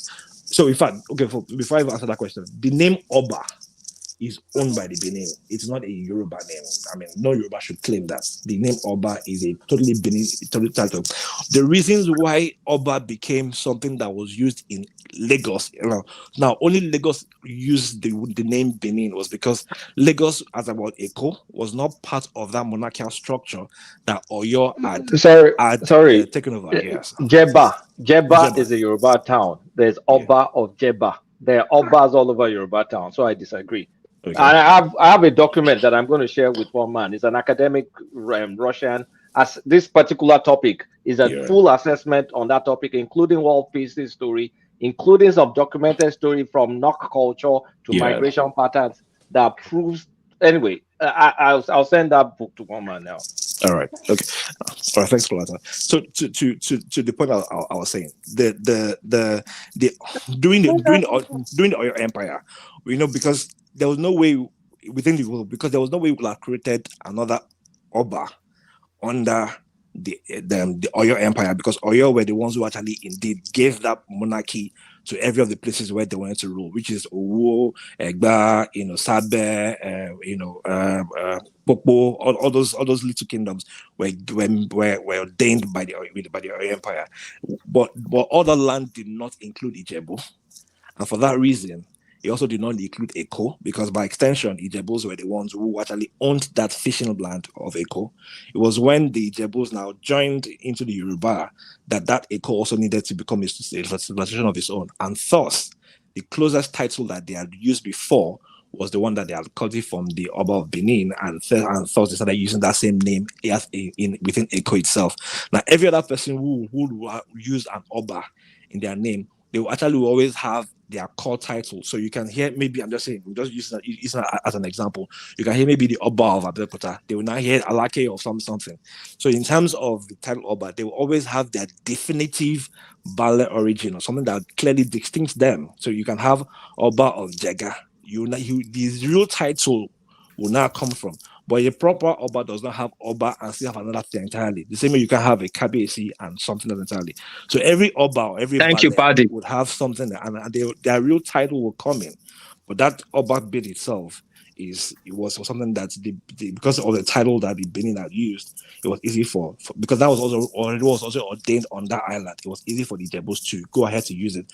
But when the Ijebus became part of Yoruba, then that was when the Awujale and co started, taking over. So that's when they had their own Awujale, which is actually a much more stronger Yoruba name. So Yoruba's name based off of, and if you look at the name, those names are always very, very intricate into how the Yoruba pantheon named all their monarchs. Paddy, please, Paddy, sorry, my issue with Kolata is this. Maybe I might say my history because every history is biased, which is well-known fact. But I will not rewrite your history. That's one thing I will not do, and I will not allow you to write my history. True or false? Okay, so here's the thing. Hold on. I'm asking a question. Then we'll go to. I just want a simple question, the leading question. True or false? Agreeable. It's agreeable. Okay, now my point with Kolata. Look at this idea. What are people? True or false? It's agreeable. Why will you have problems? Hold on. You wear a cravat. I bet you wear a cravat. You wear a cravat. You sound like you wear a cravat. Okay, now, Paddy, the problem I have with Kolata is this. People are trying to rewrite history of the Eko himself and what they bring up. Why I did not really stay on that Eko issue, because his narration have defeated his purpose, because he said Obarogba was ambushed. It never happened. He got ambushed. He died when he got back. Yes, I didn't say C now. I never said listen. Yeah, I never said C. I said he got ambushed. In that alone, defeat the purpose of your history, because it never happened. Yeah, that's what I'm saying. That's why I dropped it. That's why I didn't emphasize on it. But now let me see. Hold on now, please. Now. I agree. Wait, hold on. Paddy. Yeah. A found land and a conquered land. Please tell me two different. The word. This is so found can always be used even continuous tense. So you can found the land that people already live there, but within your own space of people, you are the first to found that land. And I'll give a clear example. Mungo Park. Mungo Park did say it was the first to found or discover. That was the example in my head. Exactly. It was the first to found and discover, but that's in his own journal to his own fellow, Scottish people, right? Or however it is. But it didn't change the fact that people are dead. The same way, when I found the one-man show, it didn't mean that the show wasn't existing. It just meant that in my own circle of friends, I was the first person to found the show. Now, I can found somewhere and also decide to conquer that place. That's a totally different thing entirely.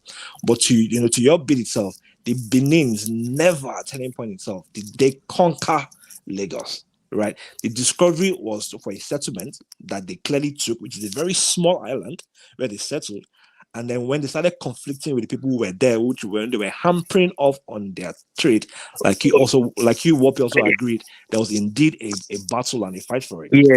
Yes. And then when the Jebus couldn't win, they used the Portuguese and then they chased away the Hold on, please, Paddy, can you hold on there, please? Now the problem is this. People always bring the Italian history added to the island. I said when Benin started moving out from the island, just expansion, clearing the seaweed that allowed them to sail to the mainland at the other scheme area. That when they encountered people on the land, right? And our history, written, documented from Urugba, the people who fought are the Jebu Riverine people who resisted.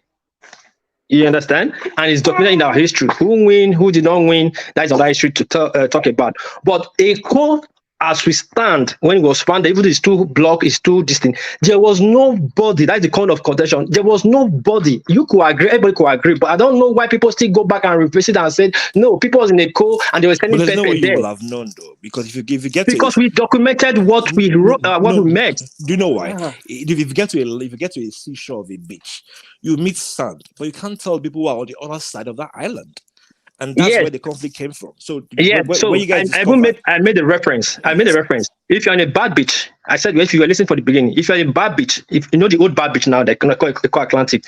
If you are standing on the bad beach, can you see it beyond? no, we know you can't now.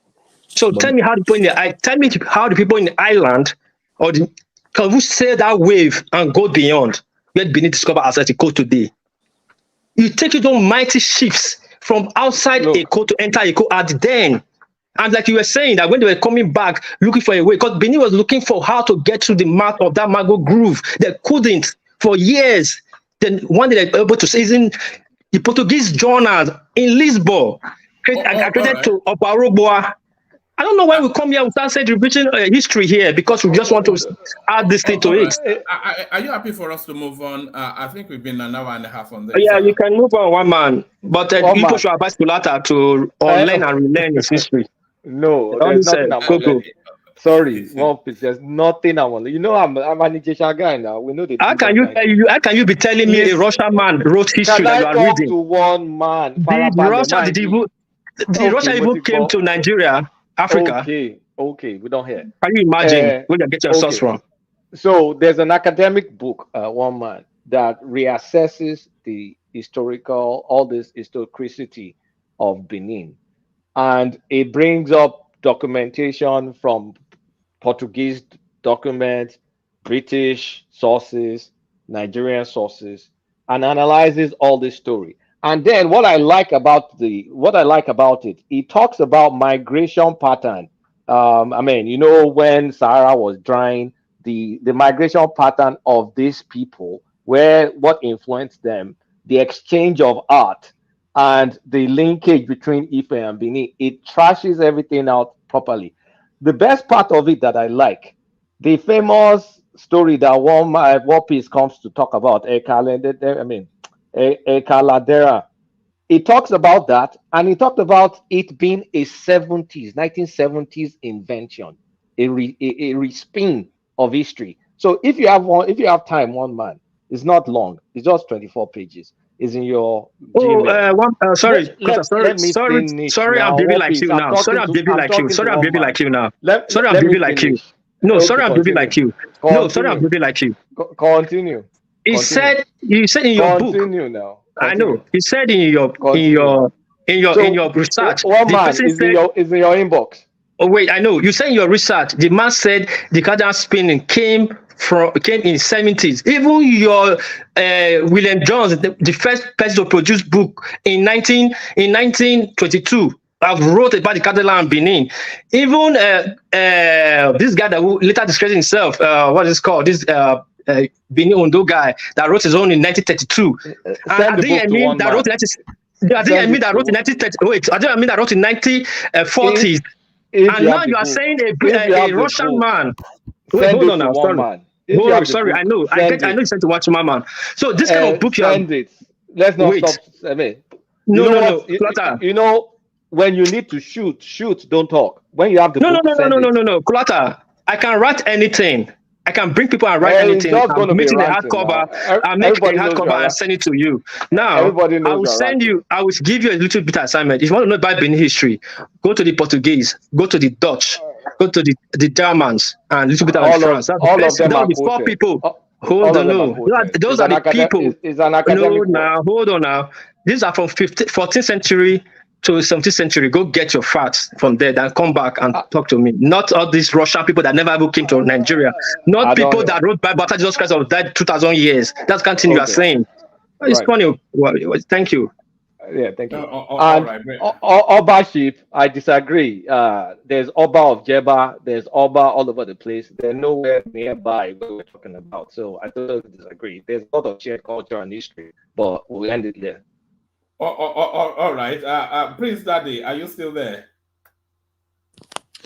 Yeah. I'm here, one man. All right. See what you started, though. See, you see all the Start. while but there it is. I'm going to clip that off and put it up as a standalone video. Therefore, yes, that should clip off. But do you still want to continue on that space, or do you want me to just move you away completely? Oh no, I have nothing else to add. Yes, that's been thoroughly trashed out with academic papers and Uh-huh. passion. Go to Nnamdi Kanu. Ohaneze Ndigbo begs Tinubu to release Nnamdi Kanu as Christmas gifts to Christians. So, yes, release Nnamdi Kanu, yes, of course. But how is it a Christmas Christ to create? What has the Christian bit got to do with it? Why not? Anytime they can use an opportunity to try to release Nnamdi Kanu, why not? It's a Christmas. If it doesn't work for this Christmas, we wait for Easter gift, So we keep kicking it down there. Are you a release Nnamdi Kanu proponent, or are you is too much of a security risk, let him rot in jail proponent?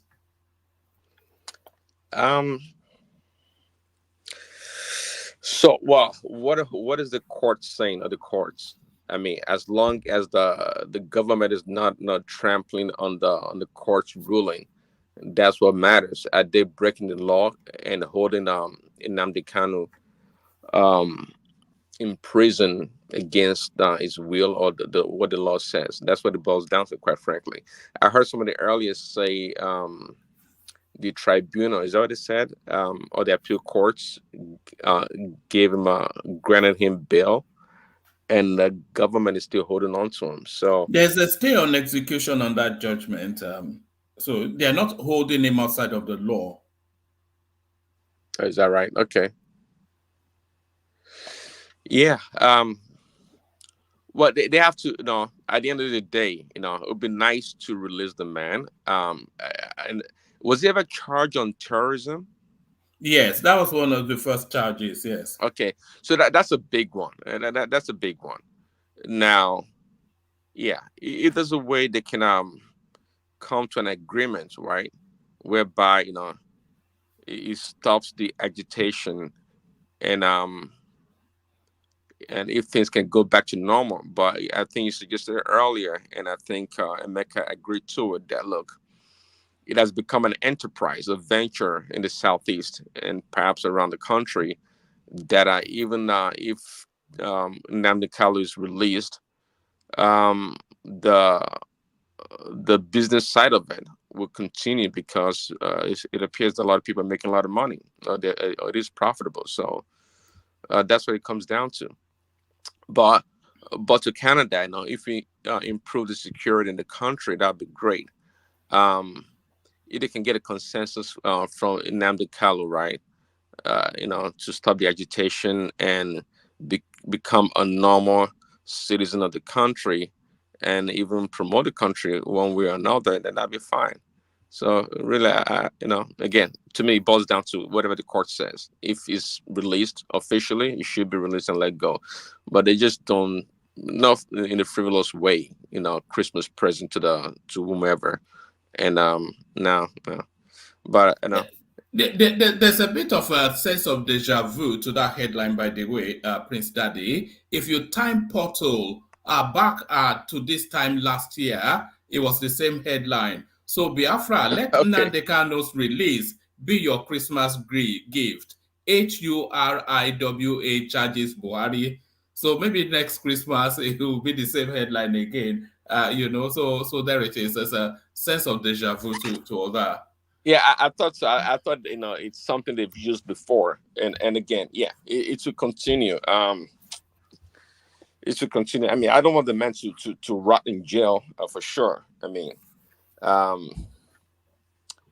yeah, it's a little bit convoluted for me when it comes to Nnamdi Kanu. I don't want him to rot in jail or not pie in jail, but I think he is a smart man. He knows perhaps the offer it can give the government that they can refuse. They'll allow him to leave the prison. Yeah, I think he knows. So they should they should work something out. If your highness can help them, that is great. But they should work something out. Um, that's the reason why Buhari did not release him, right? And so there comes Tinubu thinking, oh, if he does it now, it will appease the Southeasterners or their leaders or the people there, and stop the stay at home um, protests and all this sort of stuff. I don't know. I really don't know. If it helps, great. But again, it may be far too long with the enterprise that's going on with this Nnamdi Kanu thing. Of course, right now, I think we already have his replacement, right? In that Samuel Ekpa, right? It is the new guy. So Why are they releasing him for Christmas anyway? I thought Nnamdi Kanu was a Jew. Did he not turn to Judaism? So what's Christmas got to do with that? Oh man! Remember when he was wearing that Jewish I don't want to butcher it, what they wear on their head, and then he went to Jerusalem, to start banging his head on the wall and all of that sort of, and he declared himself a Jew. Yeah, it can be a Jew, a Muslim, or whatever it chooses to be. That is fine. Nobody's against him. But yeah, it needs to know. It was nice that they took the case seriously. Quite frankly, the government. I mean, so. But how long has he been in jail now? About 4 years. It's going on 3 years. For 4 years. Yes. Yeah, Do you think they would have broken his will by now? It depends on what condition they have him in jail. I mean, if every day or every other day they torture him, yeah. But if they just put him in jail and just let him be there in a really bad condition, right? Over time, he may get used to it, becomes his lifestyle. But if they go in there and break his back and legs and do all kind of stuff to him, like they did waterboarding in Guantanamo Bay against the terrorist Al Qaeda, right? No, they could break his spirit by just keeping him in solitary confinement. Then it will just be contending with his mind. Yeah. I mean, that's part of it. I mean, they know how to do it. They know how to torture people. So I don't think they really torture him. Actually, I just think he's just in a really tough condition in jail, right? But trust me, either way like really torturing him, harshly, right? I think his lawyer would have come out. They would have, instead of him coming out being, pouncing up and down, he probably would have be more serious about getting him out of jail at any condition or agreement. So, yeah. All right, brilliant. And to the next headline, Inec needs to be unbundled. So this is at Jega speaking at to the converted, as far as I'm concerned, because I'm on board with that. What says you, Prince?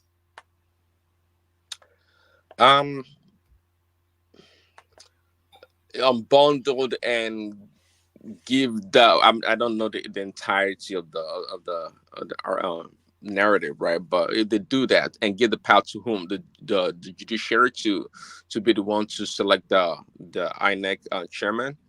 I was responding earlier to Dr. Nan, I think that is called on the comment section, and I give him an example of in the state of Arizona, right? In this past election for the governorship election, right? The person in charge of the electoral what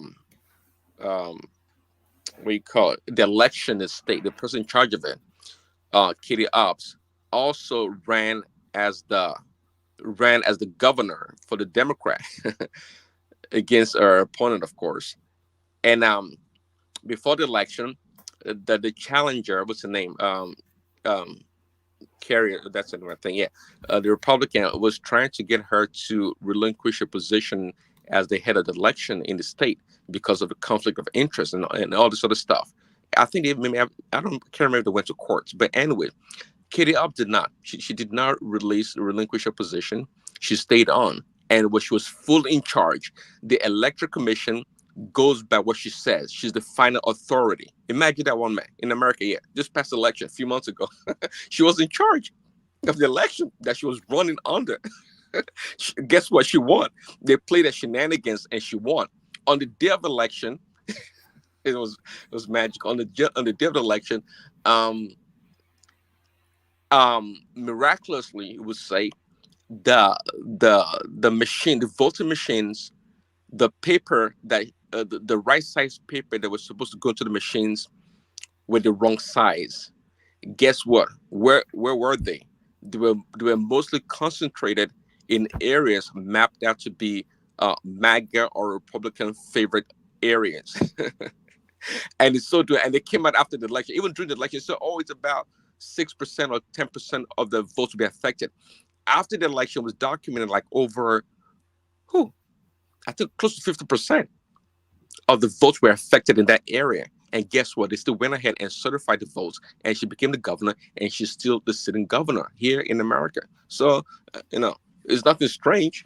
I mean, in every state in America, it's localized. The election is localized on the state level and on the federal level. Okay, we all don't have the same ballots. It's not like centralized as it is in Nigeria, right? By Inec, it's all different ballots and all kind of rules guiding the election.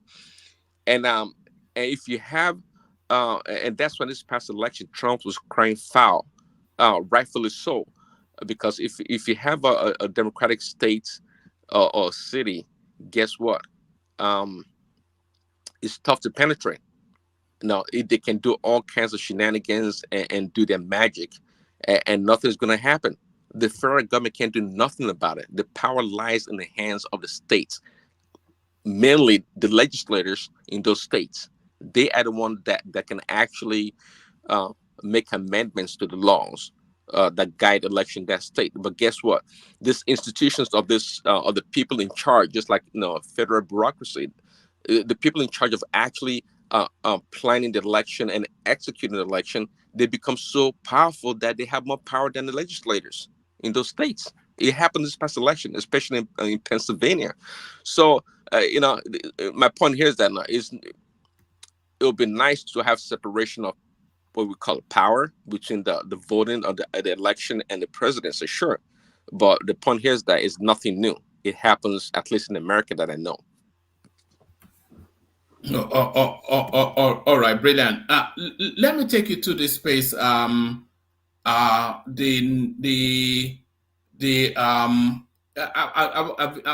always want to call him the home office guy, but because that's the equivalent in this country. Tunji Ojo, automation of passport applications 99% done. International airports to get e-gates by February the 2024. So that this is now Nigeria finally being frog marched into the 21st century. Yeah, I saw that guy. It was a month or so ago on the Rice television, and it looks like a man, not just the CEO that sits in his office and has no clue about what goes on the shop floor or on the manufacturing in the manufacturing plants. He actually knows what is going on. He's a hands-on kind of a leader. So I saw the way he explained what was going on. You can tell that this guy knows is abreast of every move going on in his ministry. So he's doing a wonderful job. I think I heard earlier when you played the video, somebody said, "Oh yeah, it was him that was recounting an event," and they said, "Look, the reason why there's a delay for 2 weeks was because you didn't want to compromise, I guess, security and expediency, which is great." So the guy is, I mean, the way he sounds like a pretty young guy, right? It sounds like your what do you call it? Modern day, leader. He looks relatively young, doesn't he? Yeah. Yeah, in government. I mean, the guy sounds like it sounds like somebody that has a solid. It sounds like from abroad, sort of a guy. Yeah. his approach is like more like a business approach, like a private person, like a CEO, not like a government bureaucrat. It's like a CEO that sees a problem and is using all the tools and resources to address the problem and get solution. That's what we need. We need more of this guy that think like that. I mean, that's the way I see him approaching it. And it's along the way, it's all about deliverables, and it's taking responsibility along the way, being abreast of the challenges that he faces. I think it's a great plus, a great selection by Tinubu or whomever suggested this guy to him. All right, brilliant. This next headline shocked me. Nigerian youths paid 5.1 billion. That's not million or $billion to move to the UK. That's not over a course of a decade, but in just 1 year. So, what are you then making of the expense of this Japan narrative? Yeah, it said, just to UK. What about to Canada? What about to America? And mind you, other places around the world, perhaps Russia, Ukraine. Well, maybe not Ukraine right now. What about Cyprus? They have we can easily double that amount. So yes, why not? $10 billion really for education. That's capital flight out of the economy, by the way. That money leaves Nigeria into other economies. Yeah, that's quite interesting, really. It's just an outflow of funds, money from the country capital to other economies. And these people, this especially the British people, I think they know the value of the students coming from Africa, especially Nigeria, that they bring a lot of money into the economy. And they find ways, to promote and continue to, siphon the money from the country. What do we do? It's a shame. I mean, I don't have problems with people going overseas, of course, to learn new things. Guess what? The Chinese do it. The Japanese did it for many years before they became great.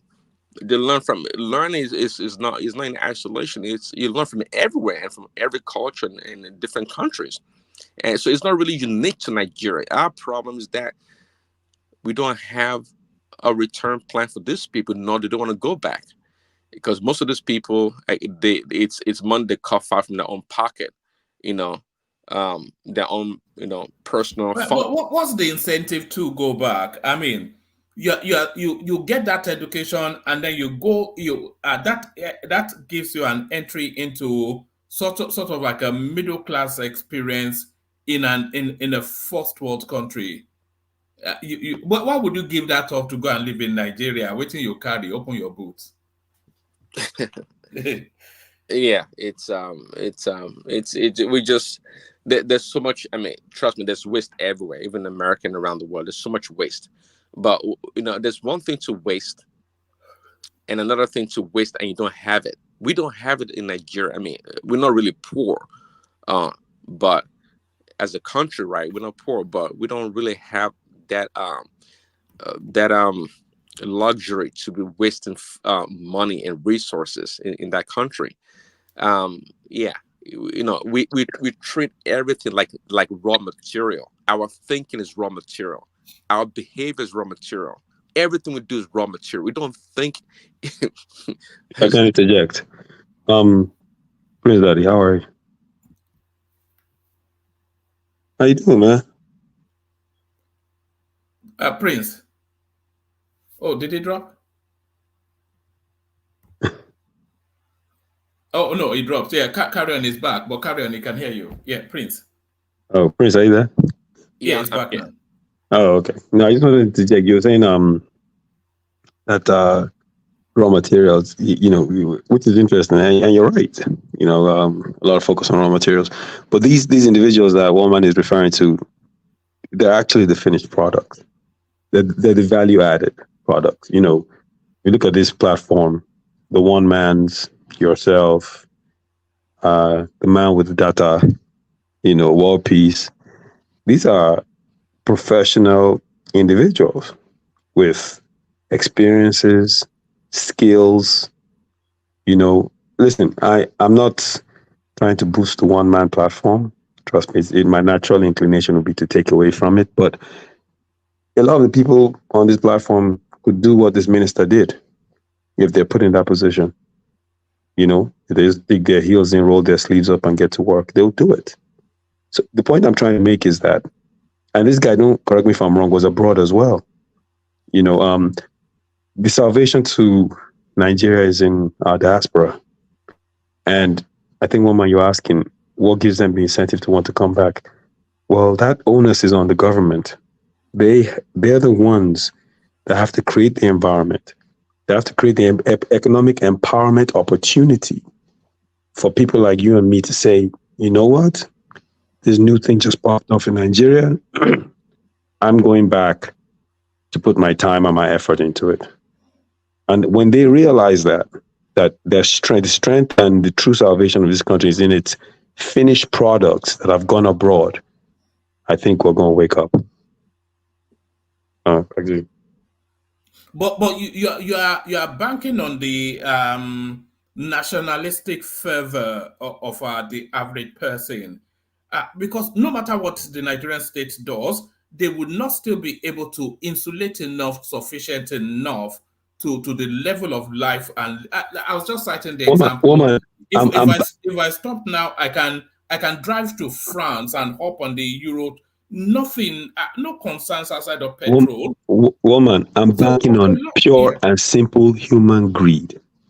We all want to make money. We don't want to keep giving the Queen 50% of our income, or Uncle Sam, or in Canada, the CRA, right? We want to be able to make money in a developing country where we can get a driver, a maid, and we're sitting back and our children are being taken care of, and we don't have to worry about them being kidnapped. But at the same time, we have an investment giving us real returns in our country of birth. That is what I'm talking about. Greed, pure and simple. It has nothing to do with nationalistic fervor. It has to do with ability to make money. And Nigerians, if there's anything I know about them, they're greedy. They want to make money.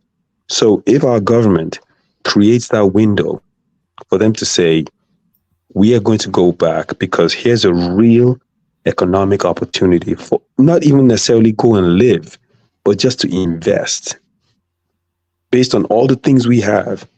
We're not, the central point of what I'm trying to say is we're not harnessing the true potential we have. You know what I mean? Like Prince talked about the Japanese and the Chinese. Yeah, they all went abroad. But guess what? They all went back. They went back to Mother China and started the boom. Or the Japanese went back to Japan. And their governments actually, in some cases like the Chinese, I know for a fact their governments actually recruited them and brought them back. And they still do it till today. So I mean, it's something that, I heard Tinubu talk to people in diaspora when he went to the United States, and he was like, oh, you guys should come back. That's not good enough, man. I heard OBJ one time talk to, when he was president, came to US, and he was bragging about how there were over 5,000 Nigerian doctors trained in Nigeria, but they were working in the United States. That's not something to be proud of. And the next question I was asking is, why aren't you meeting with those people? Why aren't you having a conference with them and finding out from them how you can create the environment for them to change our health sector? I don't get it, man. I really, truly do not get it. But it just seems like there's a disconnect between these people that happen to fall into power and the reality on ground and what needs to be done. But this guy who's fixing this stuff at the airport, this guy you're talking about, he's the real deal, though. He is. Yes, thank you. There's actually, Prince Daddy, there's a data that speaks to that space. In 2014, the recorded JAPA ran about that period. 2014 was about 8,000 young Nigerians. In 2022, it was 66,000. So at that rate, there'll be the last person to leave Nigeria, please turn off the lights. Well, yeah, a lot of people, see, you know, every time we talk on the show about whose responsibility should it be, the people or the government, you know, it is true that the people are just like, you know, they are as bad as the government, the people in governments in governance. But I tell you that sometimes, you know, if you give a child to a monkey to raise, if that is possible, actually I heard that before, the child will grow up like a monkey, doing everything like a monkey, wouldn't know that he's a human being. The child would not know. So the people, the Nigerian people, the Africans in general, they've been abused for such a long time that the way they're behaving is almost expected. It is a responsibility of the leadership, of the leaders in that country, to structure, to design, to plan, and bring about, you know, genuine change to the country. So it's easy to blame the people because the people are terrible because they do it to themselves every day. All this corruption going on, 419, and all this embezzlement also.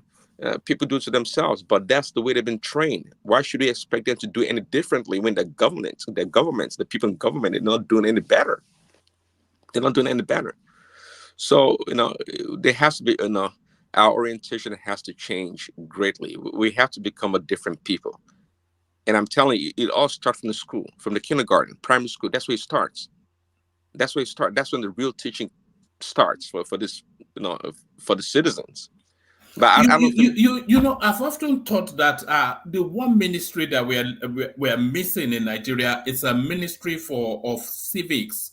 So like a civics sort of to explain to people what being a Nigerian means, to teach patriotism, to teach ownership of your environment, all these things around cleanliness. You know, Very important, very extremely important. That's the foundation you're talking about here. Teach them about the value of paying taxes. What is the purpose of taxes? What is the purpose of the policeman in society? All these things are really important, extremely important. That's how, you know, that's how we relate to one another, and that's how they're gonna perceive the country to be. Yeah, it's important, but we don't think that far. Our leaders are so short term in everything that when even somebody like Tinubu, of course, not because an angel, but because, you know, he knows better. He's been around the block, and when he tries to do, you know, implement or bring about changes to the country, he has a lot of pushback from people. You know, you see, you know, for those that know, you know, change. We talk about all these countries. America, Great Britain, Germany. If you know what these nations, their people went through, then you truly understand that it takes time, dedication, and commitment, selflessness to build a nation, But we don't have that as Africans and as Nigerians. We don't have that. We're so selfish, and I think Remy always says it on this platform. African Black people were extremely selfish, You know. But guess what? When something happens, it's us that die quickly, or we become the victim. Um, you know, in the West, people take pride in who they are. Many people do, and the love for country. The love for country. Every day here, a lot of people bashing Nigeria, this and that, and who want the country to go into chaos and war and all these things. But the reason why a lot of people, you know, they make fun of this people they call the rednecks or the MAGA people.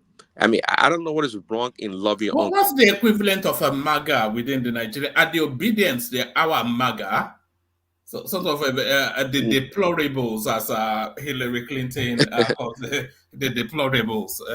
No, see, to the contrary, actually, the obedience, the anti-MAGA, because MAGA actually is like, hey, no matter what, I want to save my country. They don't want the country to burn. They want to save America. They don't care. They want to save America.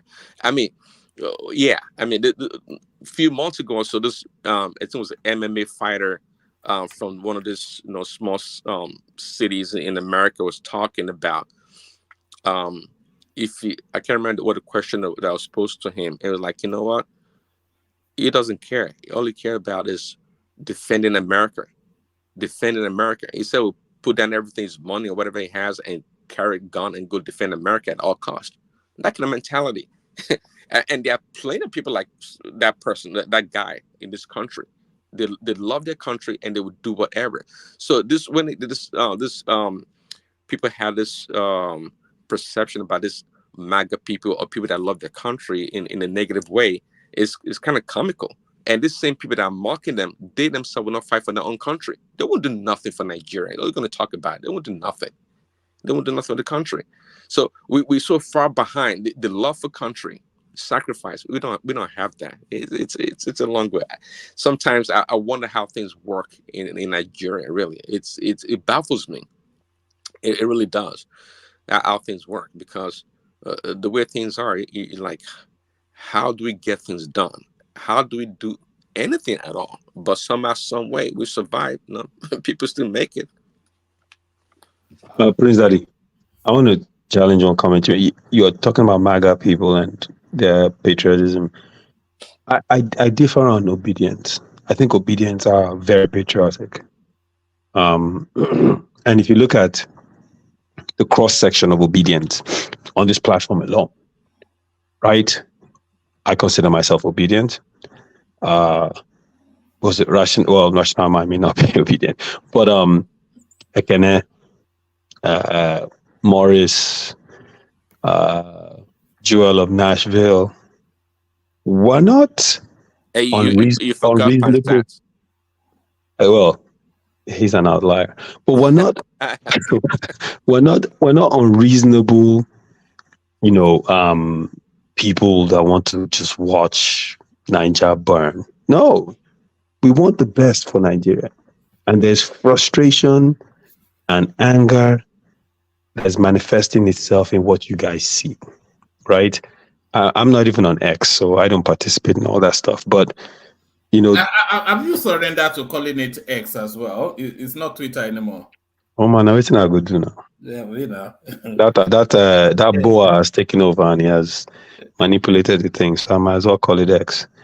You know, but obedience have frustrated Nigerians, angry, rightfully so. If you ask me, I don't think you should be insulting anyone on social media. It's not how we were raised. But end of the day, that's what's exhibiting itself. They're like, listen, we're sick and tired of being sick and tired.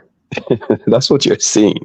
But eyes on, if I may ask, yeah. You said obedience are frustrated and tired. How come they did not go to the streets? That's a question I bring up as well, right? I listen to people on some obedient platforms and I hear, you know, this satanic government, this, you know, this and that. And I'm like, okay, like, what are we going to do? Long story short, why don't we mobilize 20,000, whatever, 1,000, and let's go and camp in front of House of Assembly. If we're upset about them buying vehicles with our money, right? Why don't we go to Inec's office and not leave until there's a change? We need to be able to do those things. Did you guys know that 40 days or so before October 7th, they were protesting the government of Israel. They were calling for Netanyahu's removal. I saw today that people surrounded his home, asking him to step down. Like, these are the kind of things that if we want to hold these clowns accountable, like, we need to actually do. Like, civil protest, peaceful civil protest is allowed. But what happens with us is, because of, I think, what happened to NSAR's Kulata, there's some fear about the state's reaction. And I think that possible reality of state's reaction is because of the disorganization of the protest. If the protest is implemented properly, and we get people that actually have experience doing these things, it will be flawless. There's no way the state can infiltrate and take over and make it bring in thugs and supposedly all the things we heard that they did during NSARS. But honestly, obedience are highly patriotic. They're just tired. Wouldn't you? I mean, Collector, honestly, look at what these guys just did. And I understand Tinubu is letting it slide because it's a form of unsanctioned bribery to the legislature that go ahead and buy yourself cars. But when I want to pass a law, I don't want to hear any story. So he's letting them get away with this. But it's not, the optics are terrible. You know better than that, is all. That what? I mean, he didn't say anything to. No, it's not within his it's not within his powers to stop them, is it? Yeah, but he didn't speak out against it, one man. But why would he do? That's my point, though, right? Is the politics of it. Like okay, let me say this to you. If he really stood on that principle, right, he would say something about it. He would say something. I mean, look at the optics of it. I just saw that he's asking to borrow money to spend so his budget can be implemented. We're borrowing money, I don't want to think about the conditions attached to that money that they're giving us, because we're clearly desperate. We have zero leverage, none. Well, we have leverage now. We're cash fluid. How are we cash fluid? But from the removal of the fuel subsidy. Come on, man. I mean, the money we're borrowing, we don't have leverage for the money we're borrowing. We're not borrowing from a position of strength. We're very vulnerable. When we ask investors to come in, the conditions they may give us for them to come into Nigeria will be so prohibitive, we might have to just turn them down. That's the situation we're in. So given that that's the situation we're facing, for our legislature to say they're allocating this amount of money to themselves to buy vehicles, it's madness. Absolute madness. And I mean, it's not a matter of watching. They did it. They did it. They went on TV and said they were going to do it. So to Kolada's point, yes, outside of being on social media and venting, something else needs to happen. Civil disobedience. But it's just the people that live abroad. I don't know. I mean, I've tried to pay attention to, okay, if all these 6 million voters came out and voted for Peter Obi, right? People should be pissed off enough. I mean, especially with all these sudden economic challenges that they're facing, oil price and all that stuff, to come and vent out. But when you see the people that are making noise, you find out there's someone in London, someone in Germany, like someone in America, like nobody on ground are willing to do anything. So I don't know if the struggle is too much, they're exhausted, or they were just never into all this in the first place. No, Kolata is disorganization. So you're hearing random voices venting all over the place. You're even hearing people saying, "Oh no, we need to do something," but that's where the conversation ends. Because to really do something means you need to mobilize people, you need to mobilize resources, right? We know people are struggling in Nigeria, so if you get enough resources, you can organize a protest, right? Governors and politicians do it all the time. They don't like something, they pay people and they get them on the street. We can organize a protest if we want to. Abroad, we have the means to do it. We need to come together. And that's the classic Nigerian flaw, right? We don't come together. We don't come together to make things happen. And we can, if we wanted to, we can mobilize ourselves. And that's what it's going to take. And I listen to all these platforms. Sometimes I stop listening because I'm just like, all right, it's becoming a broken record. You're just hearing the same thing over and over again. But it's that kind of effort. But, to the central point, though, is that obedience are not, they don't want to see Nigeria burn. Someone that wants to be king can't burn down the kingdom he wants to rule over. You need the kingdom to be there so you can be king. They want their guy, Peter Gregory Obi, to be in office. But, they're expressing frustration. And the downside to it, the disadvantage to it is they have to be objective to have credibility. If Tinubu does something good, the obedience, I know a lot of them can't bring themselves around to do that. And I think that's a flaw. Well, that's the point here. Sorry, that's the point I was saying, that they don't love Nigeria to that point. See, they want Nigeria to do good under Peter Obi, right? But maybe you might be an ally also in the opposite direction than Pansat, for example. But some of these people want the country burned down. They want riot. I mean, I've heard all these talks. They want riot. They want war. You guys went to the military. You forgot. Right after the election, they went to the military barracks, begging the military to take over. It shows the level of their discontent with everything about Nigeria except with the man Peter Obi. That's the problem. Yeah, Prince, that was all rhetoric. They were saying it because they wanted the military. Rhetoric. They were physically at the defense headquarters. They doing that, kneeling down, something. and waiting and gnashing that the military, they were lucky that they didn't get, ensarsed. No, man, listen.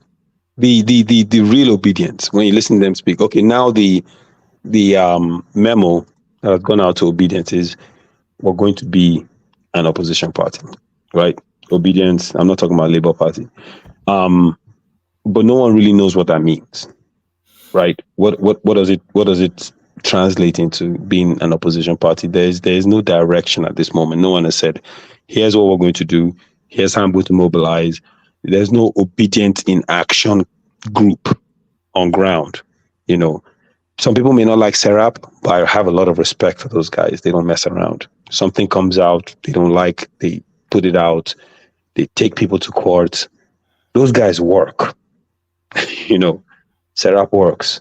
And that's what we need to get to as obedience. And when we start to do things like that, we can actually become the conscience of the government in a constructive way. Not that we want to see the country burn, but if they do these ridiculous things, that we can't just let it slide. I mean, look at Keyamu. I heard today is spending $3.2 million to buy scanners for airports that don't have good bathrooms. A plane was supposed to go to Abuja. I went to Asaba. Yes, I saw that. That was yesterday. Guys, now that happens abroad too. Now, where, Kulata? Where? It happened in America too. Where? It got the wrong flight plan, I suspect.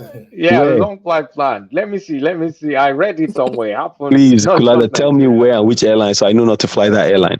It has never happened to me in my entire time in North America ever. You can be rerouted to a different destination, but not just fly and arrive in a different destination and claim that and say it happened. Why is it when the mistake is made, it's always worse? Why did the flight plane not take them to London or New York? Thank you, one man. Why did they get to London? No, Dubai, Saudi Arabia, just landed there. Hey, one man cool down. Asaba is in Delta State. It's not that bad. No. The funniest thing. I didn't know Asaba had airport. They have. No, airfield now. Airfield. Nice airport too. Kulata, nice airport too. Nice airport. But it's on. This is the funniest thing. Lagos to Asaba is just 20-minute flight. Lagos to Abuja is about an hour, 10 minutes flight. So how would the pilot not know that this cannot be possible? That if he already arrived in, is it flying jets? F-16?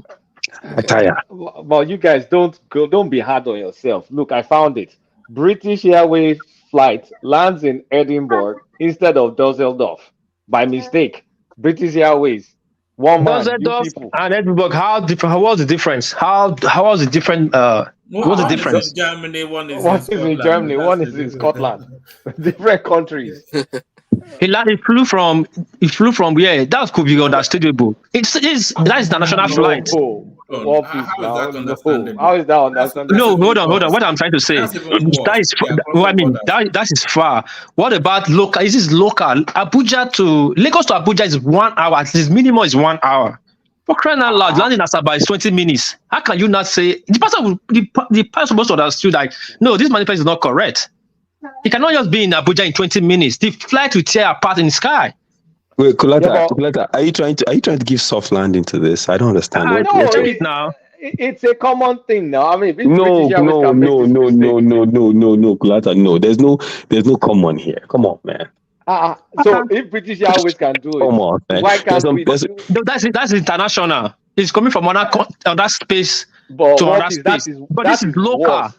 But look, Warpies, international is worse because you need more clearance, you need all this, whatever they do, flight control, blah, blah, blah. And you find the exact opposite. Scotland is like north. Dusseldorf is somewhere south, the path of the flight. No, if British Airways can do this. I agree with you on one thing. Probably the distance and the mileage that plane, the pilot of check and the geographical latitude, he might find he's already in Germany, which is understandable. But Lagos to Abuja is a different route. You go to Asaba. Within the same country. You go for Benin to Lagos now. It just turn around the air. This is what I'll say. Sorry, hold on. Do you know when you depart Lagos, you go to when they climb to 20,000 feet, you're staying in Lagos. Actually, you'll be seeing Benin Delta. Kogi, you know that? Okay, They just now, only second round. no, They all second round and land in Benin. you guys, Nigerians, you should stop abusing yourself. I've just landed on another one. Landing at the wrong airport, like what almost happened in Florida recently, isn't that uncommon. That's from Forbes magazine, and they're talking about different American Airlines is guilty, Delta is guilty. Let's calm Okay, down okay, now. Kulada, let me say this to you. Let me say this. I don't care where it happens. This is what Prince Daddy was saying. No, you people, you hate the country. You hate Nigeria. I don't care where it happens. I don't care where it happens. It can happen in Florida. It can happen instead of landing in Edinburgh, they land in Dusseldorf. Listen, I don't care. End of the day, it is jacked up. It should not happen, period. You know, we try to give screw ups in Nigeria soft landing by calling a developed country and saying something happens. So what? But end of the day, our standards should be our standards. We shouldn't condone Our something. standards should be higher than theirs. Yeah, Than the exactly. We should set standards. So, okay. So you hear people say stuff like, oh, you know, there's corruption in America. And yes, there is. So therefore, what does that mean? That we should condone corruption in our society? It's not an argument to make. End of the day, we're flying from... Is this the first time that is happening? In Nigeria? Yes. I don't know. Okay, because I've not heard about it. I haven't heard about it before. And it seems to be commonplace internationally. International. So if it's the first time, there's always let's not badmouth our country. Yeah, but in the grand scheme of things, when you look at our aviation industry, right? It's in shambles. The fundamentals, right? Is like you have a car, the wheels are bad, right?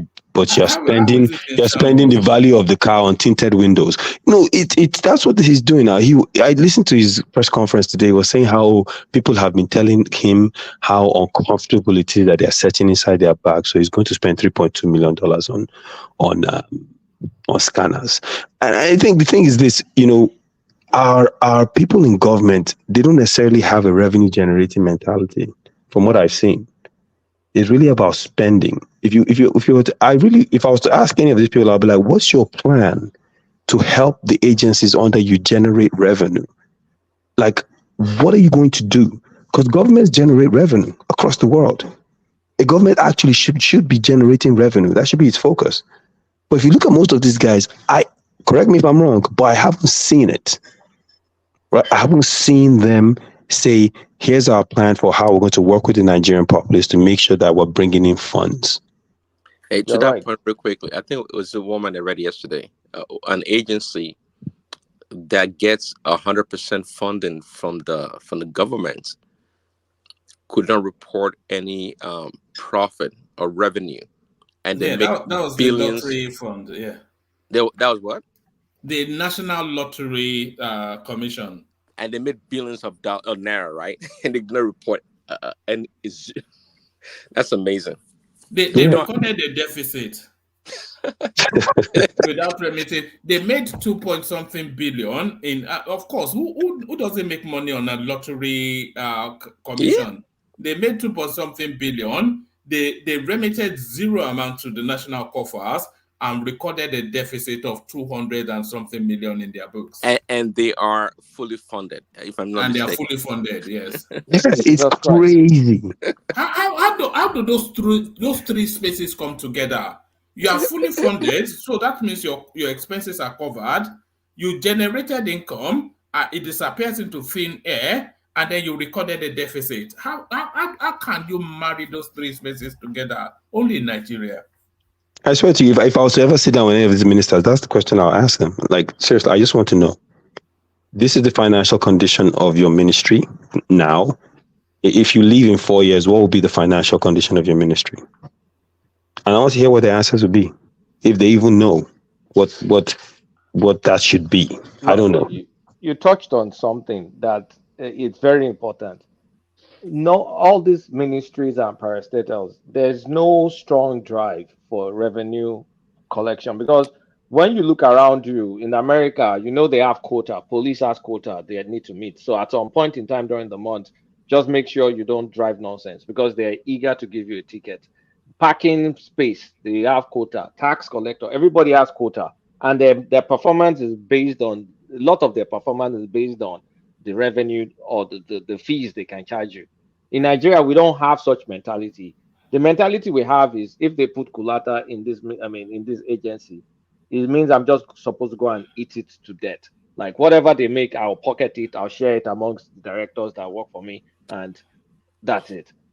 And the president, nobody talks, nobody demands. It's well, I never even thought about it this way, even though it's glaringly is obvious.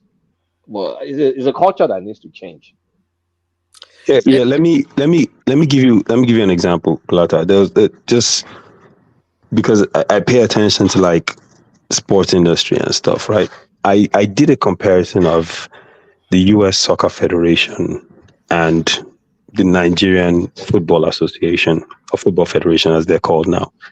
And I went in and because US Soccer, you can actually go on their website and pull up their statements from the last 5, 6, 7 years, right?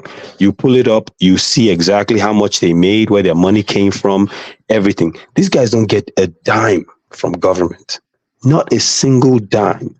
Every dollar they get, they work for it, and they make millions, right? Because the way FIFA is organized, these entities have to be independent. They can't have any government interference. Nigeria, on the other hand, gets all its money from government. Majority of its money. It gets some money from like sponsorship, but it's very minimal. And at the end of the day, when you look at it, the way the money comes from in the US Federation, for instance, all the coaches in the country have to be licensed. All their licenses have to come from the federation. And guess what? They pay a fee to go through the course to get the licenses. So that alone brings them, 8 figures alone. And then you come look at Nigeria, you have all these people running around the country saying they're coaches. They're not licensed. The Football Federation does not create a process, does not have a course that it can use to generate money to make itself self-sustainable. And when you look around the country, same thing. You look at the Ministry of Sport, our national stadium is called, what's it called? Is it called Moshood Abiola? What's it called in Abuja? That's correct, yes. Yeah, Moshood Abiola, right? If you look at the US or any other sports business entity, the way sports businesses run around the world, they have a presenting sponsor or a naming rights sponsor, which gives that entity 8 to 9 figures, right? But these guys don't do that. Not for the national edifice, not for the Oh national yeah, edifice. one man, yeah. Go to US. Go to US. Like in Atlanta, they don't have national sporting edifices. Oh yeah, they do. It's owned by the county or it's owned by the state. For instance, I'll give you an example. In Atlanta, it used to be called Phillips Arena, it's State Farm now. That's not owned by an individual. It's owned by the government. But they give the operating rights to a particular company that goes in and then they sell the naming rights to a company. The company comes in and pays them, 7, 8 figures. That's revenue they generate, right? But in a place like Nigeria, where our national stadium is organized and operated by the National Sports Commission under the ministry, they can do the same thing. And they'll generate 8 figures that they don't have to turn to the government to get. But I listened to our sports minister, I think 3 weeks ago. Poor guy doesn't know what to do. It's a shame. He doesn't know. They were asking him about why the Super Eagles have a poor record. And he was trying to explain it. The minute he did that, I was like, this guy doesn't know what he's doing. It's unfortunate, man. But that's what we're dealing with. And they don't think about making money with government. And it's not just the ministers. I don't want to harp on them. It's the governors, it's the commissioners, it's the local government chairman, it's all those people. They just sit down and wait for charity. They're like, charity cases that get food stamps every month. It's unfortunate. Right, back to you, Prince. Yeah, we're not trying to serve the people. It is the other way around. Every time the government does something for the people, it's like they do them a favor. That's what we see. So it's easy to oppress the people, and the people don't know their rights. It's interesting you brought about sports. Sports, every time I go to Nigeria, it's always shameful.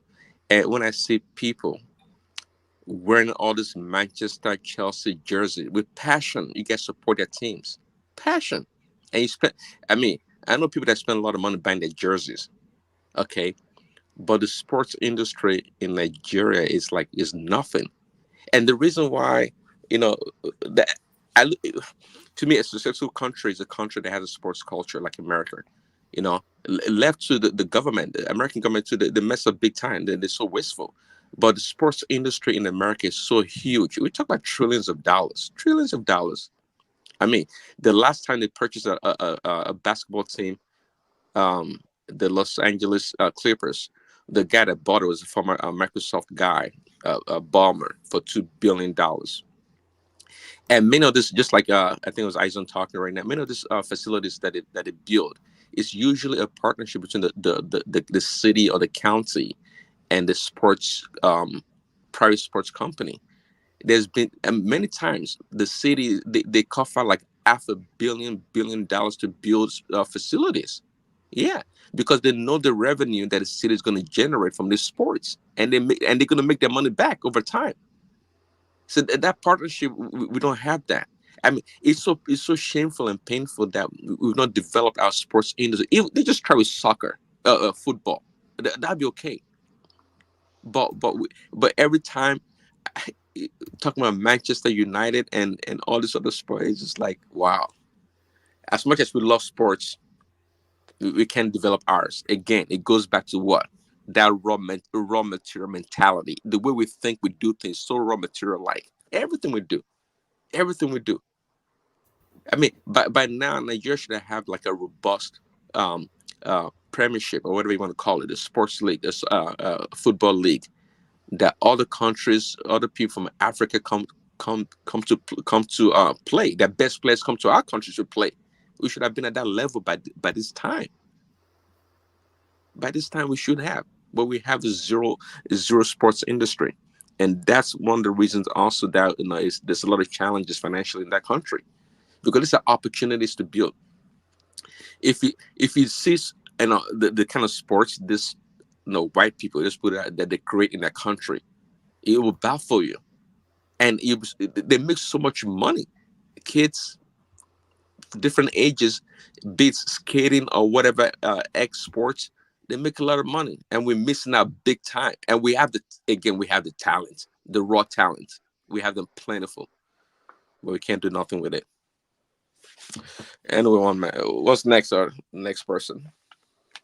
All right. Let me take you to this space, and then after that, we'll see if Zeta is still with us. Izon certainly still with us. Patoski is here, so we'll continue to have the conversations. I almost lost faith in women over ex petroleum ministers on beating corruption record. So this is Danjuma at an event speaking on Alison Madueke, designing, should I say, Madueke. So what are you then making of Danjuma's commentary, both the speaker and the subject? Is he even in a position to be talking about corruption? I think I heard you give an account to somebody did earlier. But to me, that I'm not a feminist. I don't believe that stuff. But that's a sexist statement to have made. Why are women any different to than men when it comes to being a human being? We're all the same.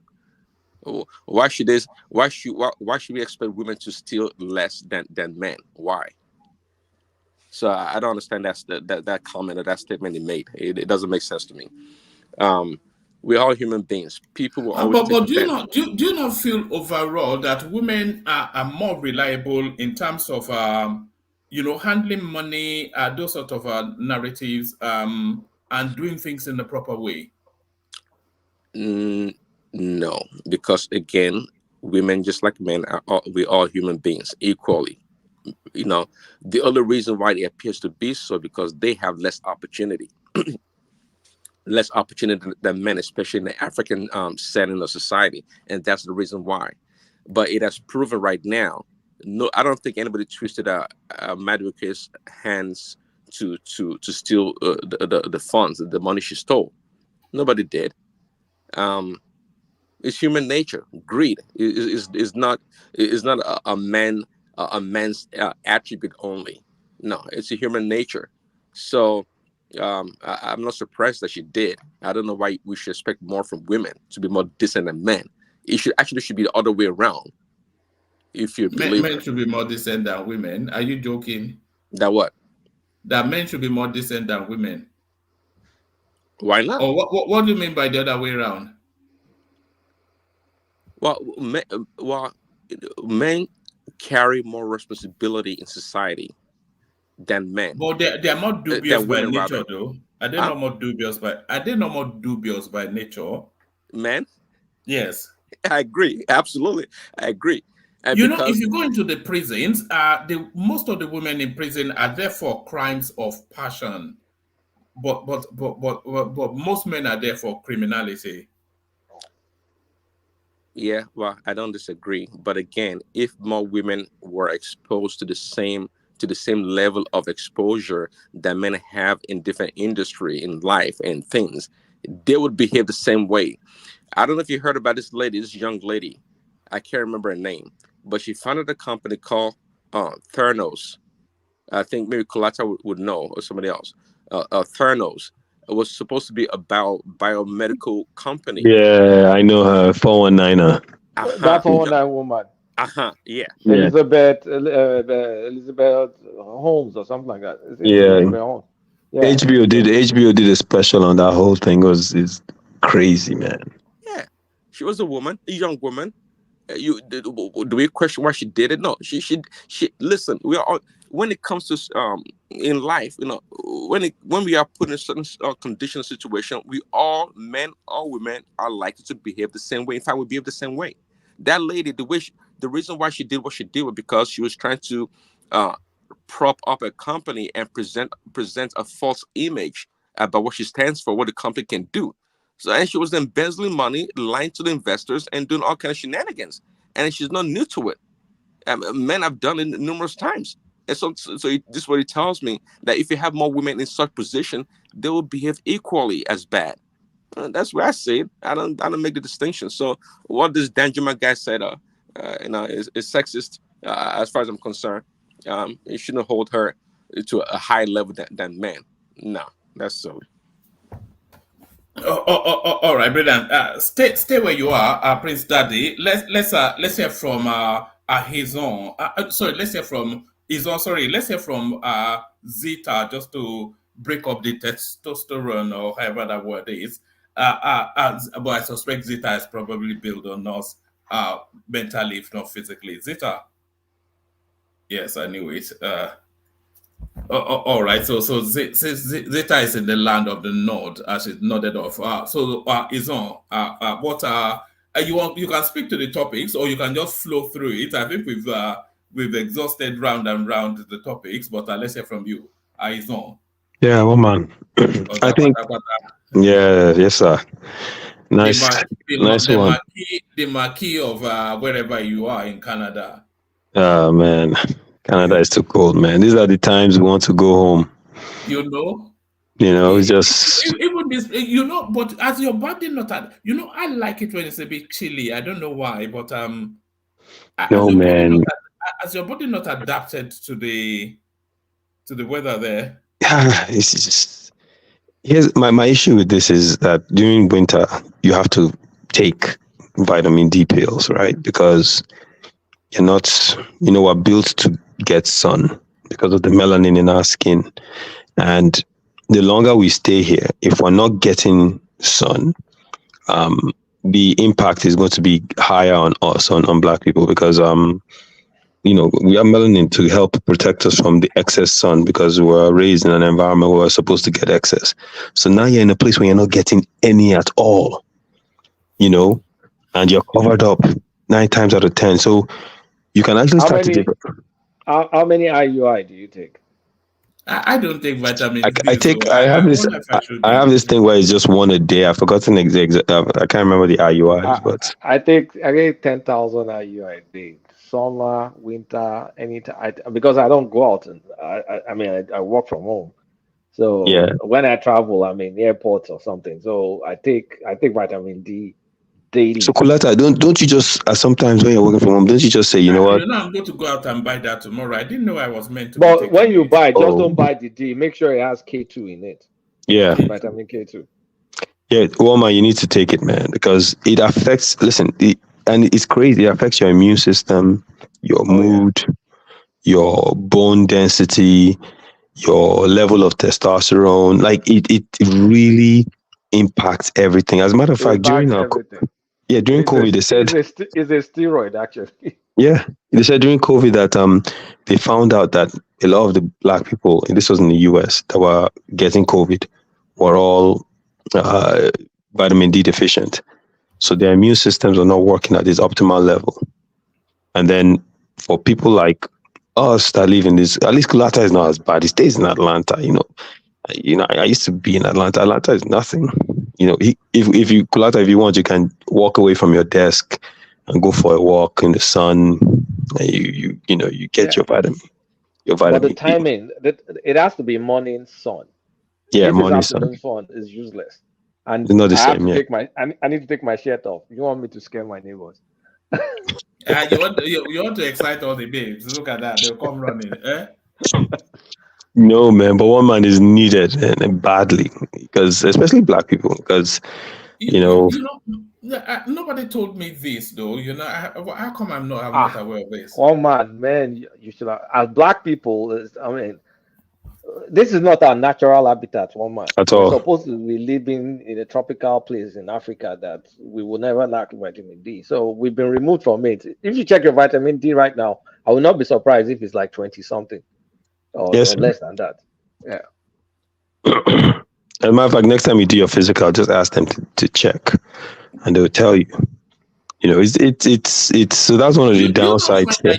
Do you find that you sweat a lot when you go to Nigeria? Yeah, I like it though. When I go to Nigeria, I'm outside, man. I love it. You don't. I hate, especially if you go to Lagos. It's just you just sweat like a You feel like taking a shower like 3 times a day. Yes, which you do eventually, because it's just. Coming out of that airport, you'll be drenched. Yeah, Lagos is very humid, very humid. The weather in Abuja is a little different. I like Abuja a lot because, one, you don't deal with the same level of traffic. 2, you can go to nice spots. It's not overcrowded. It's not crazy. 3, during the Harmattan season, it's a different type of heat, and then in the evening it's cool. It gets cool. It's not as Lagos is still humid in the evening. It's just humid all day long. So Abuja, actually, when I go to Abuja, I actually like it a lot. I enjoy myself more. My issue with Lagos is that I can't just get up and go somewhere. I have to plan. I have to say, if I want to go visit someone, maybe a childhood friend or something, I have to plan like my entire day. If I'm on the island and the person lives in Maryland or something, I have to just plan, okay, I'm going to go to Maryland in the morning, and then I have to come back before a certain time. If not, I'll get stuck in traffic here. It's just crazy. That's the downside to being in Lagos. You just can't move. I don't even know how people live there, to be honest with you. How do you even these days you don't have to do appointments or anything, meet people, because you can just chat with social media or whatever. But I don't know why the motorbike culture has not taken off in a place like Lagos, because everybody, if you go to all these Asian countries, all they do is ride motorbikes. They barely ever gone. Lagos is not for motor vehicle; it's for motorbikes. Yeah, Lagos. If you can ride a motorbike, even motorbikes, you have to be very careful, man. Because think about it, you would know you deal with those crazy drivers, or bus drivers, or other Okada crazy people, the way those ones drive. Can you just imagine how dangerous it would be for you to be riding a motorbike in Lagos? It's so crazy, man. But yeah, man, I think for me, the one thing that has been jumping out on me, or just looking at Tinubu's budget, and everyone has budget, and all these crazy things, like, who's talking about creating something that's going to bring in money.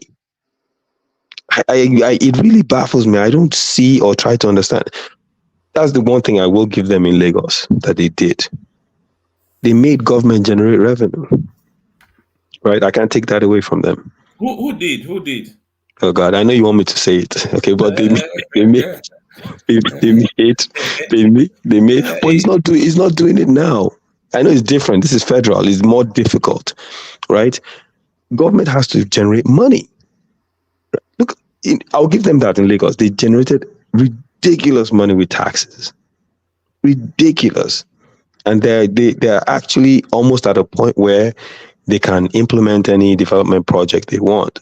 But the projects they're implementing are it's like they're building things on a weak foundation. That's the way I see it.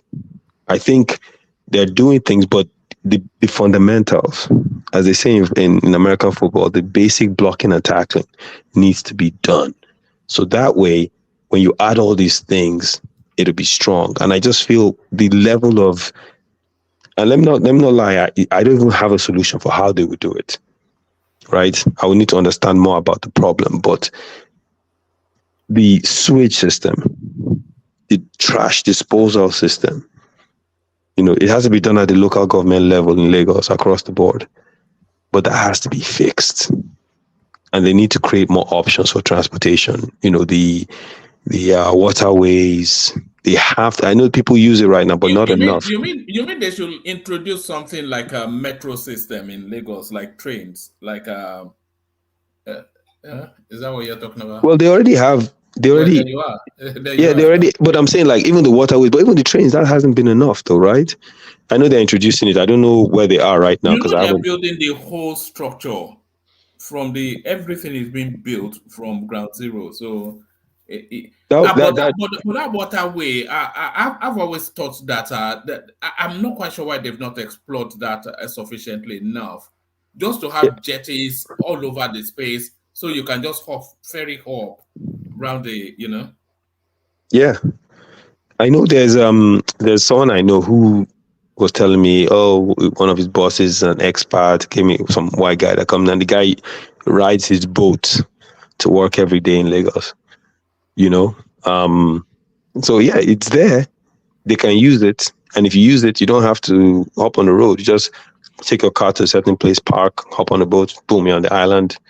The only downside is when you get to the island, you don't have a car, or like what they do in Jam. They can even have ferries that can take your vehicle. Yeah, they can. So it's that's an option. And these are low hanging fruits. It's just, Yeah, but it's not anything.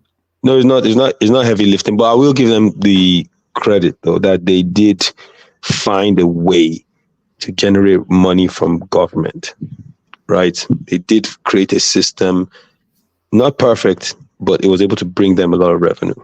And I think that's what needs to be explored across the board. And if you look at it, a lot of these other states, you hear the people say, oh, well, our populace don't have the money enough to pay tax. If you don't start at a highly taxed populace, you start somewhere, but at least you have revenue coming in from people. You're controlling the transactions within your space. You create a system where every transaction you're getting money from it, and then that money can be used to pay government workers, and you're not using the allocation money to pay government workers. You can create a system where you're not solely dependent on money coming from Abuja. The money that comes from Abuja should be a surplus, right? And use that money to kind of do other things. But I don't know, what gets me is looking at it, and the more I listen to people and I try to find documents to read, the entitlement and charity mentality, within government structures is what's disturbing. Right, that's what's disturbing, is that a lot of these people just, okay, I'm in government, I'm going to spend money. And that's what's really, really bothering me. I think the Tinubu thing, as I mentioned before, he has a unique opportunity as someone that was in the United States to really try to leverage his diaspora. I honestly believe that's where, but you can't do it if you're not meeting with people. if his meetings, these white people are not going to save us. I was listening to woman. I think I sent you the link. John Mersheimer. You know who he is? No, it's only from your link that I was educating myself on that space. Yeah, he's a foreign relations expert from US. He's very well respected. And in this interview he did, he was talking about the competitive nature between countries. And the one thing he said is like, look, no other country has your best interest. In fact, countries want to make other countries weaker so they can have an advantage and extend their influence over that nation. He said it's been true before the First World War, Second World War, and it's true today, right? So based on what he was saying, and he's been an expert for decades, Tinubu going to all these countries, cap in hand, is pretty much exposing yourself. And these guys will look at that situation as any other predator does and think to themselves, how am I going to exploit this situation to our benefit?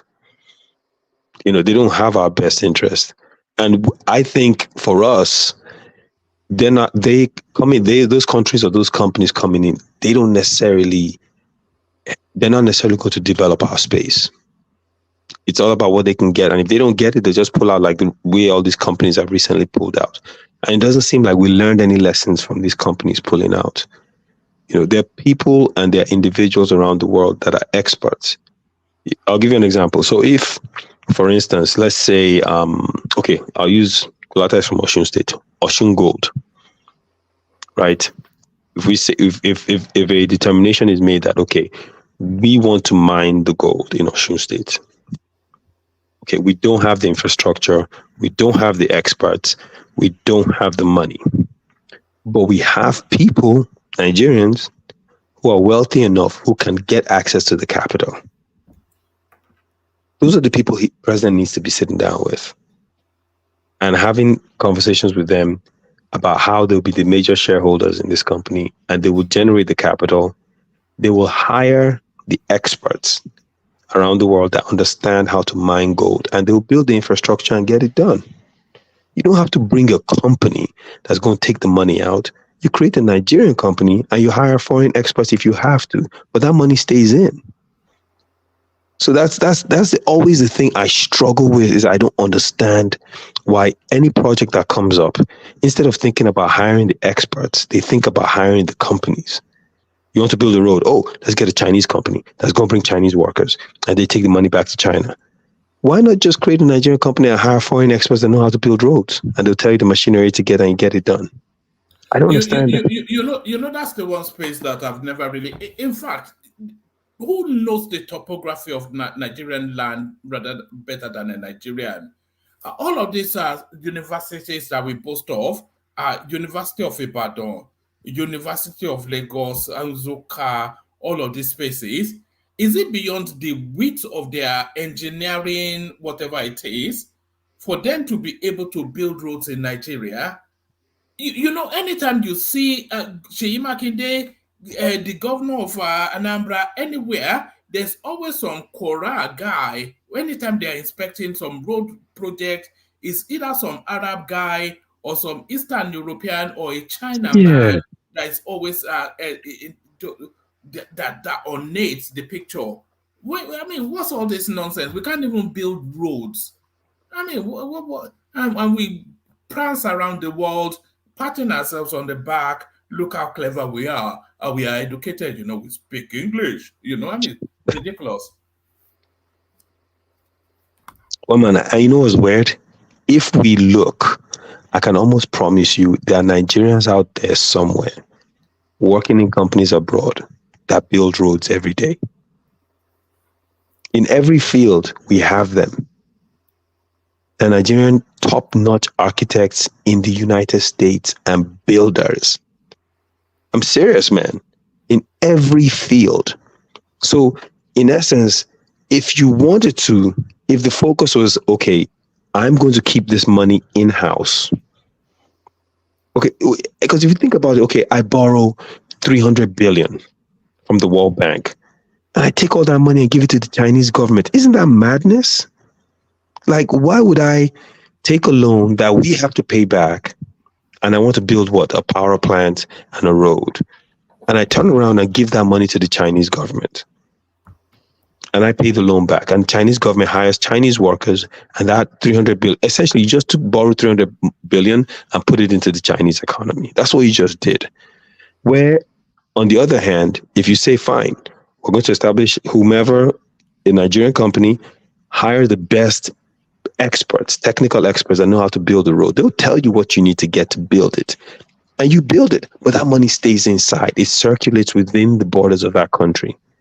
And it makes you hire Nigerians, you hire people that could come in.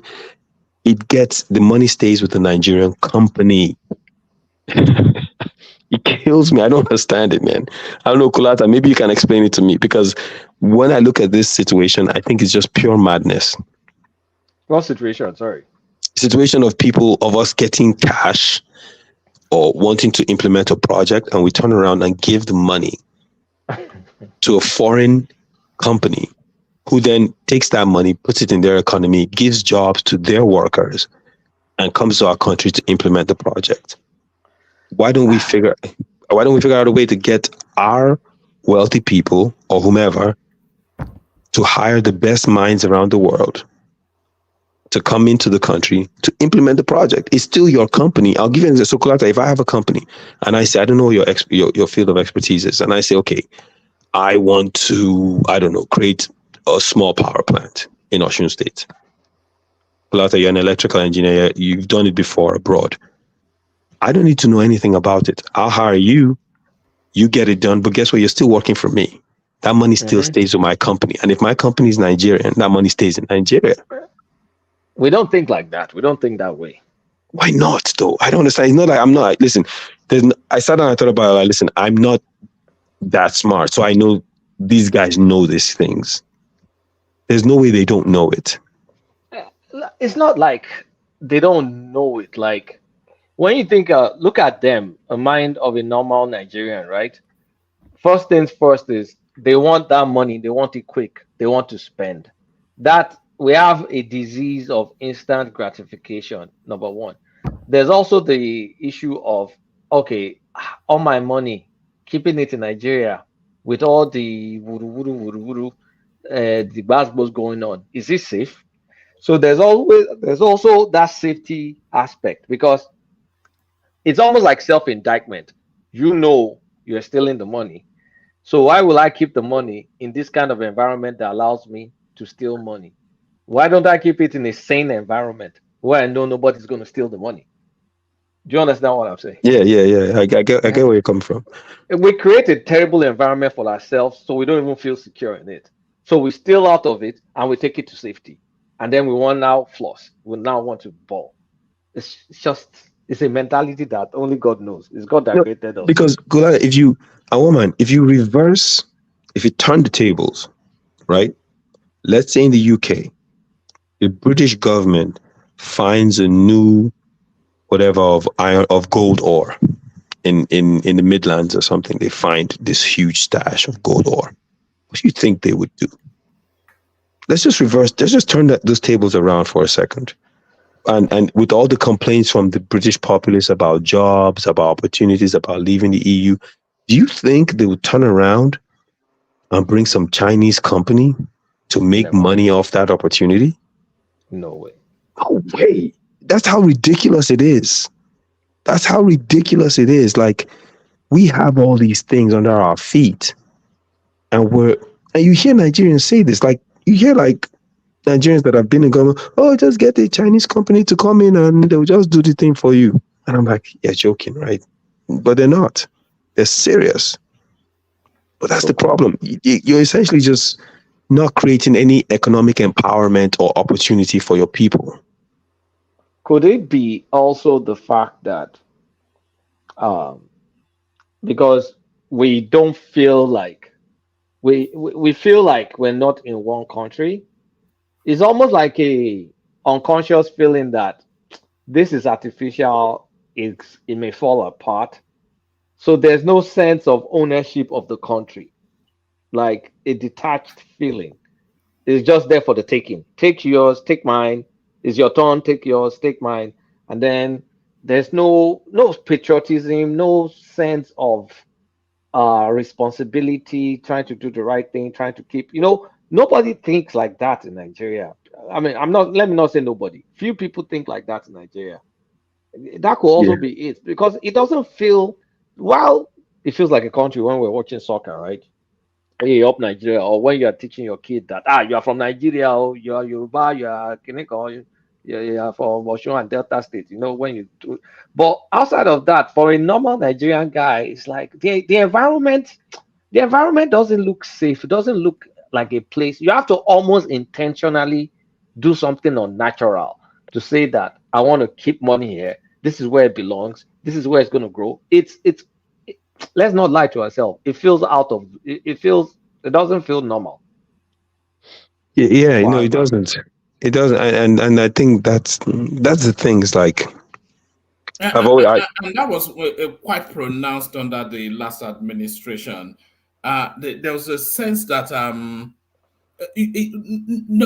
Nigeria has never really felt pulled together, just like Kolata was saying. There was a sense that, okay, is that, and you see it in the governance as well. You come in, you pack the government with your ethnic tribes, with your ethnic tribe, you bleed and you bleed and you bleed, and then you hand it over to the next person who will come in, pack it with their ethnic stock, and they bleed again. It's just it's for the taking, like Kolata said.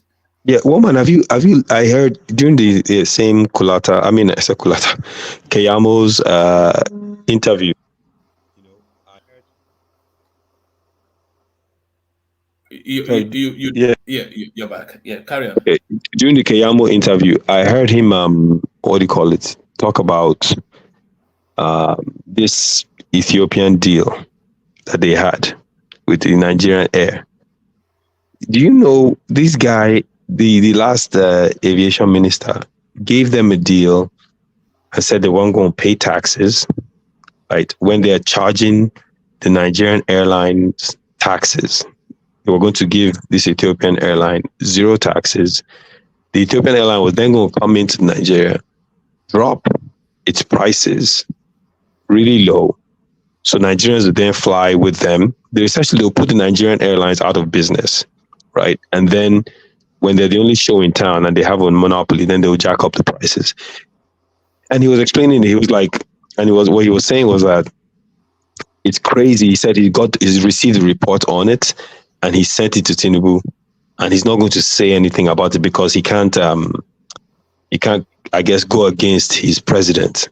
So he's going to wait for the president to talk about it. But this was the situation that this guy essentially gave this Ethiopian company. Can you imagine? Does Keyamo strike you as somebody that is looking for a fight to take on? It looks like somebody that is looking for some sort of big fight. Keyamo is always looking for a fight. When has he not looked for a fight? The thing, that's the one thing I would give him. He's not scared to get into a fight. So in this situation, if Tinubu gives him the green light, from what I was listening to about this, if he give him the green light, he would trash this whole thing. I think, because what he said was, I really don't want to talk about it too much because I don't want to, speak ahead of the president. So I'm just going to leave it for him for now to come back. But this is the situation. And essentially, it's self-sabotage. Why would your minister of aviation, whose primary responsibility is to your aviation industry, make a deal like this? I don't understand it. That is his primary job, is to protect the aviation industry in your country, make sure it's functioning at a high level, and you turn around and make a deal like this. It boggles the mind. It doesn't make any sense. It defies any kind of logic. Was he not thinking? Why would you do that? Are you trying to put all your local airlines out of business? No, it was just after his own money grab. He was trying to just make money. So he essentially sold out the country to make money. Right? It goes back to not having that sense of ownership, that sense of kinship, that sense of oneness. We lack that, as patriotic as we like to imagine we are. I don't know. It's a very complex country. Okay, so let's say this. Okay, let's say you don't have a sense of oneness for Nigeria. Let's say your sense of loyalty lies with your region or your tribe, right? Let's just say that's the situation. That region or tribe still exists under the umbrella of Nigeria. So if the Nigerian economy is failing, or the Nigerian economy is Yeah, substandard. but like Kulata said, that there's a lot of sentiment out there, cutting right across the board, that this thing is going to break up at. I think I was saying in some conversation that I had opportunities to buy land in Abuja, but I didn't have the sense that the country would survive long enough, and I just passed it off, which I now regret, of course. But there's just not that sense that it's a temporary thing, this whole Nigerian thing. So why not just take what you can from it? But Woma, people have been saying that since the 60s. I know, that's the thing, isn't it? They've been saying... But it was very heightened under Buhari, though. Yeah, we know Buhari, if anything, he succeeded in really dividing the country. But I think it's imagine what it was like during the 60s where we actually had a civil war. Right? It's always been there. But I think the thing is, it's the unity of the country is not something that's just going to happen. Right? It's something that we have to work on aggressively to really build. And that's why, leading into another topic, I think Tinubu should listen to Ohaneze and release Nnamdi Kanu. You want to put out that olive leaf to say, okay, guys, I'm not as bad as you think I am. Right? I'm going to release this guy. He can release him with conditions. He can release him. He can have conditions. He can do what the Yoruba elders are asking him to do.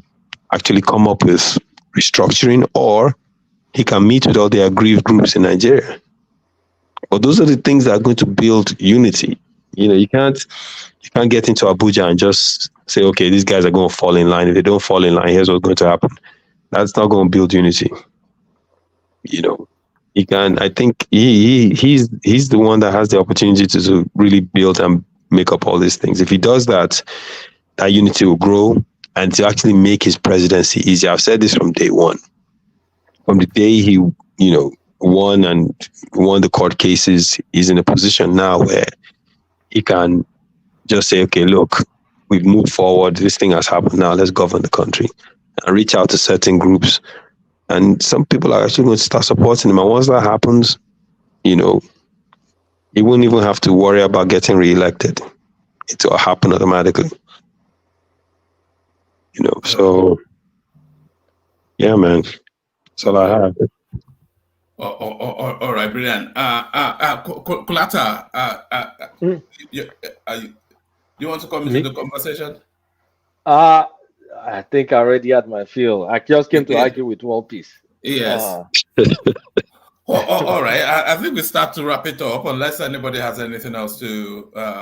Let's acknowledge the super. It's a tidy little one today. Let's acknowledge all the super chatters. Kulata, of course, before he came in, there he was, just pumping it out, trying to fight the Nupe fight, insisting. Wope still did not conclude if he considered that Oshodi is a Nupe name, but we never consider. Don't mind what Peace. Edo people created toaster and sliced bread. That's it. Even Chioba was mocking him in the comment section, and that's Ayo right there doing as Ayo always does. So that's Ayo rattling it off.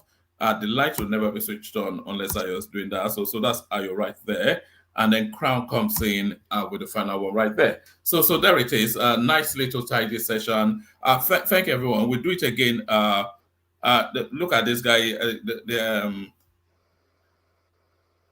Which man has no... Anyway, let's just leave this guy. He's just always doing that. Where's Ajale Coco? I think Ajale Coco is tied up with matters. With matters. All right. Thank you. Thank you, everyone. We'll do it all over again tomorrow. Different topics. Same old. In fact, I've lost this as well. So let me just bail out. So thank everyone. We'll see you tomorrow. Good night. Thank you. Take care. Cheers. Emeka, is Emeka still there? It's gone. And good night, everyone. Oh, Emeka, you're still there. Look at that. Yeah. Well, no worries.